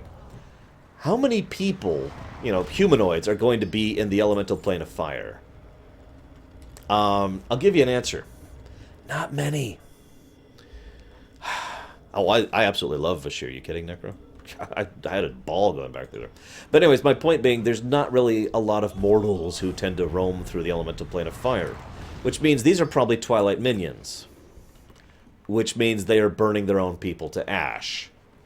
And the funny thing is, that's not even surprising, is it? Yep. Skype is talking to me. Who is what? Ah.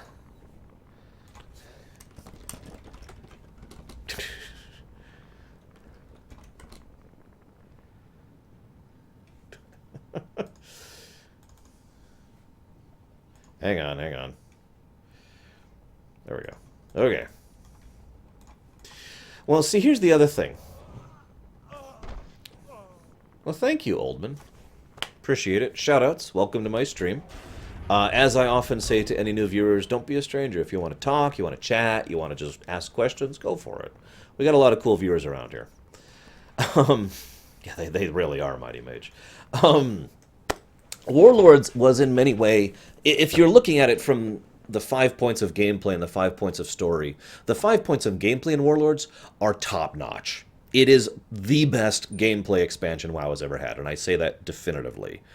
That it still is in the realm of opinion, but I would put that opinion at 100%. It is the best gameplay expansion WoW's ever had. Raids were tightly designed, dungeons were well designed, lots of fun new mechanics, lots of great leveling things, blah, blah, blah, blah, blah, blah, blah, blah, blah.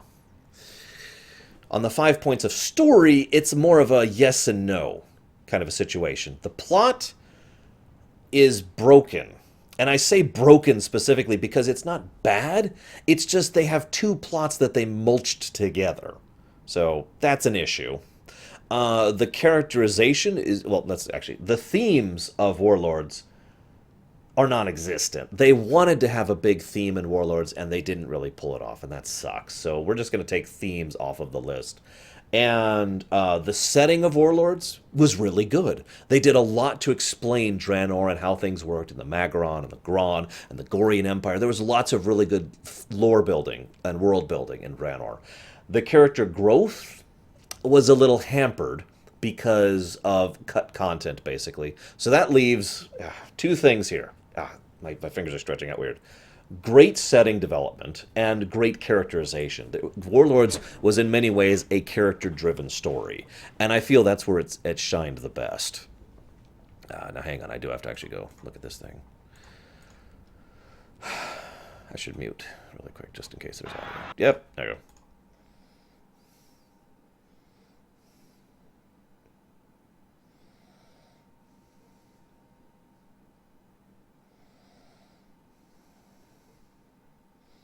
Wow!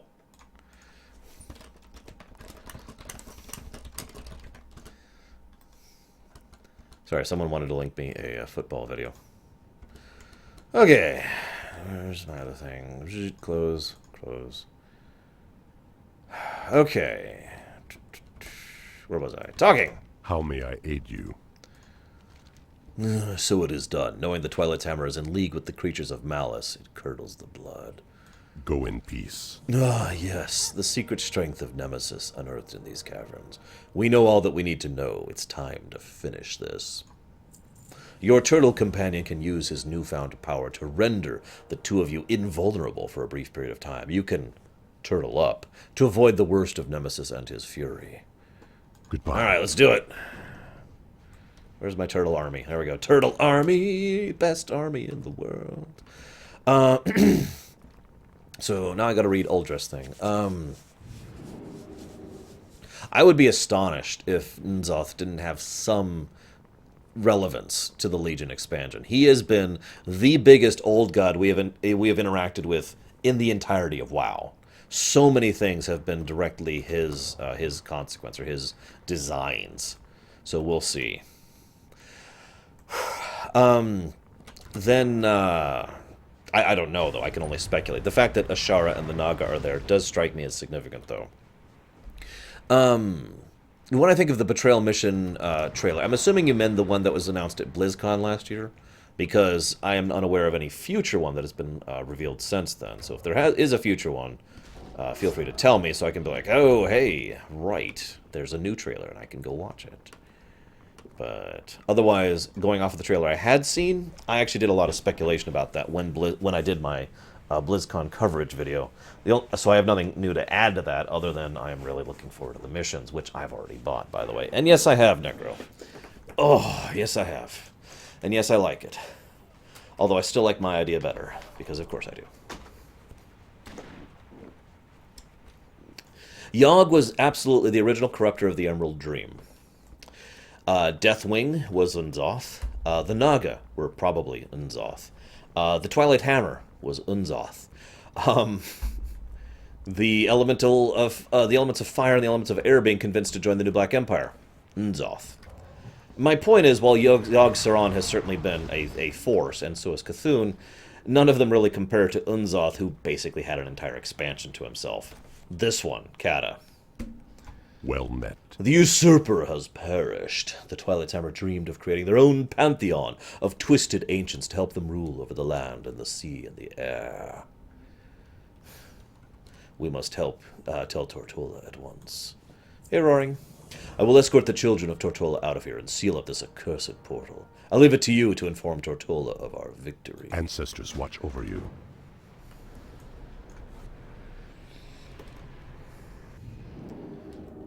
That would be interesting, War Wager. I'm not sure what I think of that idea, but it is definitely an interesting idea.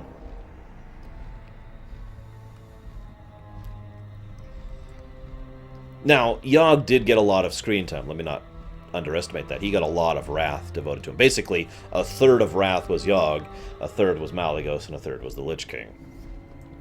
But, yeah, N'Zoth is pretty much all of Kata. I mean, who are we fighting here in Kata? Let's see. Hyjal, N'Zoth. Vashir, N'Zoth. Oldham, N'Zoth. Twilight's Highlands, N'Zoth. Cataclysm was a little more focused, is what I'm trying to say. We really only had the one enemy. I think it kind of worked for them, though. Pandaria, we split it up again. And Warlords was supposed to unify it, and then they slipped out. Anyways, moving on. So, we've killed the turtle.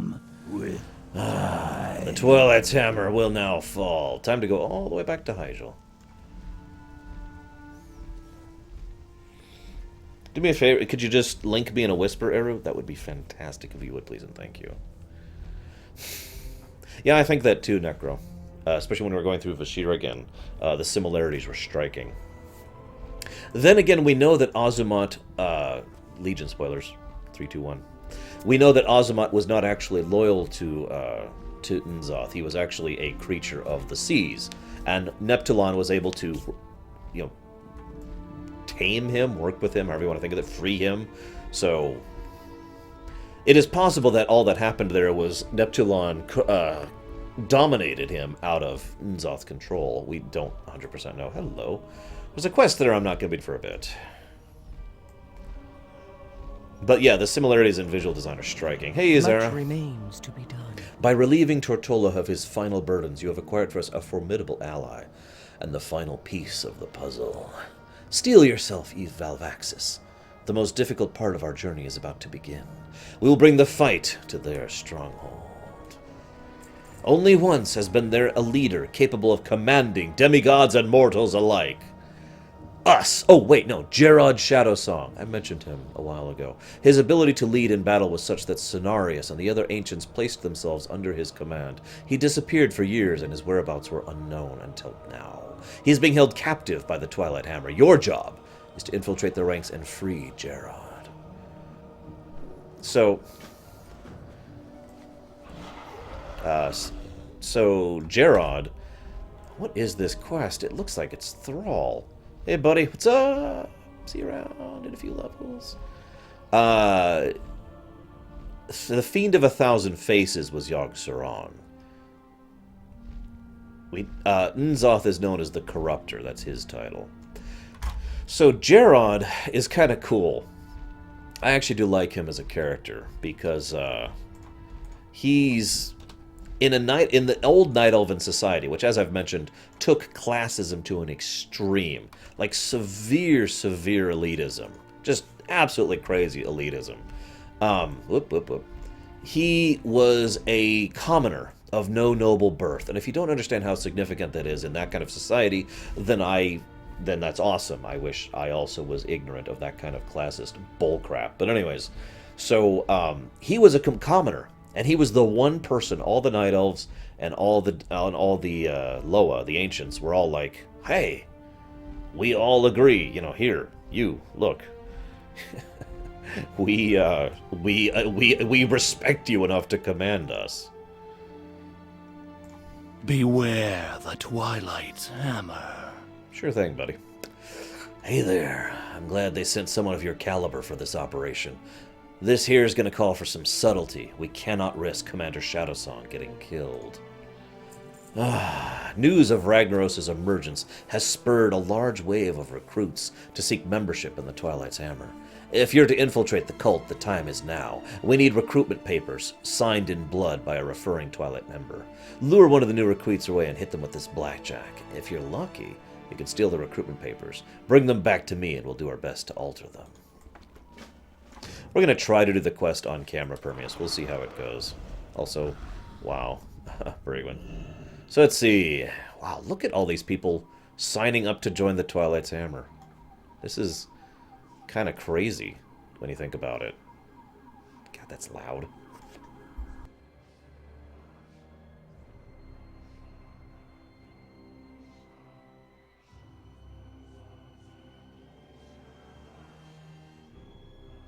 Yes, he was Necro. Again, a commoner, which is the important thing. Hey, I just got a whisper, but not from Eru. It's from a bot saying I should buy views. I'm getting a lot of those lately. He has been an agent for a long time, Zakuros. Like a really long time. The books and comics go way more into detail on it. It's a damn shame because the game treats it as this big reveal because it was. They kept his identity hidden for a really long time. But it was mostly not in the game, so we kind of lost the drama of it. Probably not, Schmeidolf. So once again, we have lots and lots of people signing up with the Twilight's Hammer. I like the idea that Ragnaros being summoned actually drives more people to join. I'm not sure why that is, because I've already described most of the general motivations of a member trying to join the Twilight's Hammer. The fact that they actually have the Fire Lord on their side would only appeal to one of those people. Yet most of these people are ordinary folk. Just people who are like, yeah, we want to join up. I want to join up. I want to join up. I want to join up. You know, just... Why do so many people so willingly join now that Ragnaros is here? What the hell do I know? Hey, you! Let's get the gnome. Hey, come here. Yeah, I got something to show you. Come here, real quick. This is so cool. You're not going to believe how cool this is. See this giant polearm I have? This polearm is so cool. Whap! Thank you.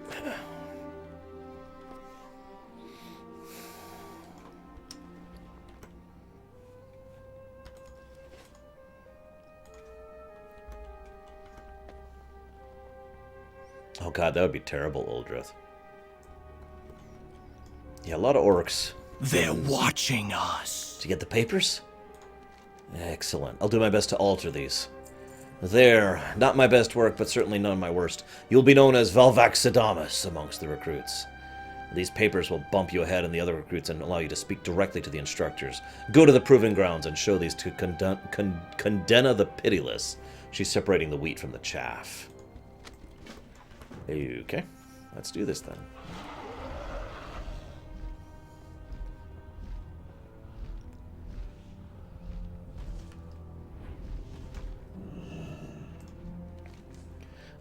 You will address me with the respect that I am due, recruit. Valvaxadamus. Let's hope your parents brought you into this world with more than just a ridiculous name. The Twilight Hammer is a major power to be reckoned with. Thanks to us, Deathwing is free. That's true. Thanks to us, the old gods have risen from the bowels of the earth. Not sure if that's true. They have released the Naraki, the Faceless Ones, but I'm not really sure they've actually released N'Zoth, the only remaining old god, but whatever. Thanks to us, Hyjal burns. What do you think you have to offer us?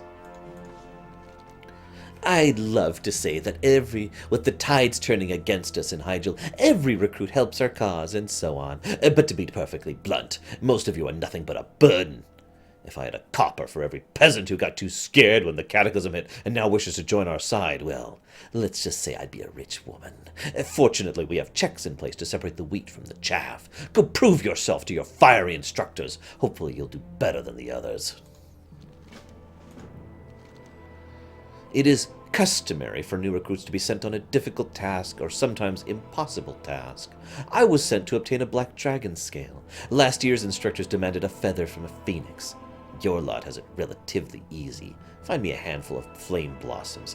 They grow around here in abundance. Oh, there'll be a gigantic corehound trying to kill you. Do your best to avoid him.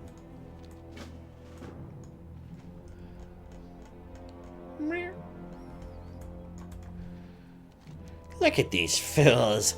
Half of them won't even make it past the trial. They are not worthy of ascending into our inner circle. But perhaps they are worthy of menial service. Take this gem, utilize its power, and save some of the less competent supplicants. Those who have no chance of succeeding. Those already on fire, preferably. I think I've seen that, Necro. Someone named Nostra. Your flesh will burn, mortal! We're going to get a bit of a mortal counter thing going on here, by the way. No, I'm coming to save you. I'm coming to save you. Stop running away from me. God, it's every healer's worst nightmare. I've given another chance to serve. I will not fail again. Oh, I have no idea, Nicholas.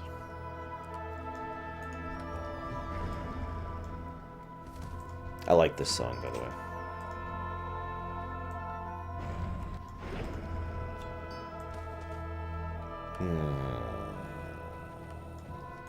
I would definitely put Varian at the bottom, because no, I'm kidding. He would actually be towards the top, I'm sure.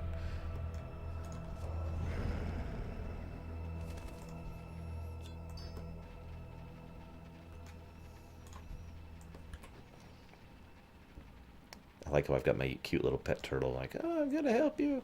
Oh, by the way, this is yet another of those other side quests where we get to see what it's like actually being a member of the Twilight Hammer. There's another mortal. That's 2 so far.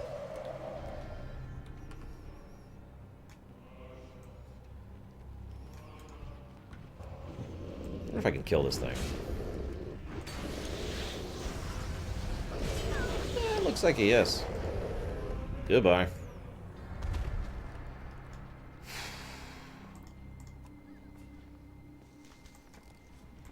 I was going to say, Sylvanas, in my opinion, is one of the weaker in a one-on-one fight. But she's a lot better about, you know, manipulations, poisons, that kind of a thing. She really is the rogue of the group. Or the Batman. Dun-dun-dun-dun-dun. Oh, sorry, I'm sorry. By the way, who's going to see the Batman Lego movie? Just out of curiosity.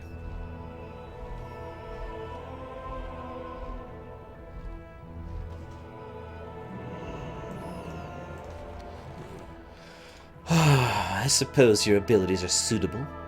Color me impressed. Yes, Valvaxadamus. So, you managed to pass the part of the test without getting yourself eaten by Smolderos, or incinerated by fire elementals. I suppose I should congratulate you on ascending to the lowest rung of our ladder. So, congratulations, recruit. Excellent work, Felvaxadamas. I'm having the servants you chose for me briefed on their new duties. You've proven worthy of at least participating in our most basic training. You'll find the settlements east of here. Speak to the instructor there. I don't know how Greymane would be overall. Don't really have a good feel on his combat capacity. We don't really see him in action that much. Unless you're attacking Stormwind.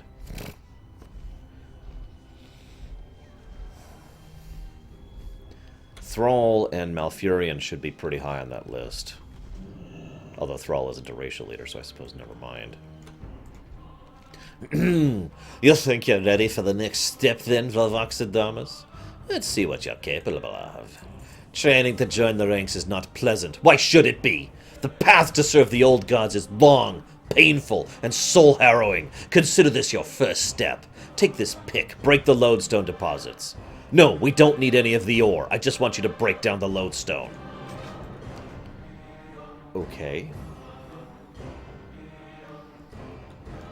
Just go. It's me, Valvaxis, or Toril. Don't look directly at the outhouse. He'll give me my position. Oh, yeah. I'll just look over here. Everything's going according to plan? Excellent. I'm going to need you to obtain some intelligence while you're here. It might not seem like much to get our hands on a map or a letter, but this might mean saving 100 lives on our side if we can anticipate our enemy's next move. Alright, I can do that.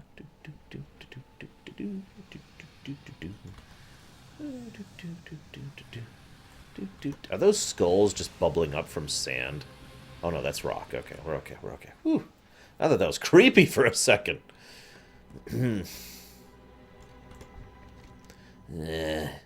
Seems they'll let anyone in these days. Very well. You doubtlessly became acquainted with Smolderos. Yeah, I killed him. Well, I've entrusted the care of one of his pups.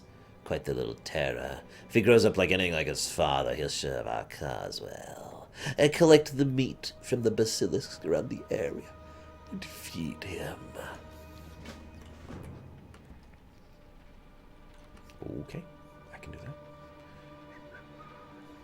Here's some secret intel. There we go. What do we got here? Nothing, apparently. Okay. Oh, isn't he cute?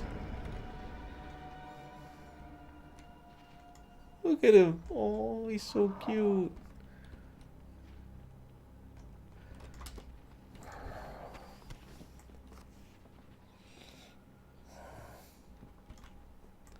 Let's hope Valen never goes Shadow, because if he does, in lore, we have a problem. I love the idea, by the way, that they send you on a quest to go to go break rocks, just to break your spirit. Like, that's all they really care about. Who's a good boy? Who's a good boy? Who's a good boy? It's you. Remember to share between your two heads. You don't want to get too greedy now.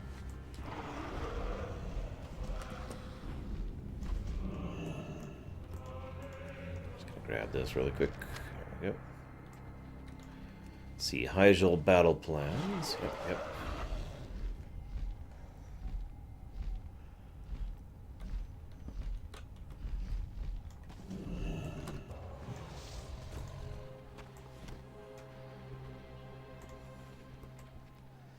You mean more than he already did, Necro? Zing! Sorry. By the way, look at this area around here. This is what the Fire Lord and the elements of fire in general had as a plan for the rest of Hyjal. Wait, is that a basilisk liver? It is. They wanted to scour literally every single scrap of life. All of it. All the way down to its frame, basically, from the area. And we see the result of it here, because there is no life here at all. All the trees are dead. All the land is dead. They get across the idea of a completely burnt, barren, ashen plain very well. What's funny is this isn't really what the Firelands look like. We'll see how the Firelands look like because we'll go there again. We've already been there, actually, but you know what I mean. Champion of the WoW Lorerun, yes. That's actually my guild, but I thought it was appropriate for our purposes.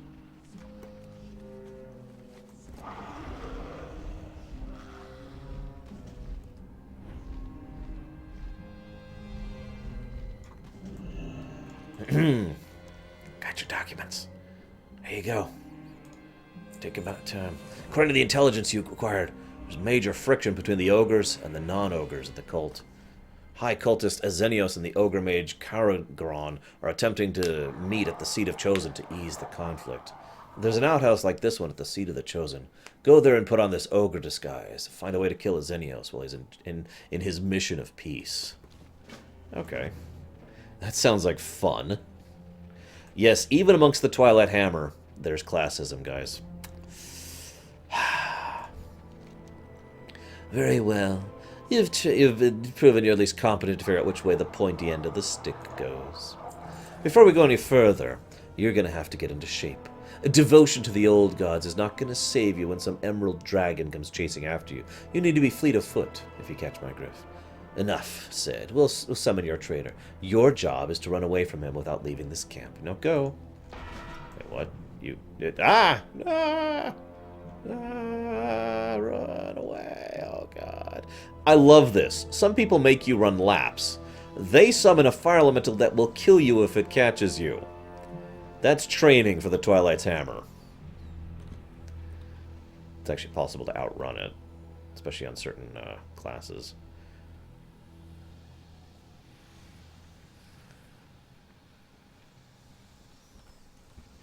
Oh, God, it's gonna burn me. Oh, God, why? Of course, it's not going to kill us, but you know what I mean. In lore, any recruit is going to be burned alive and killed by this thing. It is actually an elite, so if you're doing this at, like, level 81, it would probably hurt like hell. I don't know. I've never actually been caught by it. Don't kill me. No! Please don't kill me. Oh, no. I'll never escape. There we go. Oh, you're still alive. Not bad.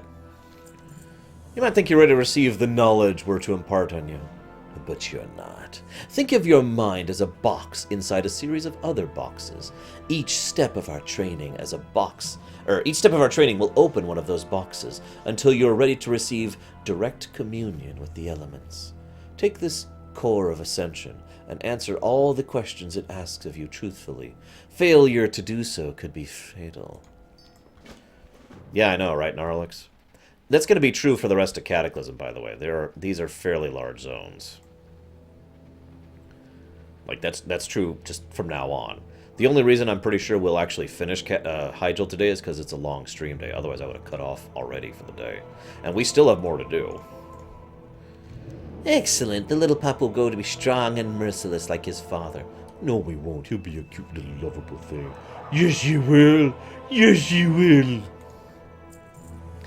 Little guy is a true menace now, isn't he? We're going to have to give him a nice spiked collar if he's going to be a fighting pup. The Basilisk Matriarch has made her lair off the road to Winterspring. Bring me her hide, and we'll make a collar for our little killer. Okay.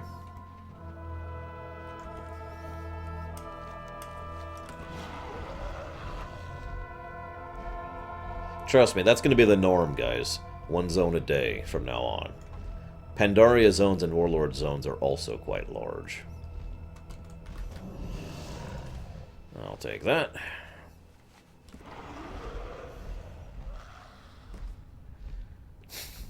I agree with Necro, by the way. Knowing why you're doing all this stuff really takes away from the boredom. I should know because when I've leveled an alt and I'm just interested in getting to high level as fast as possible, it's actually really dull leveling. It's like, okay, yep, and go here and do this and kill these and do that. Blah, blah, blah, blah. I'm actually having more fun reading these quests this time around than I have in a lot of my replays of this game.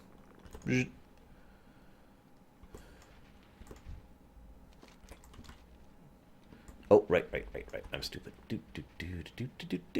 Yeah, I know, right, Nicholas? That's a funny thing. Obviously, people complained because most of the content they added to Kata was in the 1 to 60 stuff, which took us a while to go through. But they still made each of the endgame zones huge. And, of course, lots of dungeons and a fairly large amount of raids, too. But no, there was no content in Kato. There also wasn't any good PvP in Tolbarad. I'm sorry, but I liked Tolbarad. Yeah, what's the matter? Boss, one of the boys outside's causing some trouble. What? I'll show that pipsqueak. I've got a bad feeling about this. And you should.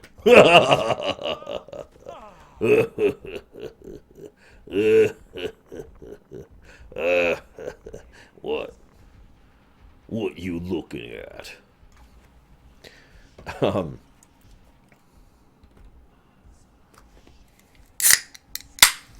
That's true, Necro. Very true. Oh, I was hoping to stay as a ogre on the Drake. Think how huge I'll be. Hey, I loved Tolbarad. That was some of the most fun I've ever had in PvPing in this game. Is that sweat? Oh my god, there's sweat going down my back. There really is. Wow. I suddenly felt something trickling down my back. Like, what the heck? Alright, guys, alright. Hang on. I'm going back. This is the best dance in the game. Yeah. Just soak it in. Feel it. Oh, yeah. Pacho. Oh. Okay, I think that's enough. Ham. Just for you guys. Ogre's playable. 2016. Let's make it happen.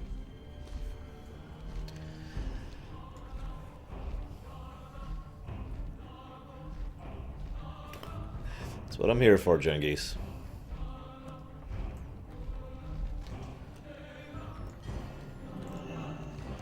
Excellent job. You've outdone yourself this time. Evil laughter. Ham. Did you get it? Excellent. Our pup is ready for a fight. I don't know if you've picked up on this, but there's a bit of a rivalry between the ogre members of the Twilight Hammer and the rest. For me, it's personal. This one ogre named Gromko has a pet raptor named Butcher. He's taken out the last 3 of my corehound pets.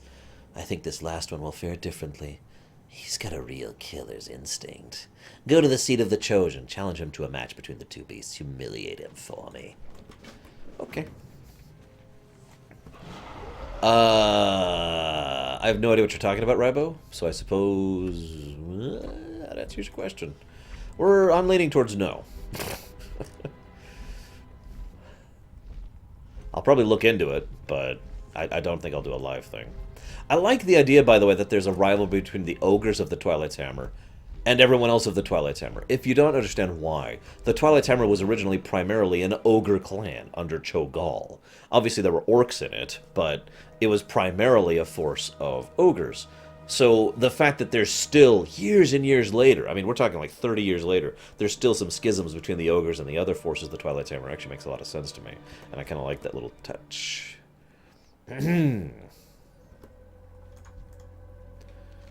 My raptor can take on anything and anyone. Instructor Davaron sends a contender against your raptor.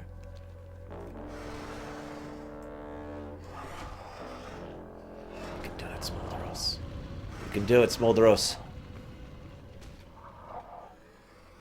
You killed my butcher. I'll crush you. Okay. Goodbye. Idiot.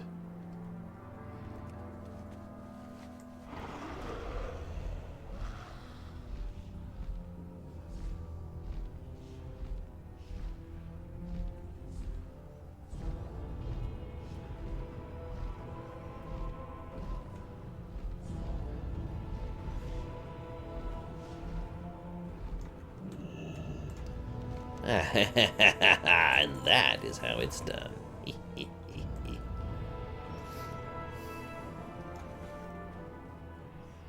It would be interesting to go back and see that, Alex. Alright, Let's do our mental training. Is vinegar sour? Yes. Do liars speak the truth? No. Are oceans filled with water? Yes. This is a really easy quest. Do rivers flow upstream? No. Is vinegar sour? We've already done this one. And yes, I'll show off pet battles again. I've already showed it off a little bit. Do giants tread lightly? What kind of mental training is this? Is ice hot? Technically, yes. Do maggots feast on corpses? Of course.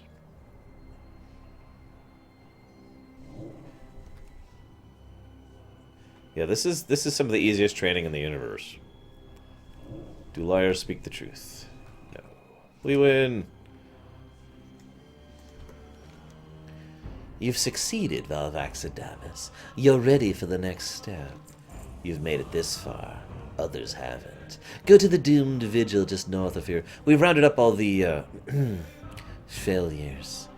I want you to take care of them. It'll be good for your spiritual growth. If this cold-blooded act gives you trouble, think of it as their second chance. Should any of them manage to kill you, they'll take your spot. Wow. Twilight's Hammer, ladies and gentlemen. Thank you, Duke. Yes, others failed on the mental test. But yes, so pet battles. It is similar to Pokemon, distinct in several ways, of course. Just like, you know, Hearthstone is distinct from MTG.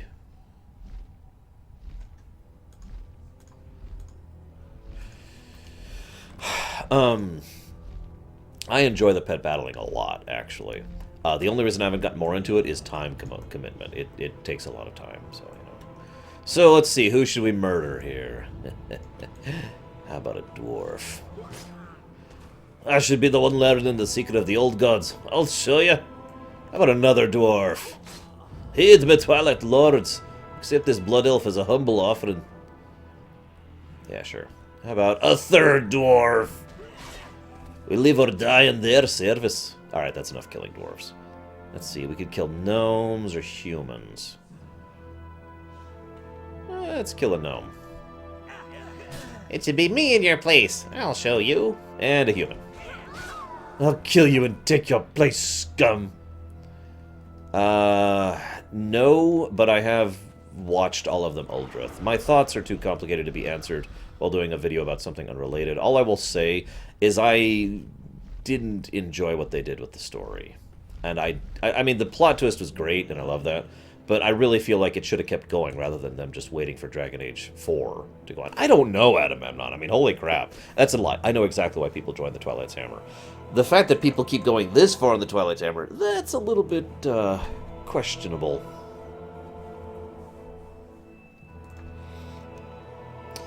You're on the fast track to success. Let us hope you don't ruin your track record with such silly notions as compassion and humaneness. Come, let's discuss your future.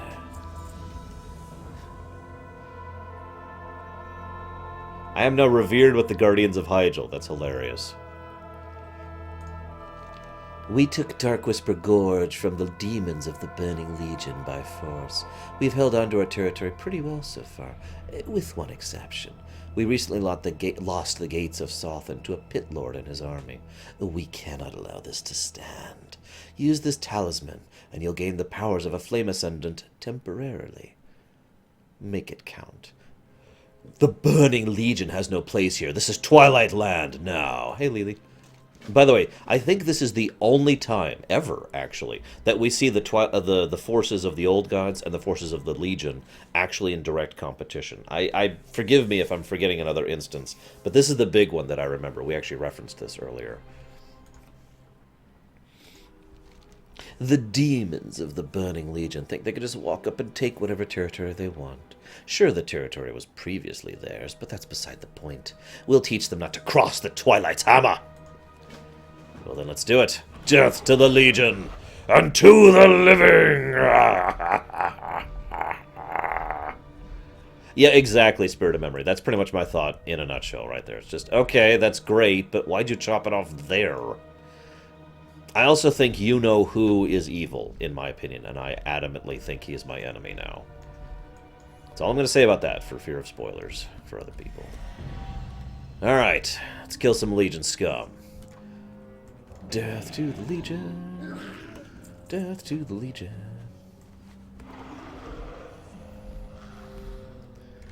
Death to the Legion. Yeah, there's basically two enemies in all of Warcraft setting. I mean, literally. All the enemies of the whole setting can be boiled down to two. There's the Legion, and there's the the Void Lords. While there are some smaller scale enemies that have nothing to do with either. Garrosh, excuse me. That's really where most of the actual evil groups all find their origination at. Some people dislike that, the fact that there's the two big bads and everything just kind of is divvied up amongst them. I don't mind it. A lot of the smaller scale stuff is better, is a good place for them to showcase the other types of villains. Down you go.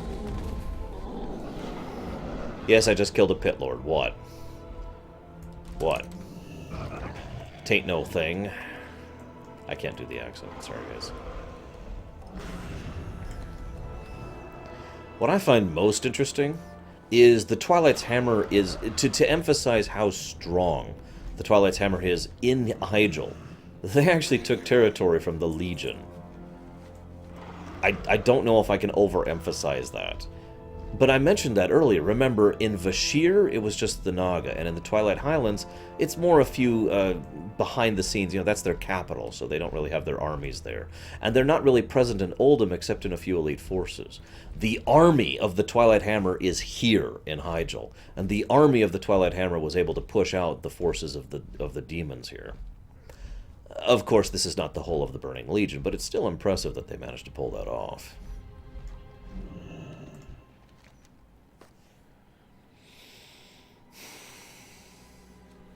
I agree there is a problem, absolutely, Spirit, but I don't agree with his solution, if you follow me. Excellent work, Velvaxadamus. We will show all would-be competitors that we are not ones to give up easily. Sharp as always, you do not disappoint me. Oh, hey, we're finally done with the achievement for quests here. We still got a few more quests to do before we're done for the day. Listen, Velvaxus, I found out what they're doing with Gerard. He's scheduled to be sacrificed by the Ogres of the Hammer as part of this year's initiation. I heard the initiate charged with delivering a speech ahead of the sacrifice is an ogre named Okrug. But get this, you were a close second. We need you to deliver that speech if you're to free Gerard. Don't worry, I'll write you some cue cards. Just make sure Okrug has an accident. And by accident, I mean I want you to kill him. Well, considering that is Sargeras' goal, Agamemnon, is to defeat the Void Lords, I mean, you know.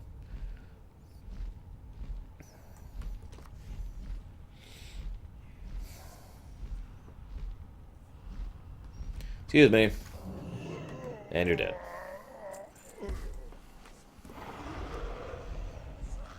Yeah, no kidding, Spirit.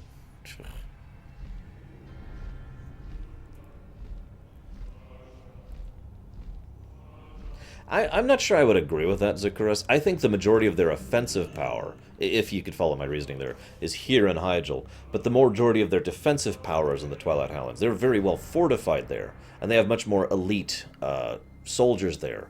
But they, I feel like their overall army presence is much less. That's just my take on it. Maybe I'm just misremembering because of the way I went through the zone. I don't know.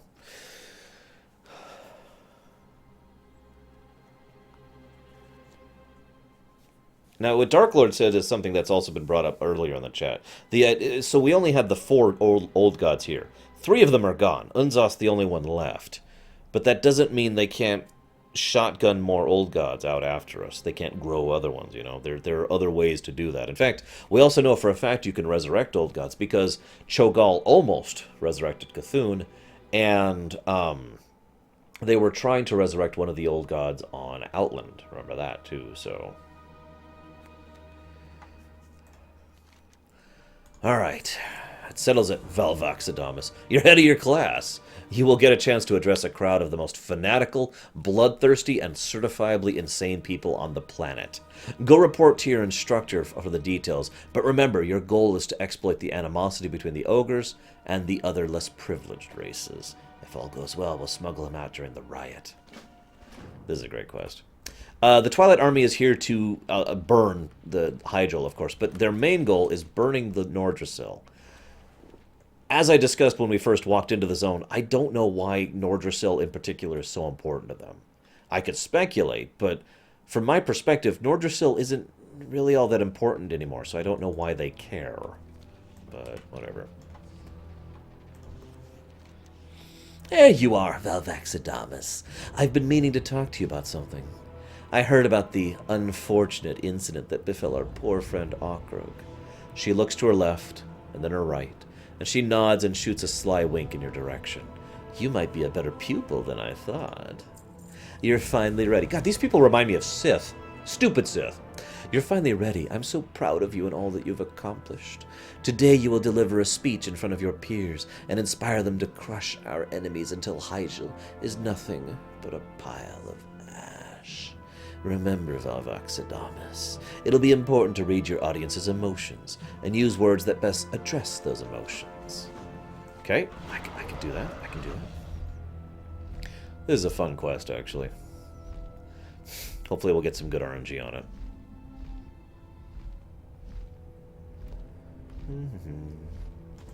Hopefully no other players are here doing it right now. Alright, so we have to give a speech to the assembled people here. Ahem.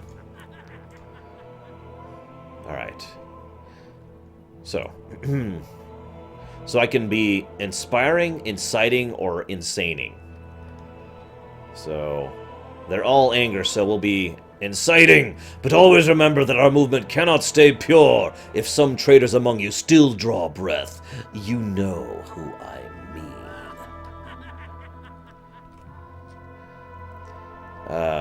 It is truly a great time for the Twilight Hammer. The greatest of time. First, Lord Deathwing's arrival, and now great Ragnaros has returned. There will be no surrender, no escape, no quarter. I actually don't remember what all their emotes are.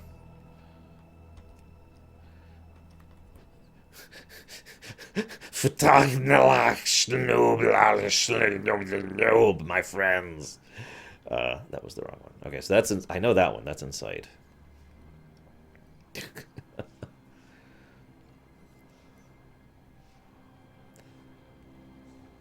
Fair enough, Necro. I will grant that. Oh, okay.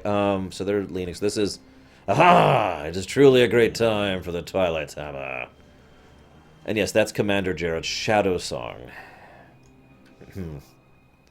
Insight, and some will preach unity, but does unity prevent a chain from breaking at its weakest link?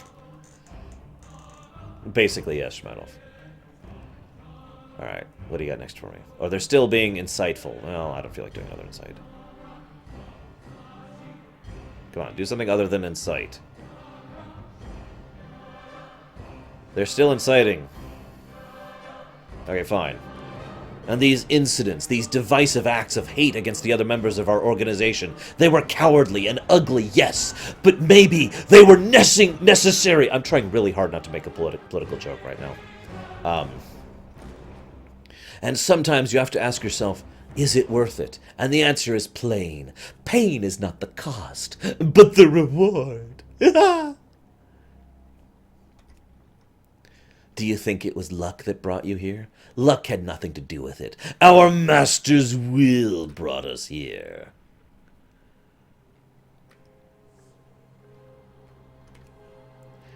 And to those who call for harmony, to them I ask, does not all strife please our masters? Does not all bloodshed feed their thirst?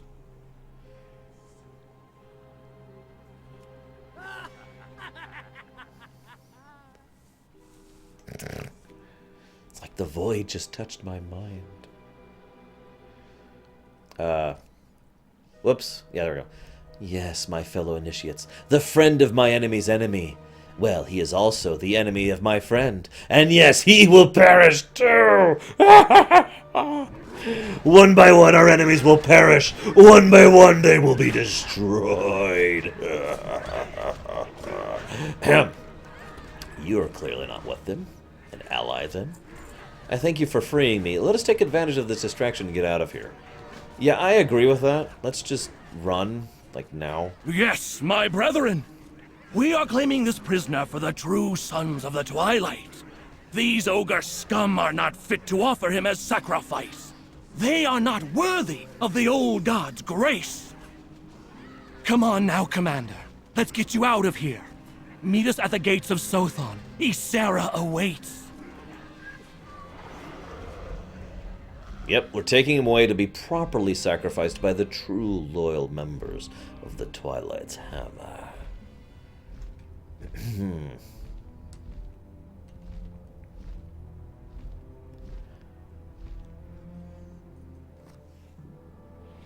That would be pretty cool, Uldrith. I'd love to see some other worlds. They've been hinting that since Outland. Like, several of the developers wanted to do that, and it's just never been on the table.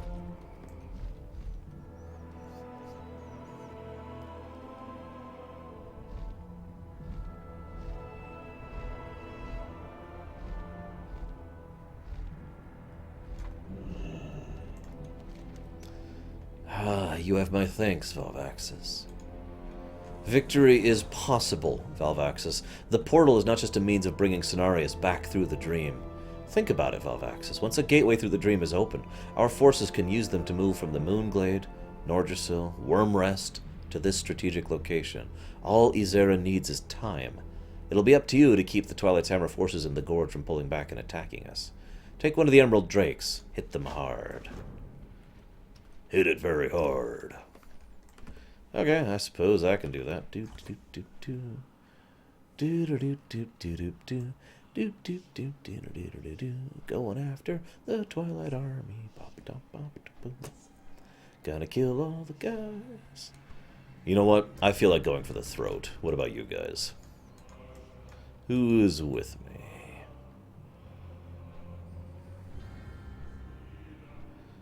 If he'd ever stop flying away from me. Oh my god, I'm going to kill you. Stop running away. Die!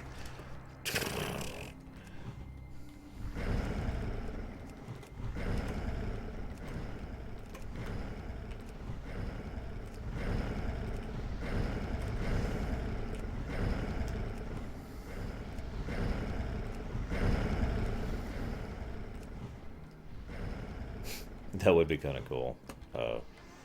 Uldrith. Not Eru. What Eru said would not be cool. That would be terrible. Excuse me. Listen, I'm really sorry I have to kill you all, but you're all really evil.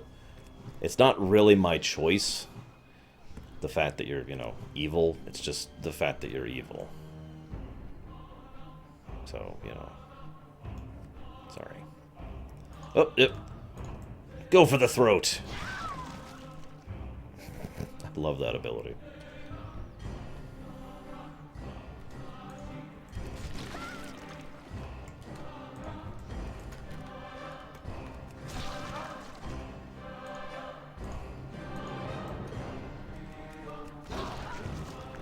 There we go. That should do it for now.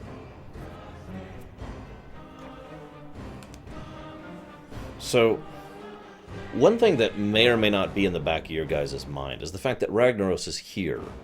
Now, it's his old model from Molten Core, which is actually important. Apparently not, Agamemnon. And I'll talk about that more in the future. But I mention that because it's something that's only mentioned a few times, but it's one of those, it's supposed to be in the back of your mind kind of situations. All the work we've done here could be undone by the fact that the Fire Lord is actually here. Ragnaros is actually here in Hyjal, and that's an issue. Excellent work, Valvaxis. We might win this yet. Hey.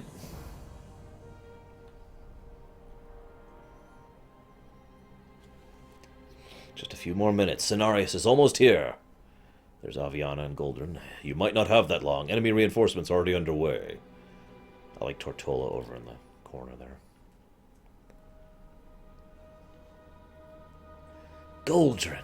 It's true then, the ancients walk amongst us again. And there will be time to celebrate later, Commander. Twilight dragons approach! Also, haha, Zagoten. Quickly, do not let them disrupt Izera's magic. Hold them back as long as you can. You know, I could just go for the throat a few more times. I mean, that was working out really well. That will not be necessary, because Cenarius is really strong. Cenarius, excellent. With the portal active, we can move our forces to the front lines unfettered. You are most welcome sight, son of Malorn. We must preserve your power so you can spearhead the attack against the Fire Lord. Also, I like how Totoro is once again just kind of over in the corner there. What about the Twilight Dragons? There will be more where those came from. And Ysera says, leave that to me.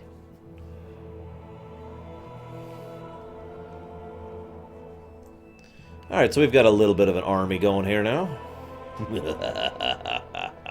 Yeah, I've seen Cenarius. I've seen that Cenarius is getting a new model. Haven't seen it myself yet, though. Also, I've never really cared for Tier 4 Druid armor, but I have to admit, it looks really cool on Night Elf females. Just my take on it. Anyways. If we are to banish Ragnaros back to the Firelands, we will need to gain access to Sulfuron Spire. Only the most trusted members of the Hammer will have been entrusted with such valuable information. Go search the Ascendant's Rise. Oh, is that 5? My bad. Sorry, guys. Go search the Ascendant's Rise for any written tombs you may find. Foul as they are, we cannot waste the opportunity to learn about our enemy's weakness.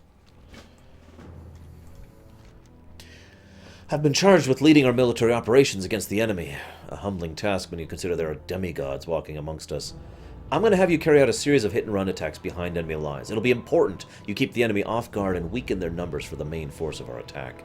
Your first target will be the Ascendant's Rise, where the most highly trained Twilight Hammer devotees have achieved a partial elemental state. Yes, an army of druids. It is time. So one thing I like that they did really, really well in Cataclysm is Hyjal and Vashir. The two are very inverse of each other. Hi, stars. Hyjal is the epic grand battle. This is Lord of the Rings, the mighty forces of the druids, of the combined elements of the ancients and the druids. There we go. That was really weird. Yeah, that was just buggy as crap. And the powers that you have at your command, and fighting against the armies, and defeating Ragnaros. You know, it's very epic and very big. And it makes you feel like you're this massive, important part of the story. Vashir does basically the total opposite of that. The dread, the loss, the fact that you are constantly barely surviving, and inching by, just barely squeaking out survival, let alone victory. And when you finally finish Vashir, you lose. Now, of course, that has been retconned, but Vashir was intended to end in a loss, as I described, with Neptulon taken by Azumat, and that was supposed to be followed up on in the raid. Here, we win, and it's supposed to be followed up on in the raid. Hey, Commander. And yes, Army of Druids is a pretty powerful force. If you've ever played Warcraft 3, an entire army of druids requires a little bit of micro, but it could work, trust me. This egg is unlike any you've seen before. Its translucent shell appears to bend light around it. Accompanying it, you find a note describing the arrival of a fertile broodmother. Maybe you should show this to Eranos. Interesting. Most interesting.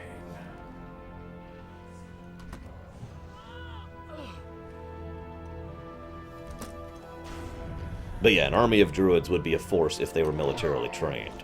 That last part is important, because we know what the druids did when they weren't militarily trained. They were a mess, and they lost. Well, that's a lie, but they did win the War of the Satyr, but still, they barely won the War of the Satyr. They should have lost that fight. That's why they created the Cenarian Circle, to organize and coordinate and have a chain of command.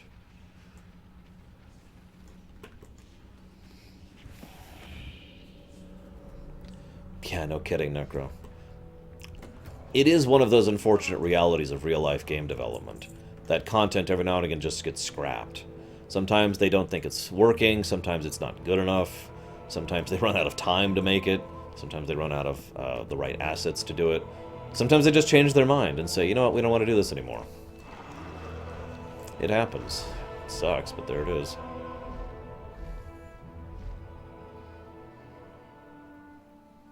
What's funny is we see more of the elemental plane in a zone that actually has no raid attached to it whatsoever than we do of the Abyssal Maw. But anyways. Thank you, Adam Suda. I'm glad you like it. This is the normal suit, the one that's only winning over there. Probably Norlix? I don't know. I mean, there are several I can think of off the top of my head. Not too many, though. And nowhere near as many as take inspiration from Tolkien, for example. You did well, Vavoxus. I have another target for you.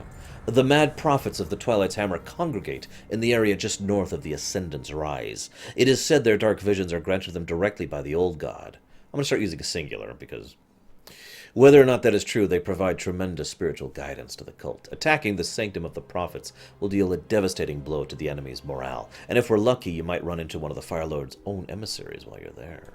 Ooh. Hey, I found these eggs. Oh, you were right to come to me with this. By the way, if you don't remember, this is the green dragon who originally flew us to Hyjal, all the way back the first time you entered Hyjal. This represents a great threat to us if we do not act swiftly and boldly. The egg you recovered is an alarming sign. The Twilight Dragons are usually raised from stolen eggs of other flights, then modified through dark magic. This natural egg is evidence that one of their matriarchs has become a viable broodmother. We must destroy her before her brood spreads. Go to the Ascendant's Rise, where they claim these aberrations are kept, and slay one of the juvenile drakes. We will use its skull to lure out its mother. We're the good guys, I swear. Did you succeed in your task? These foul books should not be allowed to exist, yet the information in them is of vital importance. According to these tomes, one of Ragnaros' most powerful lieutenants serves as the sole gatekeeper to Sulfuron Spire. You will not be able to defeat him alone. Sound this horn when you engage him in combat, and our forces in the vicinity will come to your aid. You must hurry. It won't be long before the Fire Lord realizes what we're up to. You know what I have to say to that? Fire Lord. Sorry, just, yeah.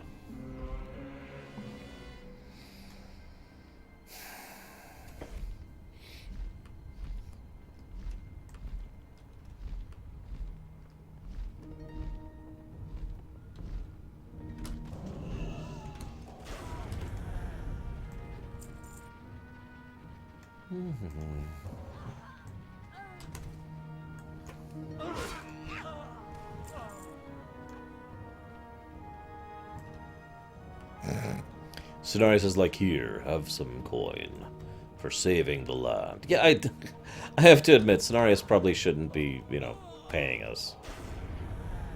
But, whatever. That is kind of impressive, Psychotic.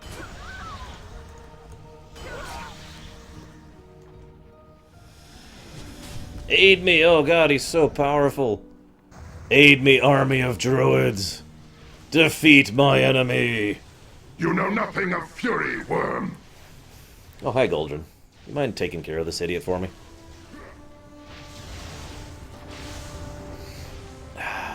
Thanks, guys. Let this be a lesson to those who would defile Hyjal. And he's off. God, he can jump far. Opinion on time travel. Oh, God, that's a long discussion. Here's my summarized opinion on time travel. I like it when it's done well, and I tolerate it when it's done badly, and I hate it when it's done incredibly badly. I suppose that's the quickest way to summarize that I can. I'd say Cenarius paying me is weirder. I mean, I can just generate gold. Everyone does that. It's normal, really. I'll just rip your skull out of your face here. There we go. Not sure how I managed that. I mean, I do have a pole arm, so maybe I'm just like... chop the head off and then start ripping the skin, and then there's muscle. Oh, there's an eye. Get rid of the eye. Oh, there's a brain. Just shake the brain out. There we go.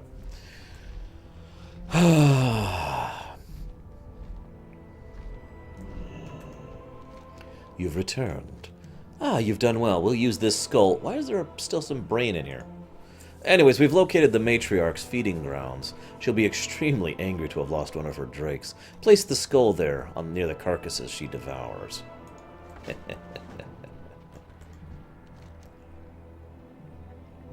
is done. Only our final step in the mission remains. As you continue to prove your prowess, Valvaxis. At this rate, Hyjal might survive this ordeal after all. The magma giants who serve Ragnaros are kept in line by their king's heavy-handed rule. Were we to take care of him, the rest would fall into disarray. Without the giants, the fight on the ground will get a lot more even. Perhaps even tilt in our favor. But felling the magma monarch will be no easy task. Use these drums to enlist the help of Tortola. Okay, cool. I'm down with that. Days of Future Past. I assume you mean the movie.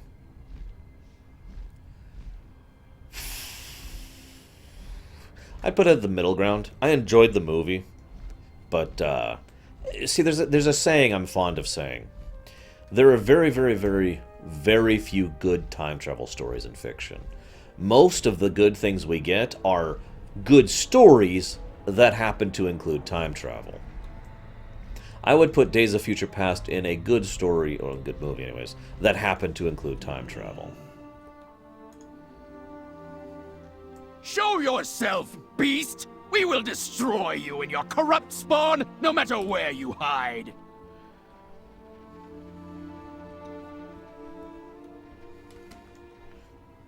Desperiona. Slay her now, before Aviana's magic wears off! Okay.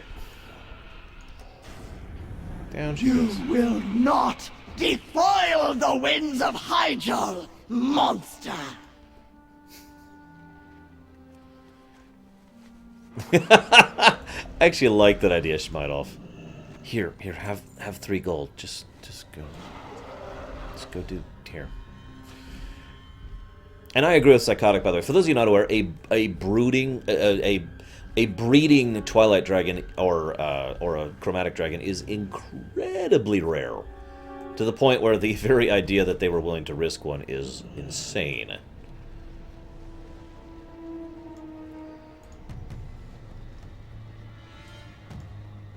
There's Tortola, helping us to defeat King Moltron. Get it? Oh no, he's beating me up, Tortola. Help!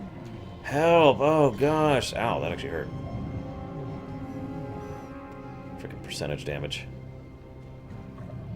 Oh no, help me, Tortola. Help me. He's out. Okay, this actually hurts like hell. You're gonna die. Die. Oof. Okay, yeah, that hurt like hell. Jeez Louise. You know, let's just burn this. There we go. Thanks, Tortola.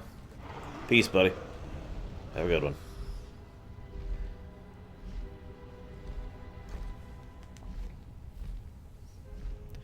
I do like this, by the way. This is another thing that isn't quite unique to video games, but still feels more because we did this.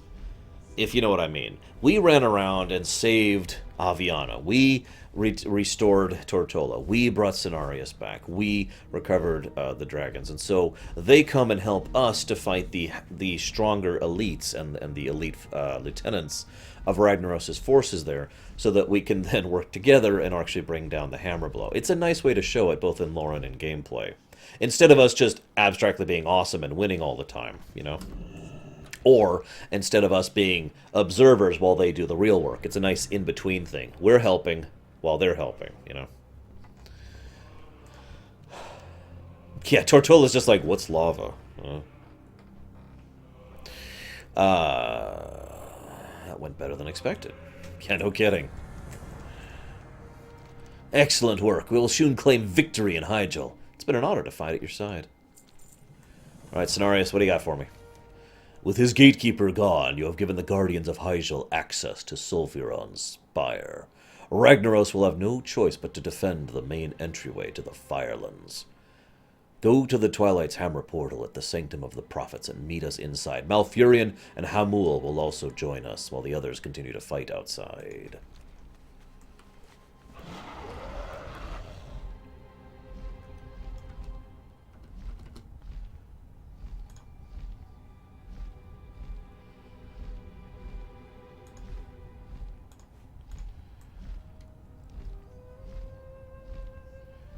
Yeah, this is pretty cool looking, what we're about to see.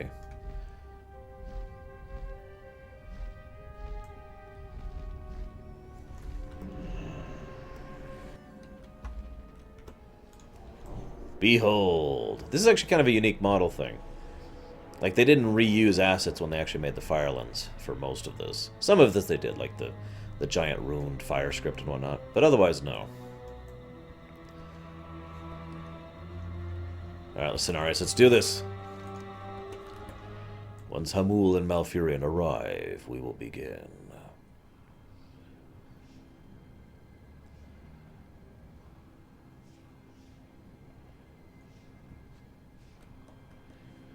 We are ready, Cenarius. We shall face the Fire Lord and drive every ember of his being out of our realm. I shall call upon the chilling mountain winds to protect us from Ragnaros' flame. Malfurion and Hamul will shatter the Fire Lord's defenses, allowing us to force him back. Let us begin. It is only a matter of time before the Fire Lord becomes aware of our presence and comes to the Spire's defense. So yeah, that's us fighting alongside Malfurion, Hamul, and Cenarius. That's pretty much as far as we've come in Cata. We started off killing boars, now we're doing this.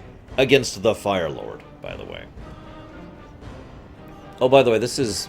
Who dares defile the halls of living flame?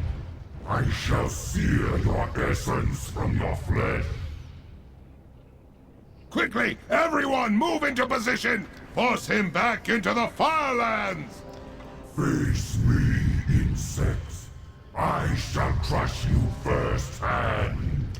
I don't think this is the Firelands either. I think this is actually the gateway to the Firelands, because, hell, they even say that pretty much outright. Physical damage increased. Magic damage increased. Yeah, this is actually a fun fight, doing it at level. We're just gonna mulch him, of course.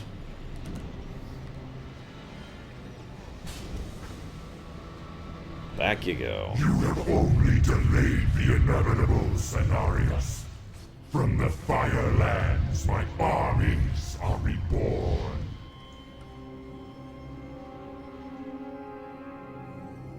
That is correct, Agamemnon. It took all of our combined strength, but we have pushed Ragnaros back into the Firelands. We must not let down our guard. It's only a matter of time before he regains his strength and returns to turn Nordrassil into ash. We must confer with the leaders of the Horde and the Alliance. Ragnaros must be defeated in his home realm. Only then will he forever be vanquished. Let us leave this place for now. We must return to the surface and restore the damage our enemies have caused. So allow me to toss out a theory that you're all going to make fun of me for. I personally think the Elemental Lords are actually stronger individually than the strong Loa.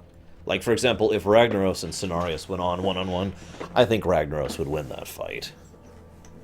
I'm ignoring the permanent kill thing. I mean, just in a one-on-one fight, who would win? Neither of them, have the permanent kill thing. Hyjal has been saved, and it's all thanks to you.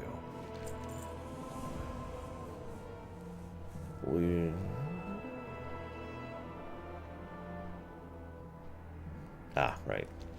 Yeah. So that's it. We're actually done with Hyjal. We have pushed Ragnaros back into the Firelands. We're not going to be doing the Firelands tomorrow, though. We're going to be pushing through a couple of other as-we-go content. Because, well, you'll see why, but the Firelands really does fit at the end of the leveling content, story-wise, better than it does right after this. So tomorrow, we're going to start Oldham. We're not actually doing Deepholm tomorrow. I have reasons for doing it, but it basically boils down to the fact that tomorrow is a half day for me, so I gotta cut off the stream early tomorrow. No, the Thrall quest also kind of fits after. In fact, the Thrall quest has to happen after we do Deepholm, so we can't actually do that yet, story-wise. So we'll do Oldham tomorrow. We'll see if we actually finish Oldham tomorrow. If we do, that's great. I'm not really expecting us to, though. Because I would have had to quit about 3 hours ago, to give you an idea of the time delay. And then we'll go ahead and finish Oldham, and then we'll go ahead and move on to Deepholm and wrap things up with the Twilight Hammer. And then we have a little bit of other content before we actually get to the final raids. So I hope you'll join me with it. I hope you've been having fun, and I'll see you next time, guys.